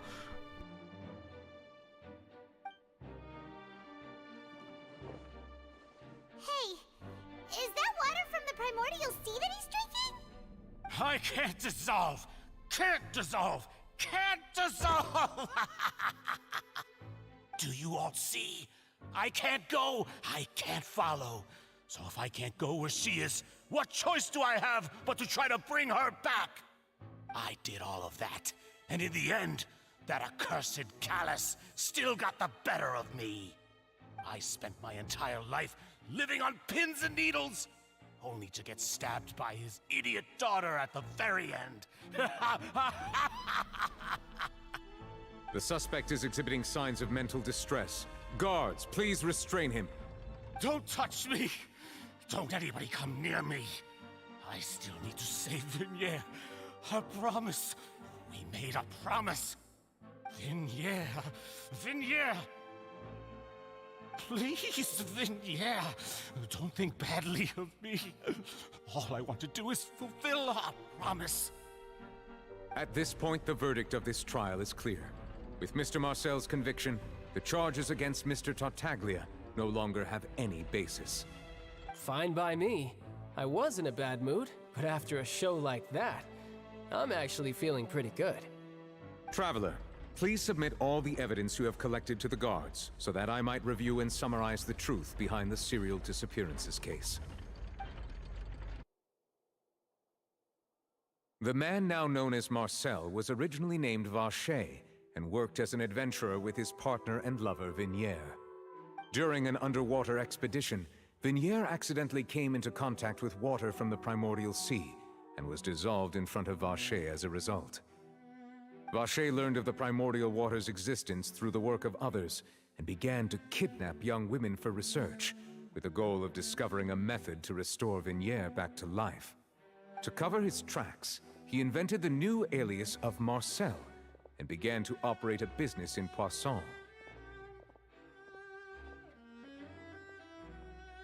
During the course of his research, Vacher discovered that a diluted concoction of water from the primordial sea can induce feelings of euphoria, and began to manufacture and market synth. However, as he accumulated wealth to fund his continued research and expanded the scope, he came into conflict with Spina di Rosula. After exchanging blows with Spina di Rosula for many years, Vacher decided to assassinate their president Callus at a banquet.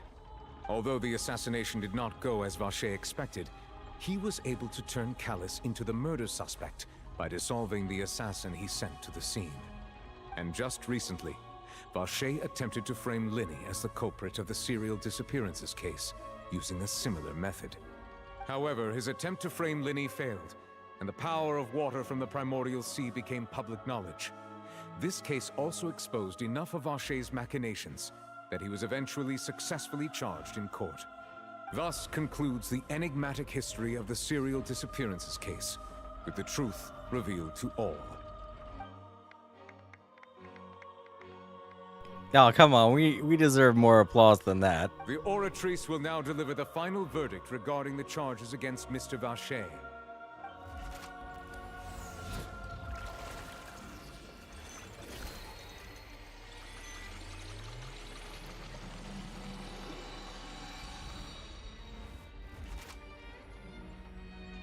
According to the judgment of the Oratrice Mécanique d'Analyse Cardinale, Mr. Vacher is guilty. Guards! Take Vacher away.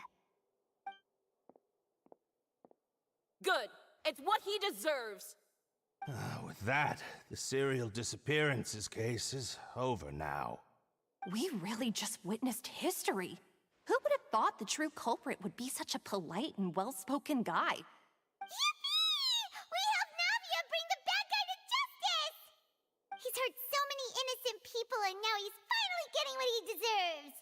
Time Lords. Are you okay? Furina saying it like that sounded like a pun. Yeah, it did rhyme. It wasn't a pun. It was just the way she said it. It rhymed. And that one lady, she's just like, oh, I can't believe it's such a well-spoken guy. Like, I'm so sick of people in like news broadcasts and all this stuff. Like, oh, I can't believe it was this person that we had no idea it could be this person. Like, shut up. I'm tired of people saying stupid shit like that. It's just creating dumb stereotypes around people that either speak well or are nice or anything like that. Evil comes in all forms. It doesn't matter what the hell the person is or how they look. Who the person is or how they look. The fact that you're bringing up stuff like that is just so dumb of you. Just shut up with all that. Oh, I had no idea it would be that type of a person. Fucking ignorance. You deserve to go to jail just for saying that. Isn't that discrimination?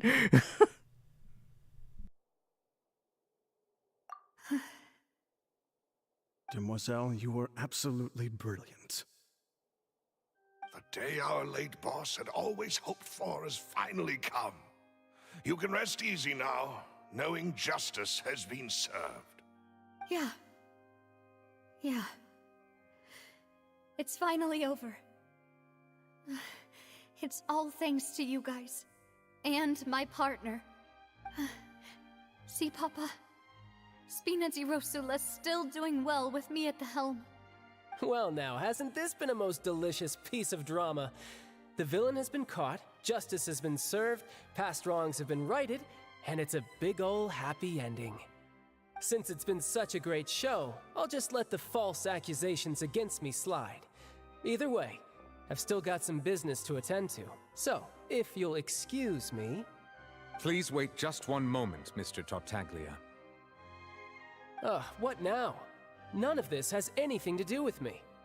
According to court protocol, since this trial was initiated due to a charge against you, a verdict must also be made regarding the initial charge before the trial can conclude. Oh, come on. Is this really necessary? Haven't you already caught the real criminal? Isn't it time for side characters like me to exit stage left? Please respect the laws of Fontaine. This has always been the rule. All right, but this sure is a lot of hassle. All I need to do is stand over there, right? Let's just get this over with. Through evidence presented in the public trial that was just held, it has been established that Mr. Tartaglia has no direct connection to the serial disappearances case. The guilty party has been identified, and thus it is logical to suppose Mr. Tartaglia is innocent of the charges. We now turn to the Oratrice Mécanique d'Analyse Cardinale to render the final verdict on the charges.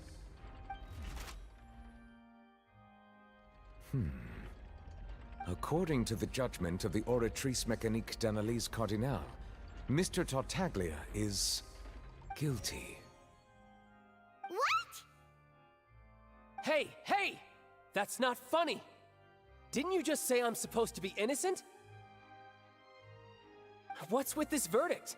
Is your justice machine malfunctioning? Huh? This has never happened before.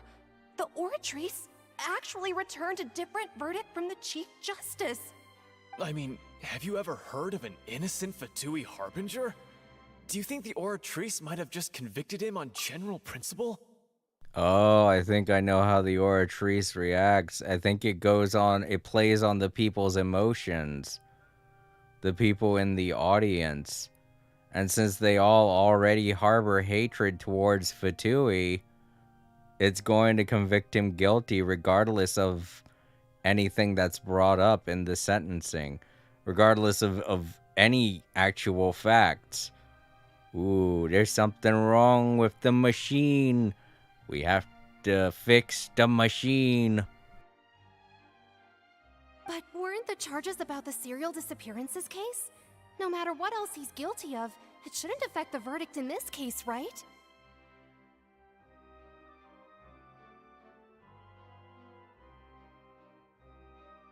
Ooh, it doesn't help that I'm in the audience too. My character doesn't like Fatui members either. Oh no! The judgment of the Oratrice Mécanique d'Analyse Cardinale is, by law, the final verdict of the court. We must accept the guilty verdict. Guards, please take the suspect into custody per court protocol.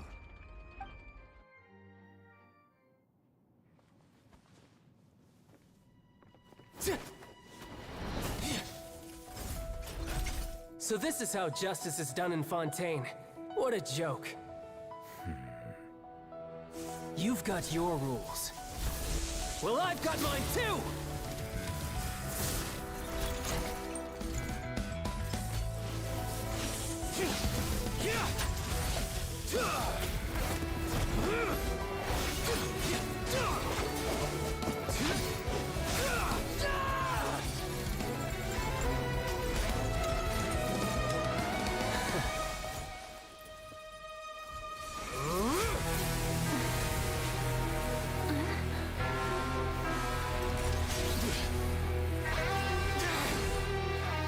He's activating his spell legacy!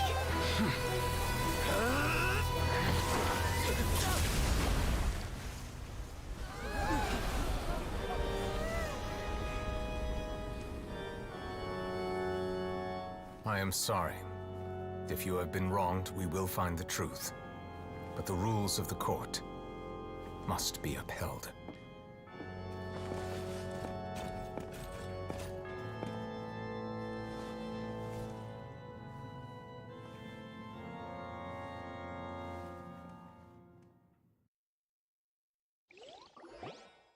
Hey, Monsieur Nouvelette, what's going on? Shouldn't they have been cleared already? Apologies. This is also the first time I've encountered such a situation.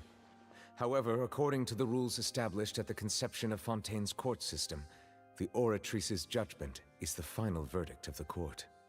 All I do is follow court procedure.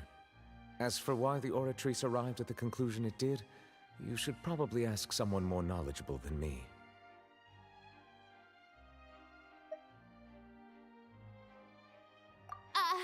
Why are you looking at me? I had nothing to do with it! I don't know what happened there either! Hey, stop staring at me! What does Lady Farina mean by that? Said. The traveler hates Fatui and the Abyss, so I doubt that would cause a reaction with the machine Lynette. She says she has no idea either? But that's impossible. Didn't she create the Oratrice herself? Well, Time Lords, what I'm going off of is that it pulls the opinions of everybody inside of the court, inside of the opera house. So that means that regardless of whether or not Linny and Lynette were Fatui and that everybody else disliked Fatui, once they all saw what happened and realized that everything was, everything's okay, they already had pretty high opinions of Lynette and Linny. Finding out about Fatui was just like a side thing. Finding out they were Fatui was just a side thing to everybody else in the in the opera house. So once they realized that they weren't guilty with all of, their opinions that they already had of Lynette and Linny, they already knew that they were, good people. They were like, okay, cool. But here is introduced a person that they don't know that well, and they know that they're a Fatui. Then, the only people in the room that actually knew Child all that well were me and Paimon. And we're already kind of sus of Child, so it didn't help his case all that much. Everybody else saw the facts, but they all had the same opinion in the back of their head. Well, he is a Fatui, so maybe to some capacity he's guilty.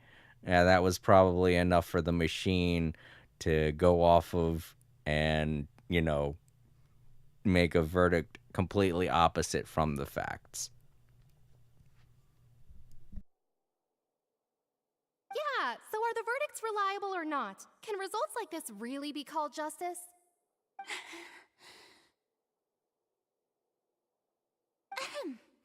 My dearest citizens, did you really think we'd allow an incorrect verdict to be handed out in this court? Did you really believe that the judgment could be mistaken or be the result of some sort of random mishap?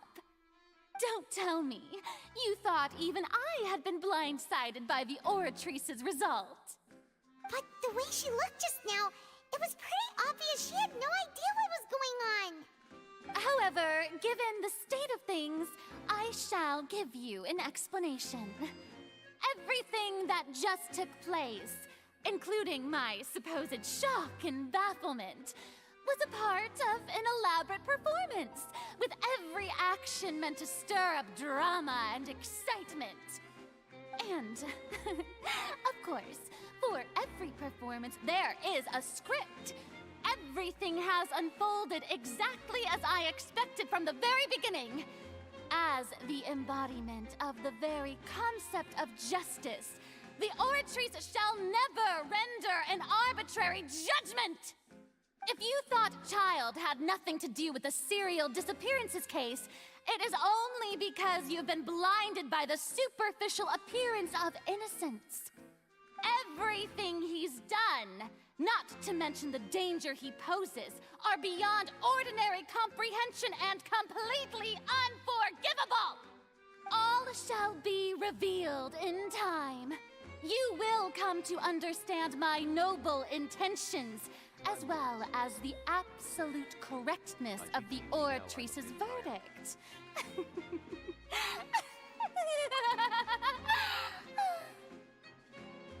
Alrighty, Time Lords. See you later, man. Sleep easy, buddy. Thanks for stopping by. Now, having said that, although I hate to leave things hanging in suspense, it is now time for this performance to end. As the lead actress, I shall be the first to take my leave. Toodaloo! So she chose to make her escape after all, did she? Yeah, I don't think she understands at all how the Oratrice works. I think we're gonna have to talk with Lynette and Lenny again, because they've been investigating. They've been investigating how this thing works. If anything, they probably could have discovered something by now. Hopefully, so let's go talk with them. So you're saying we shouldn't put much stock into what she just said? She probably just put on that performance to save face. As for the truth, it's unlikely that she actually has any idea. However, please be assured that I will continue to investigate this case in a personal capacity. Just as I promised, if the judgment has been incorrect, we will do our utmost to clear his name. Alright. Even though we feel pretty badly for him, we'll take your word for it for now. After all, he's done plenty of bad stuff, so he should have known he'd go to prison someday, right? Once again, just confirming what I said earlier to Time Lords about me and Paimon not being reliable sources of confidence for clearing Child's name.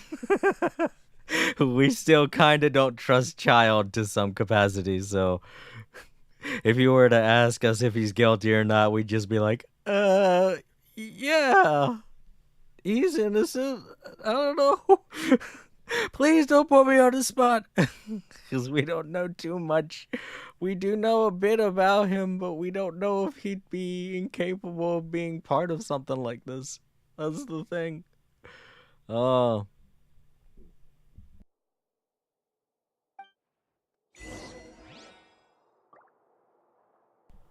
Okay, well, goodness, it is getting pretty late. Oh, Monsieur Nervalet! That power you showed when you took him down. Who are you really? I'm the Chief Justice of Fontaine, of course. If officers of the law lack the strength and capability to enforce it, then it makes a mockery of justice.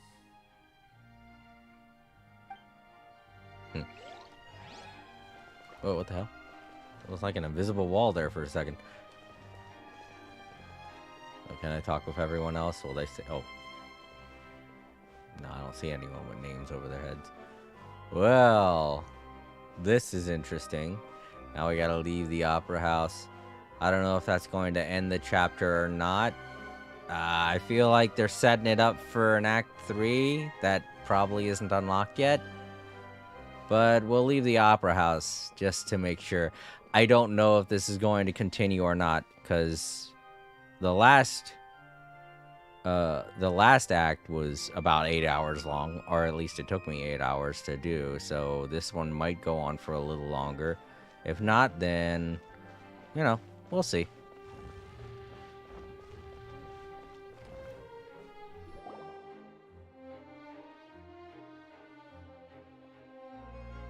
Hey, what are you doing? Quick, stop him! Traveler! Hey! Traveler! Marcel! What are you doing over here? Stop resisting arrest! Cease, or we'll add another charge to the list. No, wait! I just want to ask the Traveler something. I'm not looking to run away. Please, just let me ask this one small thing. Go on. Thank you. I was being led away when I finally realized something. Where did you first hear the name Vache? I erased all records of that name. So, unless... Are you still trying to prove your innocence? Give it up. You've already been convicted. Really? You did? You're sure? You met her? But how could that be? How did you manage to do it?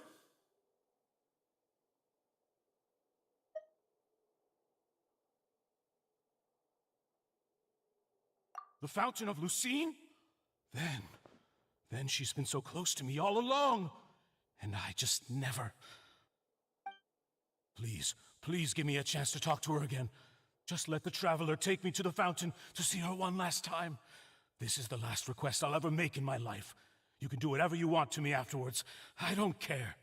What? Give an inch and you want to take a mile? Do you think serial killers get to make requests like that? Paimon agrees. Why should we give him what he wants when he's only done a ton of super terrible things? This request, is it worth as much to you as your life? Of course! Wait, no. It's worth even more than my life. Humans. Will they betray the instinct to live just to satisfy spiritual needs? Very well. I will grant your request. Your Honor, I fear that... I will go with him. You do not need to worry about any escape.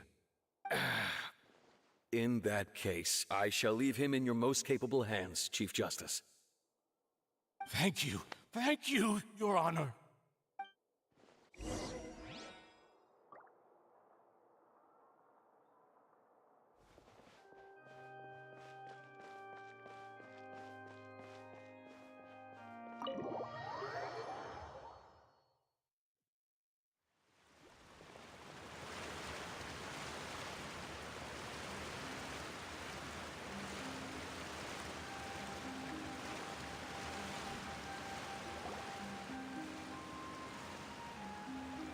Is this the place? You said she's here, but what do I need to do to see her?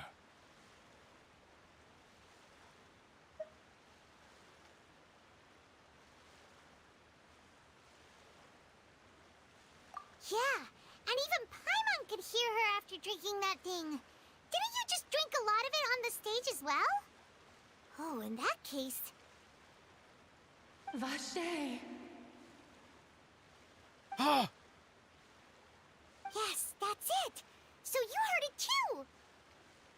Vignier, it's me! It's me, Vache! Vache? Vache? I'm here! Where are you, Vignier? I'm coming for you. I'm finally here for you. Hey, wait! Be careful! Hey, wait! Vignier, is that you? It's me, Vache! Vignier! Vache? Why did you come? Didn't I say? You don't need to look for me. You look a lot older than I remember. How long has it been? It's been more than 20 years. I've suffered for over 20 years since the day you left. All this time, only the thought of bringing you back has kept me alive. Nothing else mattered to me. I must be dreaming. Who would have thought I'd get the chance to tell you all of my feelings like this? Vignier, you are my everything. I really don't know how I could live without you.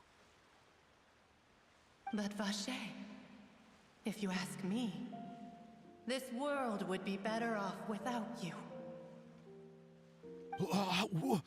What are you saying? If not for you, I would have finished my law degree and probably become a top-tier attorney one day. If not for you, I would have continued to pursue my love of the arts, and my works would have been displayed in the Palais Mermonia itself. If not for you, I would at least have been able to take care of my mother. And she would not have grown old and died alone, with nothing but the tears on her cheeks. It's all because of your selfishness, Vache. It's all because of you. You... Wait, you are not Vinier. Who are you? Yeah, this does not sound like the Oceana we were talking to before. I think this is all some kind of inner guilt that he's feeling. You're right. I am not Vinier. I am the sacrifices. Oh, okay, that explains why there were so many different outcomes that she was talking about. Okay, these are all of his victims. Every woman who died by your hand, as our bodies dissolved, our consciousnesses flowed back to the primordial sea. Our thoughts circulated endlessly within the primordial sea, and we were no longer individuals, but we became one, just as streams of water come together in the sea. I'm Cressy. I'm Lemony. I'm Azine. The only one I am not is Vinier. Why? But then, where is Vinier? She doesn't want to see you anymore. Every tendril of her consciousness is avoiding you. This is what you get for your selfishness. Your selfishness robbed us of our lives and our futures. You said time and time again that you'd do any and everything for her. But did you ever consider whether she'd want to see you do the things that you did? If she would despise you for what you became?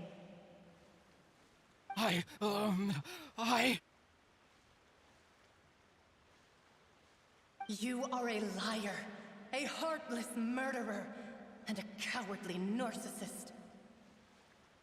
The only thing you are not is Vinier's beloved. From the moment your first victim died and her consciousness merged with Vinier's, she has had nothing but pure hatred for you.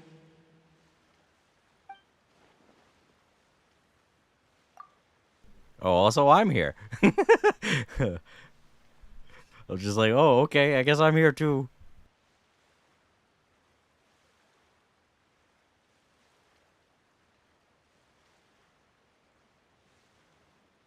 Oh, okay, well, I guess it all worked out then. We lured him back here so that the victims could take revenge. Sweet. No! Yeah! She can't hate me. Let me see her. Please! Have mercy! You still don't understand. When I said don't look for me, that came from the real Vinier. She really doesn't want to see you anymore. But on top of that, she also said that because it's her final drop of pity for you. She said that because she knew that if you did come here, we will show no mercy to you. Vache. Vache? Vache. Vache. Vache. Vache. Drown.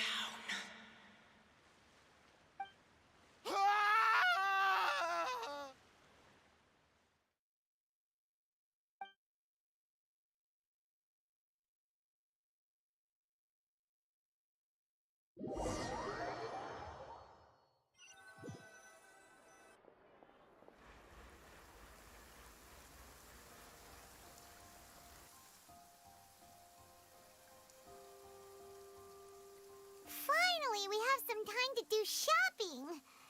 Gosh, it's really been a long time since we've been able to relax.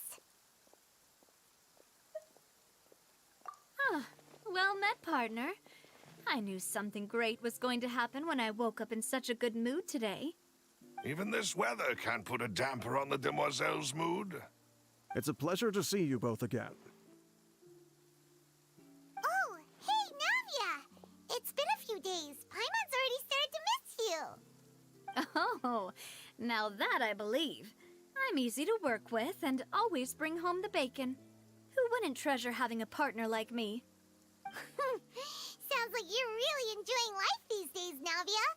What have you been busy with since the trial? It's just been one thing after the other. I've been making non-stop trips between Poisson and the courts in Sen. Everyone from Spina di Rosula organized a memorial for my father. We never held a memorial when he first died, since everyone knew that even if we held one back then, no one was going to come. This time, though, everyone in Poisson, and even many people from the court, all attended. So his name's definitely been cleared now. That's what we like to hear. It's been the dearest wish of Demoiselle all along. That blasted stubborn fool. I was right to put my faith in him. I'm so glad I didn't give up on the case all those years ago. Oh, by the way, I ran into Charlotte just after I left the memorial service. Well, maybe it'd be more accurate to say I knew she would be there, and there was no way she'd just let me go. Huh? So you know Charlotte too? The Charlotte? Journalist from the Steambird?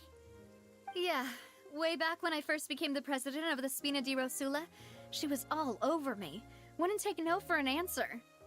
I believe the story was called The True Heart of Darkness, Secret Tales of the Yellow Rose. To be fair, though, it was a really flattering feature. So, we've been on pretty good terms ever since. She was trying to lean on our friendship to get me to do an exclusive piece on the serial disappearances case. Oh yeah, she told us about that. She's always been super interested in that case, so now her wish has finally come true too. Anyway, I told her to make sure that when she writes about you guys entering the opera house with the critical evidence, that you both sound really cool. Now that's another thing to look forward to. We trust Charlotte's skills with a pen for sure. Oh, and in other news, I also took Clarand out for a meal. Oh, are you two on better terms now? While you were investigating Vaché's headquarters, Clarand gave testimony on my father's behalf. It was thanks to her that we were able to turn the tide. I wanted to thank her. I mean, there's also no point in being awkward all the time, so we took the chance to reconcile with each other. Oh, that's great. Paimon also thought Clarand wasn't actually a bad person. It's always good to have more friends. Anyway, now that the case has finally been solved, perhaps it will slowly begin to fade from the public consciousness. Oh, actually, there's still one last thing I need to do. What is it? I should pay a visit to my father's grave, and tell him the truth of what happened, as well as how it all ended. And on top of that, just how much people still look up to him, to this day. That includes me, too. Miss Navia. Indeed. We want to go too! We also think Callus is a really admirable person. Sure thing. I'd like you two to share the moment with me. After all, without you, there might not have been such a positive ending. And in that case, everyone, let's be off. Considering the recent weather, we'll be lucky if we can reach Poisson before dark.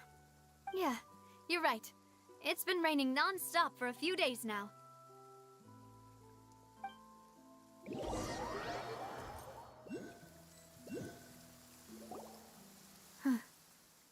This is where my father's grave is. To be perfectly honest, even I haven't been back here for a long time. Huh? There's someone there already. Wait. That figure. It can't be. Isn't that Nervalette?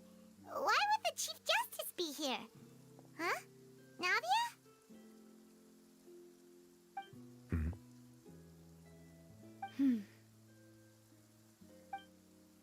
My apologies. I should have asked before coming to pay my respects. Don't say that. Sorry about that. Oh, I was trying to say there's no need for you to apologize.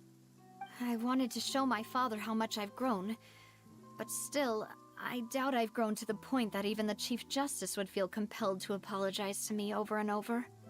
In that case, I will stop apologizing for now. You really could use some pointers on understanding human emotions, Monsieur Neuvillette. In any case, why did you come to Poisson? Well, ever since that day, I've been turning a question over and over in my head. Just what is justice anyway? There was once a time when I didn't want to believe that there could be anything more important to humans than life itself. Oh, rather than that, it's probably more truthful to say I didn't believe humans were capable of resisting the most basic instinct of living things. That they could rebel against their own nature, or consider certain things to be more important than their own lives. Which is also why I didn't stop your father from beginning that fateful duel. I believed that a truly innocent man would never throw away his life like that. That there was nothing, should have been nothing more important than one's own continued survival. But Mr. Callis proved me utterly and decisively wrong. If not for his sacrifice, the serial disappearances case would have remained unsolved to this day. Mr. Callis made the choice he did for his daughter, for his associates, and for many people completely unrelated to him.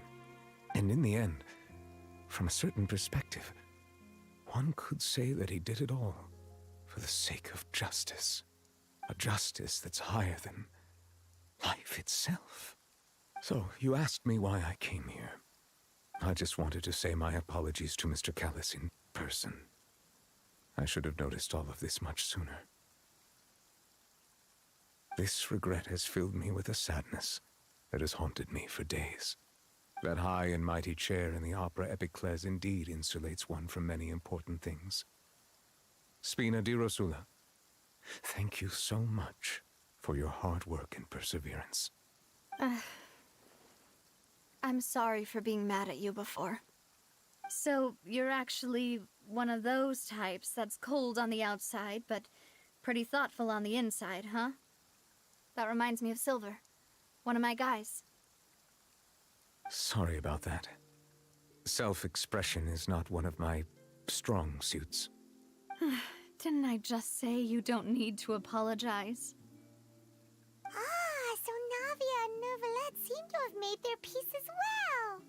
Let's not disturb them for now. We can wait till after they're done.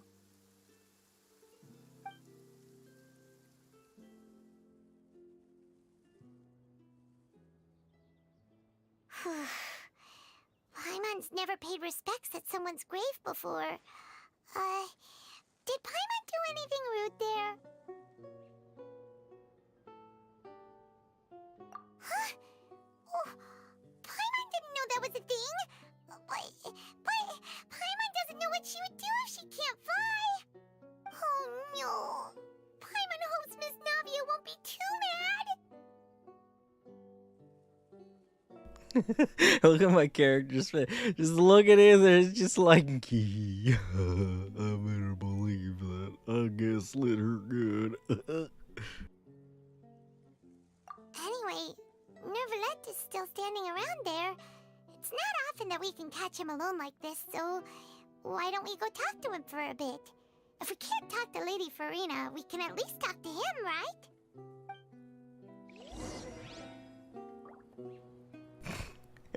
Alright.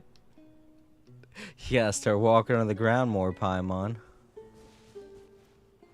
What happens if I do go over there and try to talk to her, though? It seems a little disrespectful. I'm not gonna do it.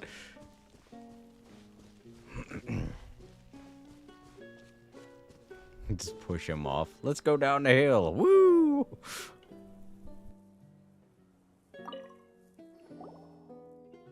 Oh, it's you two. Did Miss Navia invite you to come pay your respects to her father? We ran into Navia on the streets today, so we just followed her here. I see. Then is there something that I can help you with?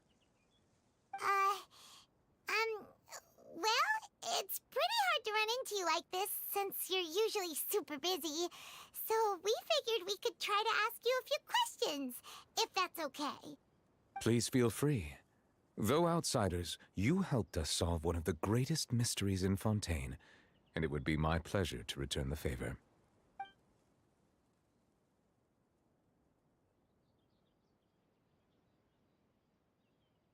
So, at court, the bad guys referred to that special water as water from the primordial sea, but what is it really?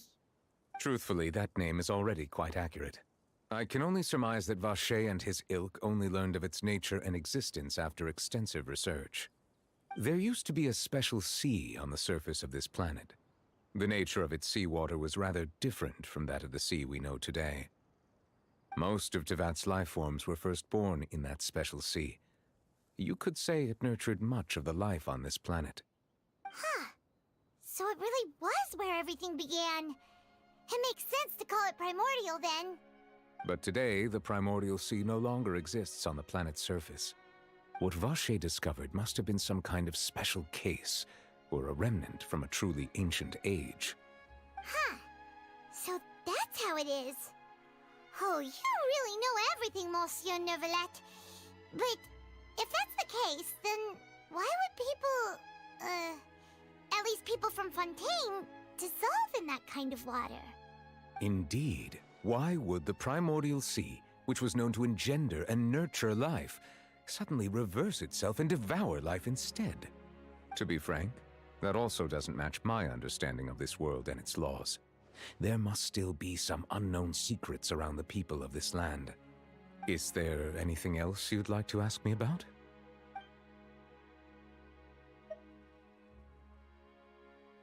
That the sea levels will rise and everyone will be dissolved in water, leaving Farina crying alone on her throne, but the sins of the people will be finally washed away for good. Does that appropriately summarize the version you've heard? That's right! It was Linny that told us back then. And that about covers all the main points. Yes, up to the present, I think we reached a point where we have no choice but to confront this prophecy directly. Rumors have it that this prophecy is rooted in the last words the former Hydro Archon left to the world before she passed away. A prophecy? Of the former Hydro Archon? Wow. This is the first time that we've ever heard of it. 2 parts of the prophecy have already proven correct. The rising sea levels and the ability of the people of Fontaine to be dissolved. We should be more vigilant and stay on the watch for further signs. Speaking of the prophecy, Farina has also always taken it quite seriously. Indeed, she has been collecting information and intelligence from across Tevat for this purpose. If the rumors were true, then perhaps this prophecy is the conundrum left to Farina by her predecessor. But with Farina being the way she is, can we really trust her to solve it? Is there anything else you'd like to ask me about? My apologies. My investigation has still not reached its conclusion. However, I still believe the judgment of the Oratrice was not rendered arbitrarily. But you also said you thought he was innocent. For many years, I have been quite aware that the Oratrice does not simply mechanically repeat the verdict that I give on each case. As a divinely created mechanism, the people's unified faith in the concept of justice is integrated into it. Not only can it produce the incredible power of indemnitium, but it likely also possesses other traits, such as self-awareness. Yeah, that's basically what I said. The things going off of what the people feel and what their inner opinions are. So if that's all it has to go off of, it's not paying attention to the facts. And that's gotta change. Which is all to say, I've been prepared for a situation like this for a long time. Huh. So when Linny told us that he heard a human voice from the room where the Oratrice's core is stored... I was not aware such a thing had occurred. Perhaps that could serve to prove my conjecture. I will add that to the list of items to investigate. In any case, I am inclined to believe that the Oratrice does have a methodology all its own. We just do not have enough information. Based on Farina's reaction, I doubt even she had any idea what was going on. She managed to bluff her way through it, though, with her time-tested twin tricks of bravado and drama. While we do intend to get to the bottom of this, for now, we regret to say that the Fatui Harbinger will just have to bide his time in the fortress of Meripede. If we did incorrectly convict him of crimes he did not commit, we will most certainly compensate him to the fullest extent allowed by the law. If you ask Paimon, the only compensation he'll want is a no-holds-barred fight with you. Is there anything else you'd like to ask me about?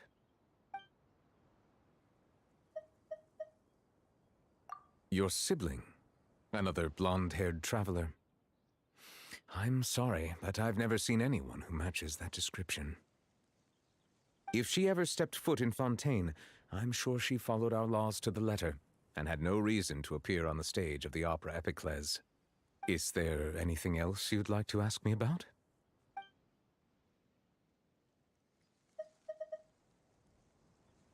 Very well. It was my honor to provide you with what answers I could. I very much enjoyed conversing with you. It will soon be time for me to leave this blissful tranquility behind and return to Palais Memoria. You really are super busy, Monsieur Neuvillette. Paimon thought you only came here to pay your respects today because you had the day off. Crime and villainy do not have the day off, and so justice must work around the clock as well. This is merely the nature of a justice's work. All right. You've got a point. Huh? Paimon just noticed that the rain has stopped.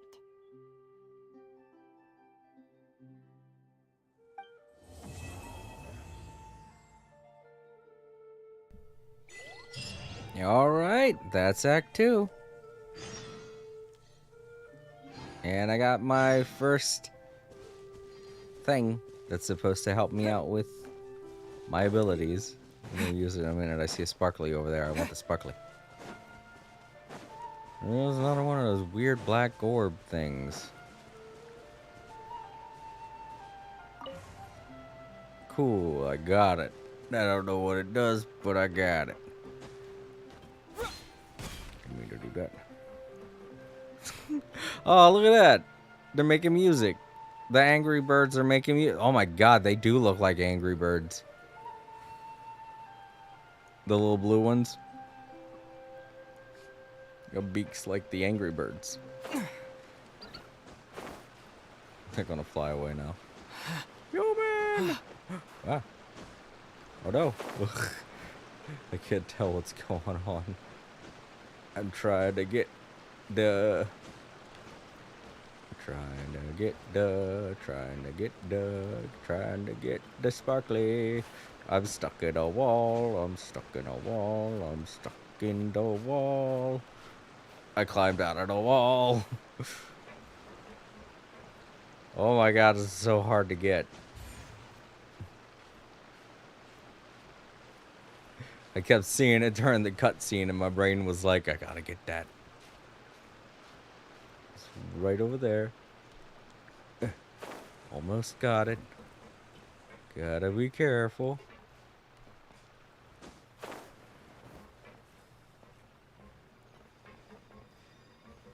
Okay, you stay right where you're at.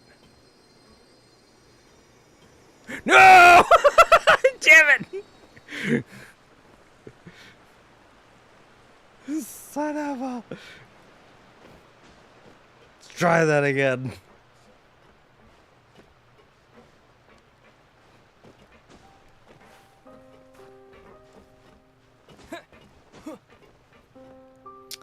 Alright, how am I gonna go about this? I know I can land over here on this.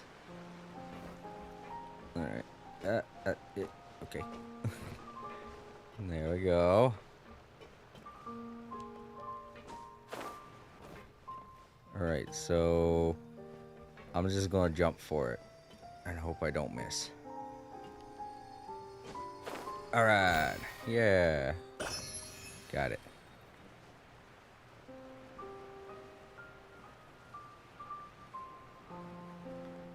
Let's go actually pay our respects. See if I can read his grave or something. No? Okay. Thank you for bringing into the world one of the coolest characters in Fontaine.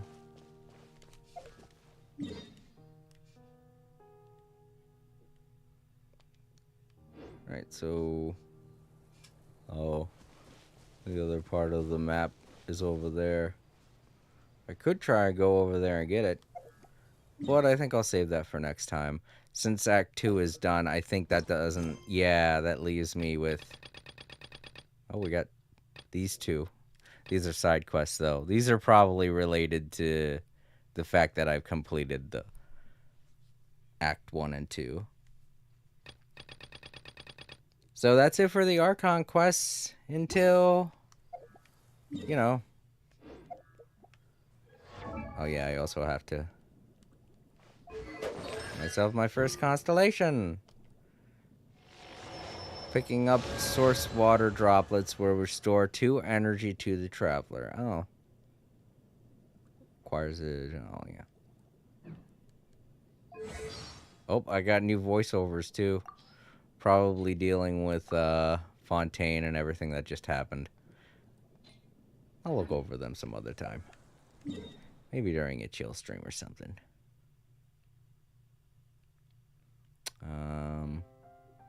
Alright, so let's go back to the city. Use this one.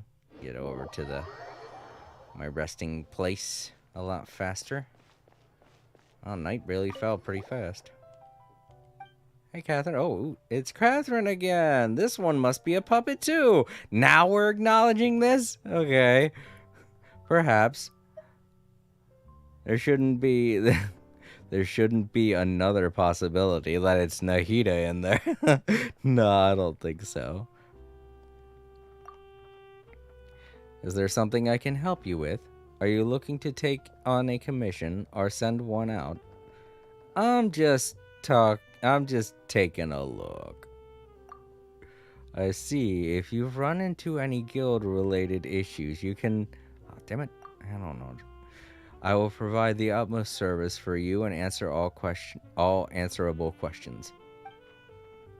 Then we thank you for your contribution to our guild adventure. We wish you smooth travels.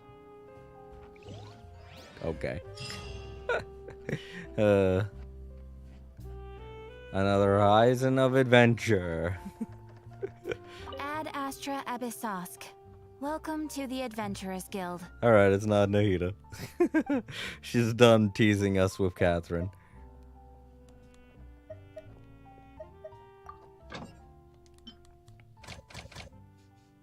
Alright. I got a couple new places.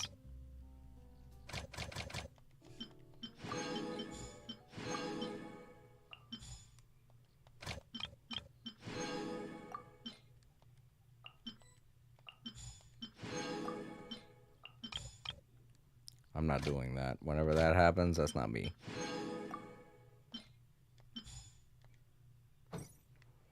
Yeah, I'm gonna have to eventually... Oh, hello, better. Exactly, but none of them believed me. Yep, you're right. Okay, so should my spot for sitting be there, or is there somewhere closer to her? Or somewhere nicer? There's an area over there where a lady's sitting. I don't know, that one seat seems to be completely unoccupied, so maybe I should claim this is my special seating spot.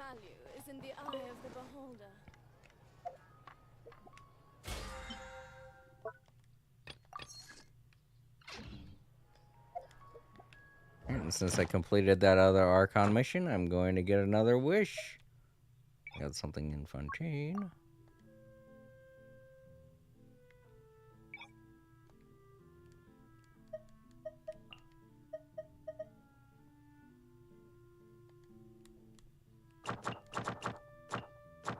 Here we go.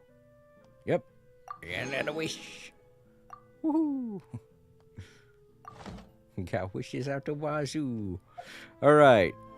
So, the next time I play, I'm going to be taking care of all these little things. We got 10 days? Oh, that's not a lot of time. Oh, man. We have a limited time to do his story?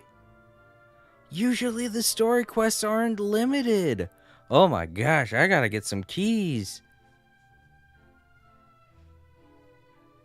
Spectacle of Fantastic. Oh, wait, no, maybe it's only... Oh, these are the trials. Okay. I don't know why I thought that was a story-related quest. Alright, yeah, it makes sense then that I only get 18 days to do this. Is the trial thing. It's just seeing his background made me think it was a new banner. Either that or maybe the test runs now have a new banner type. I don't know. I can't remember what the old ones look. Here's the thing I was thinking about. Okay, yeah, this one doesn't have a time limit. Good. Good. Whew, that would have scared the hell out of me. Would have been like, oh man, they're doing this now? Okay, this and this don't seem to have time limits, but that's mostly because they're, you know, boss battles. I'm gonna have to try them out eventually, so. Alright, so the thing that I have to get done, well, I mean, other than the obvious test runs, are this right here. I have to get this done in 10 days, so I'm going to be working on this next week. And, also doing Linny's story quest. I need, let me see, 1, 2, 3, 4, 5. I need about 5 days, you know, unless I was to go and do these today. Nah, I don't really got time. I don't want to. Alright, so let's go ahead and start wishing. I said I was going to do it after I was done the Archon quests, and I've done all of the Archon quests I can for now until they put out Act 3, which will probably involve us trying to help out Child. Alright, so I'm gonna roll for Yelan. Finally. There's no way I can't get her now. I have so much stuff. I have so many wishes. There's no way I can fail. Let's also make sure that my microphone is working. Because everybody else has gone to sleep, so they can't help me out. They can't help me figure out if my microphone's still working.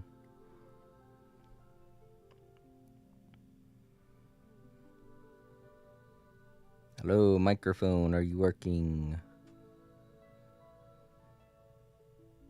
Microphone. Hello, microphone. Are you working? Yes, you are. Okay, good. Microphone's all working. Everything's ready. All set. Let's make some wishes.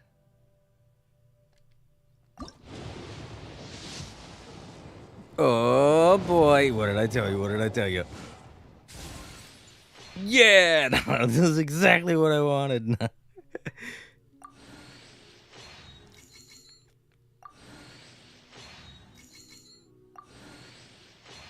This is my 50-50. This is gonna be my 50-50. I knew I was really close. Oh, what? Oh, okay, that's right. She's a 4-star. I forgot. I was gonna say, wait a minute. And she's a 4-star, so where's the 5-star? Yeah, I knew it. Hey, Yelan, sweet, I finally got her. Nice. That's a pretty good. That's a pretty good first 10 pull. I'm gonna save that real quick to my PS5. I think it's this button. Take a screenshot, yeah. There we go. I'll post that later on Twitter. Nice. It's pretty good. And I got Barbara's last constellation, so she's able to revive one character now once I put her back in my team. I think we'll have to go through Act 3, and then I'll put her back in my team, because Act 3 will be the last Archon quest. I finally got Yelan. Yay! Now I'm just like everyone else. Sweet. Alright, since I still have so much, I think I'll try and get... I mean, since I already have Elan, I guess I'll just roll on here and keep getting 4 stars for a while until maybe get Lenny. Bleh. Do I want to save for someone else in the future? Do I?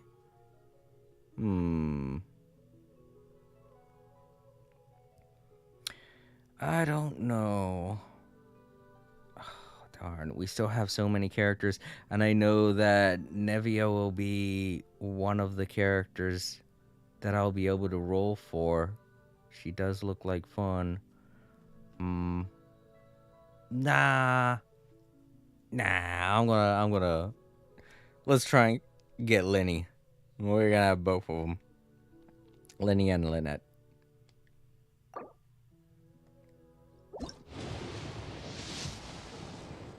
All right, I had a feeling, because I'm nowhere near a 50-50 now. I already expended my 50-50.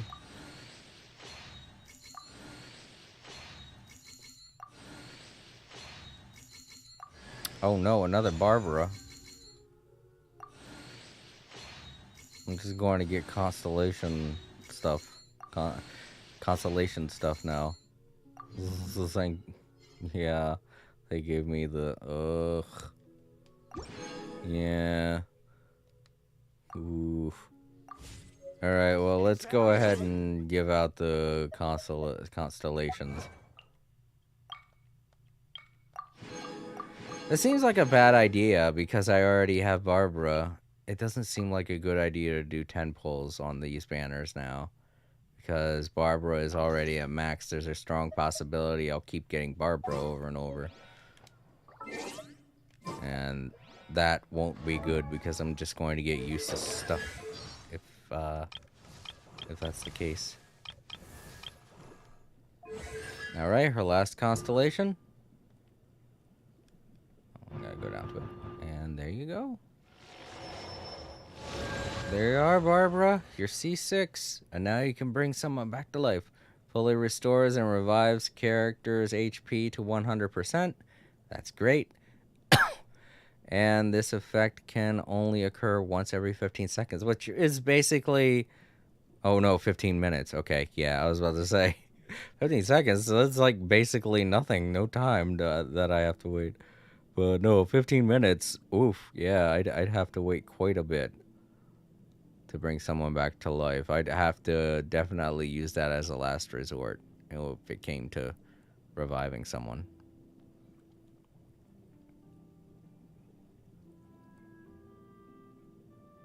Yep. Though it is more beneficial than bringing someone back to life with food, because then you have to fill up their tummy in order to get all of their health back up, and sometimes that can be a pain in the ass because then their health gets back down and you can't give them any more food. But yeah, that's Barbara for you. Alright, so next constellation is Lynette's. Where is she? There she is. Okay, controller, stop fighting me here. Stinking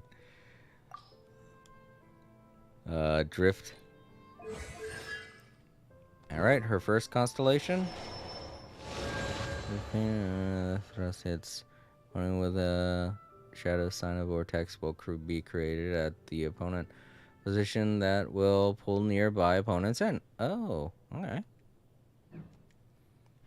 So now her special will attract opponents.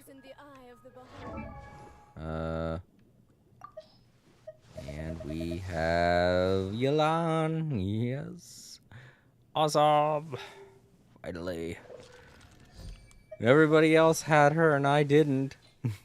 But now I do. And I'm happy. Do I want to keep doing 10 pulls on this banner to try and get Lenny, while risking the chance of getting Barbara and wasting 10 10-pole. Ugh, this is the ultimate conundrum here.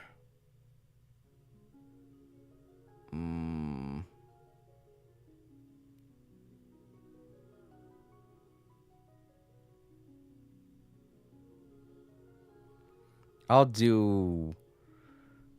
Oh. I mean, I do kind of have to increase my chances to get to a 50-50 again. If I end up getting Lenny by accident, though, and I don't want him, because I don't know who the next banners are going to have. Someone told me Zhongli's going to be on the next banner. And along with Zhongli, there's going to be another character that's involved with Fontaine. So it might be Navia. I might want to save up my Primogems. Yeah. Because at this point, I feel like I'm just going to be getting a lot of Barbaras. And that's going to be such a waste of a 10-pole. Do I want this to be my spot, though? There's so many people that talk here. Can we play Banker next time? I don't know. Seems a little noisy here. I don't think there are any better spots, though. I mean, there's a spot over here.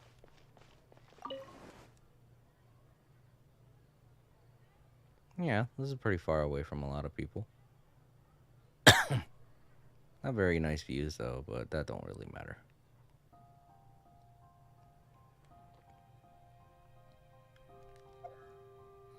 Alright, is there anything else I want to do before I end the stream? Not really. We got a lot of stuff going on here, but none of it's that important. And I already did my 10 polls, got a whole bunch of characters, come to think of it.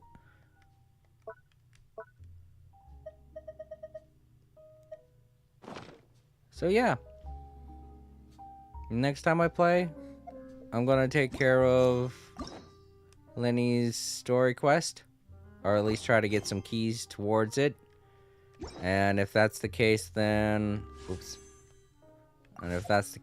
I will mostly focus on doing this and getting this done, because I can get more Primogems that way, and I'll be able to explore Fontaine and fill out that map.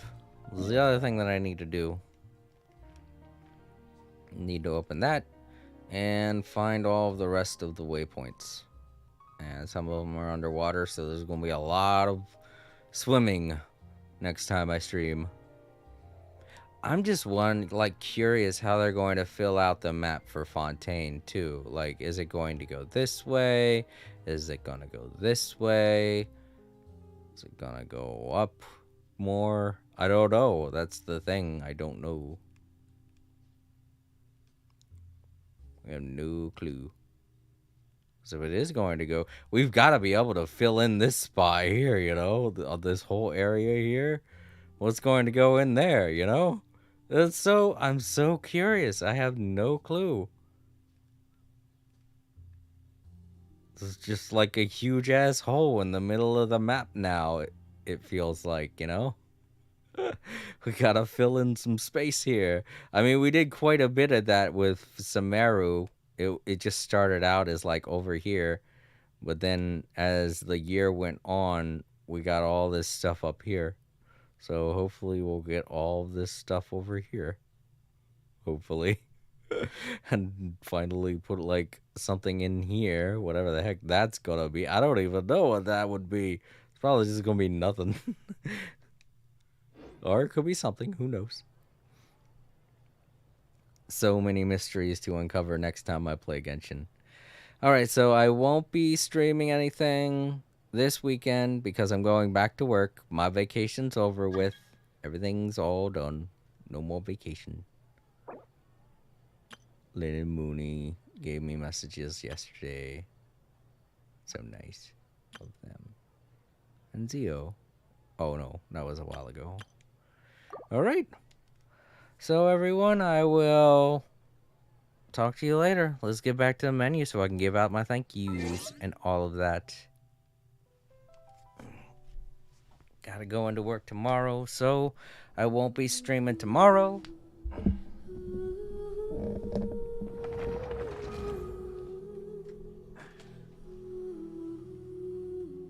Alright, now, over on Twitch, I want to thank Noobs. And Luna didn't stop by, but I'll still thank Luna anyway. She stops by as much as she can. And those two are always great to have over on Twitch. And over on YouTube, I want to thank Lynn. It was good seeing you again. Thank you for stopping by. And Time Lords, it's always great having you here, bud. Everybody, you guys did a great job. I really enjoyed Fontaine. The first 2 acts. Can't wait to see what happens next. But we're going to have to wait quite a while before we see anything else. Probably a month. So I won't be streaming tomorrow or Saturday or Sunday. I don't know about Monday, though. I don't know how I'm going to feel, but I will keep you all updated over on the community tab as to when it is I'm going to be streaming. You all have a wonderful day. If you are watching in the archives, please give the video a thumbs up if you enjoyed it, and if you did not enjoy it, feel free to share this video with someone you think might enjoy it. It helps out my channel a lot. You guys are great. Thank you all again. I'm glad I had such a great vacation, got some rest. I actually healed up quite a bit with my shoulder, which I'm very happy about. I didn't think that I would heal up as well as I did. And my thumb is actually doing pretty good. It's not 100%, but my thumb's getting there. So this vacation did me a lot of good, as I knew it would. I figured out a bunch of problems that I was having with some of my electronics. I was able to get a lot of work done around the house. It was a really good vacation. I'm very happy with how everything went, and throughout it all, I was able to do all kinds of stuff on the stream for you guys and hang out and with not only you guys, but with family. It was a really great vacation. What can I say? I just hope it's this good next year. And, you know, knock on wood, really don't know how things are going to go next year. So, if my vacation goes well next year, I hope to be able to do many more streams like this during my vacation, where I just have lots of time to talk with you guys and, you know, just hang out and chill. You all have a great day. I'm gonna get to bed, and I will see you all later. Good night, everybody.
All Creator said, "Thank you all for watching. Good night."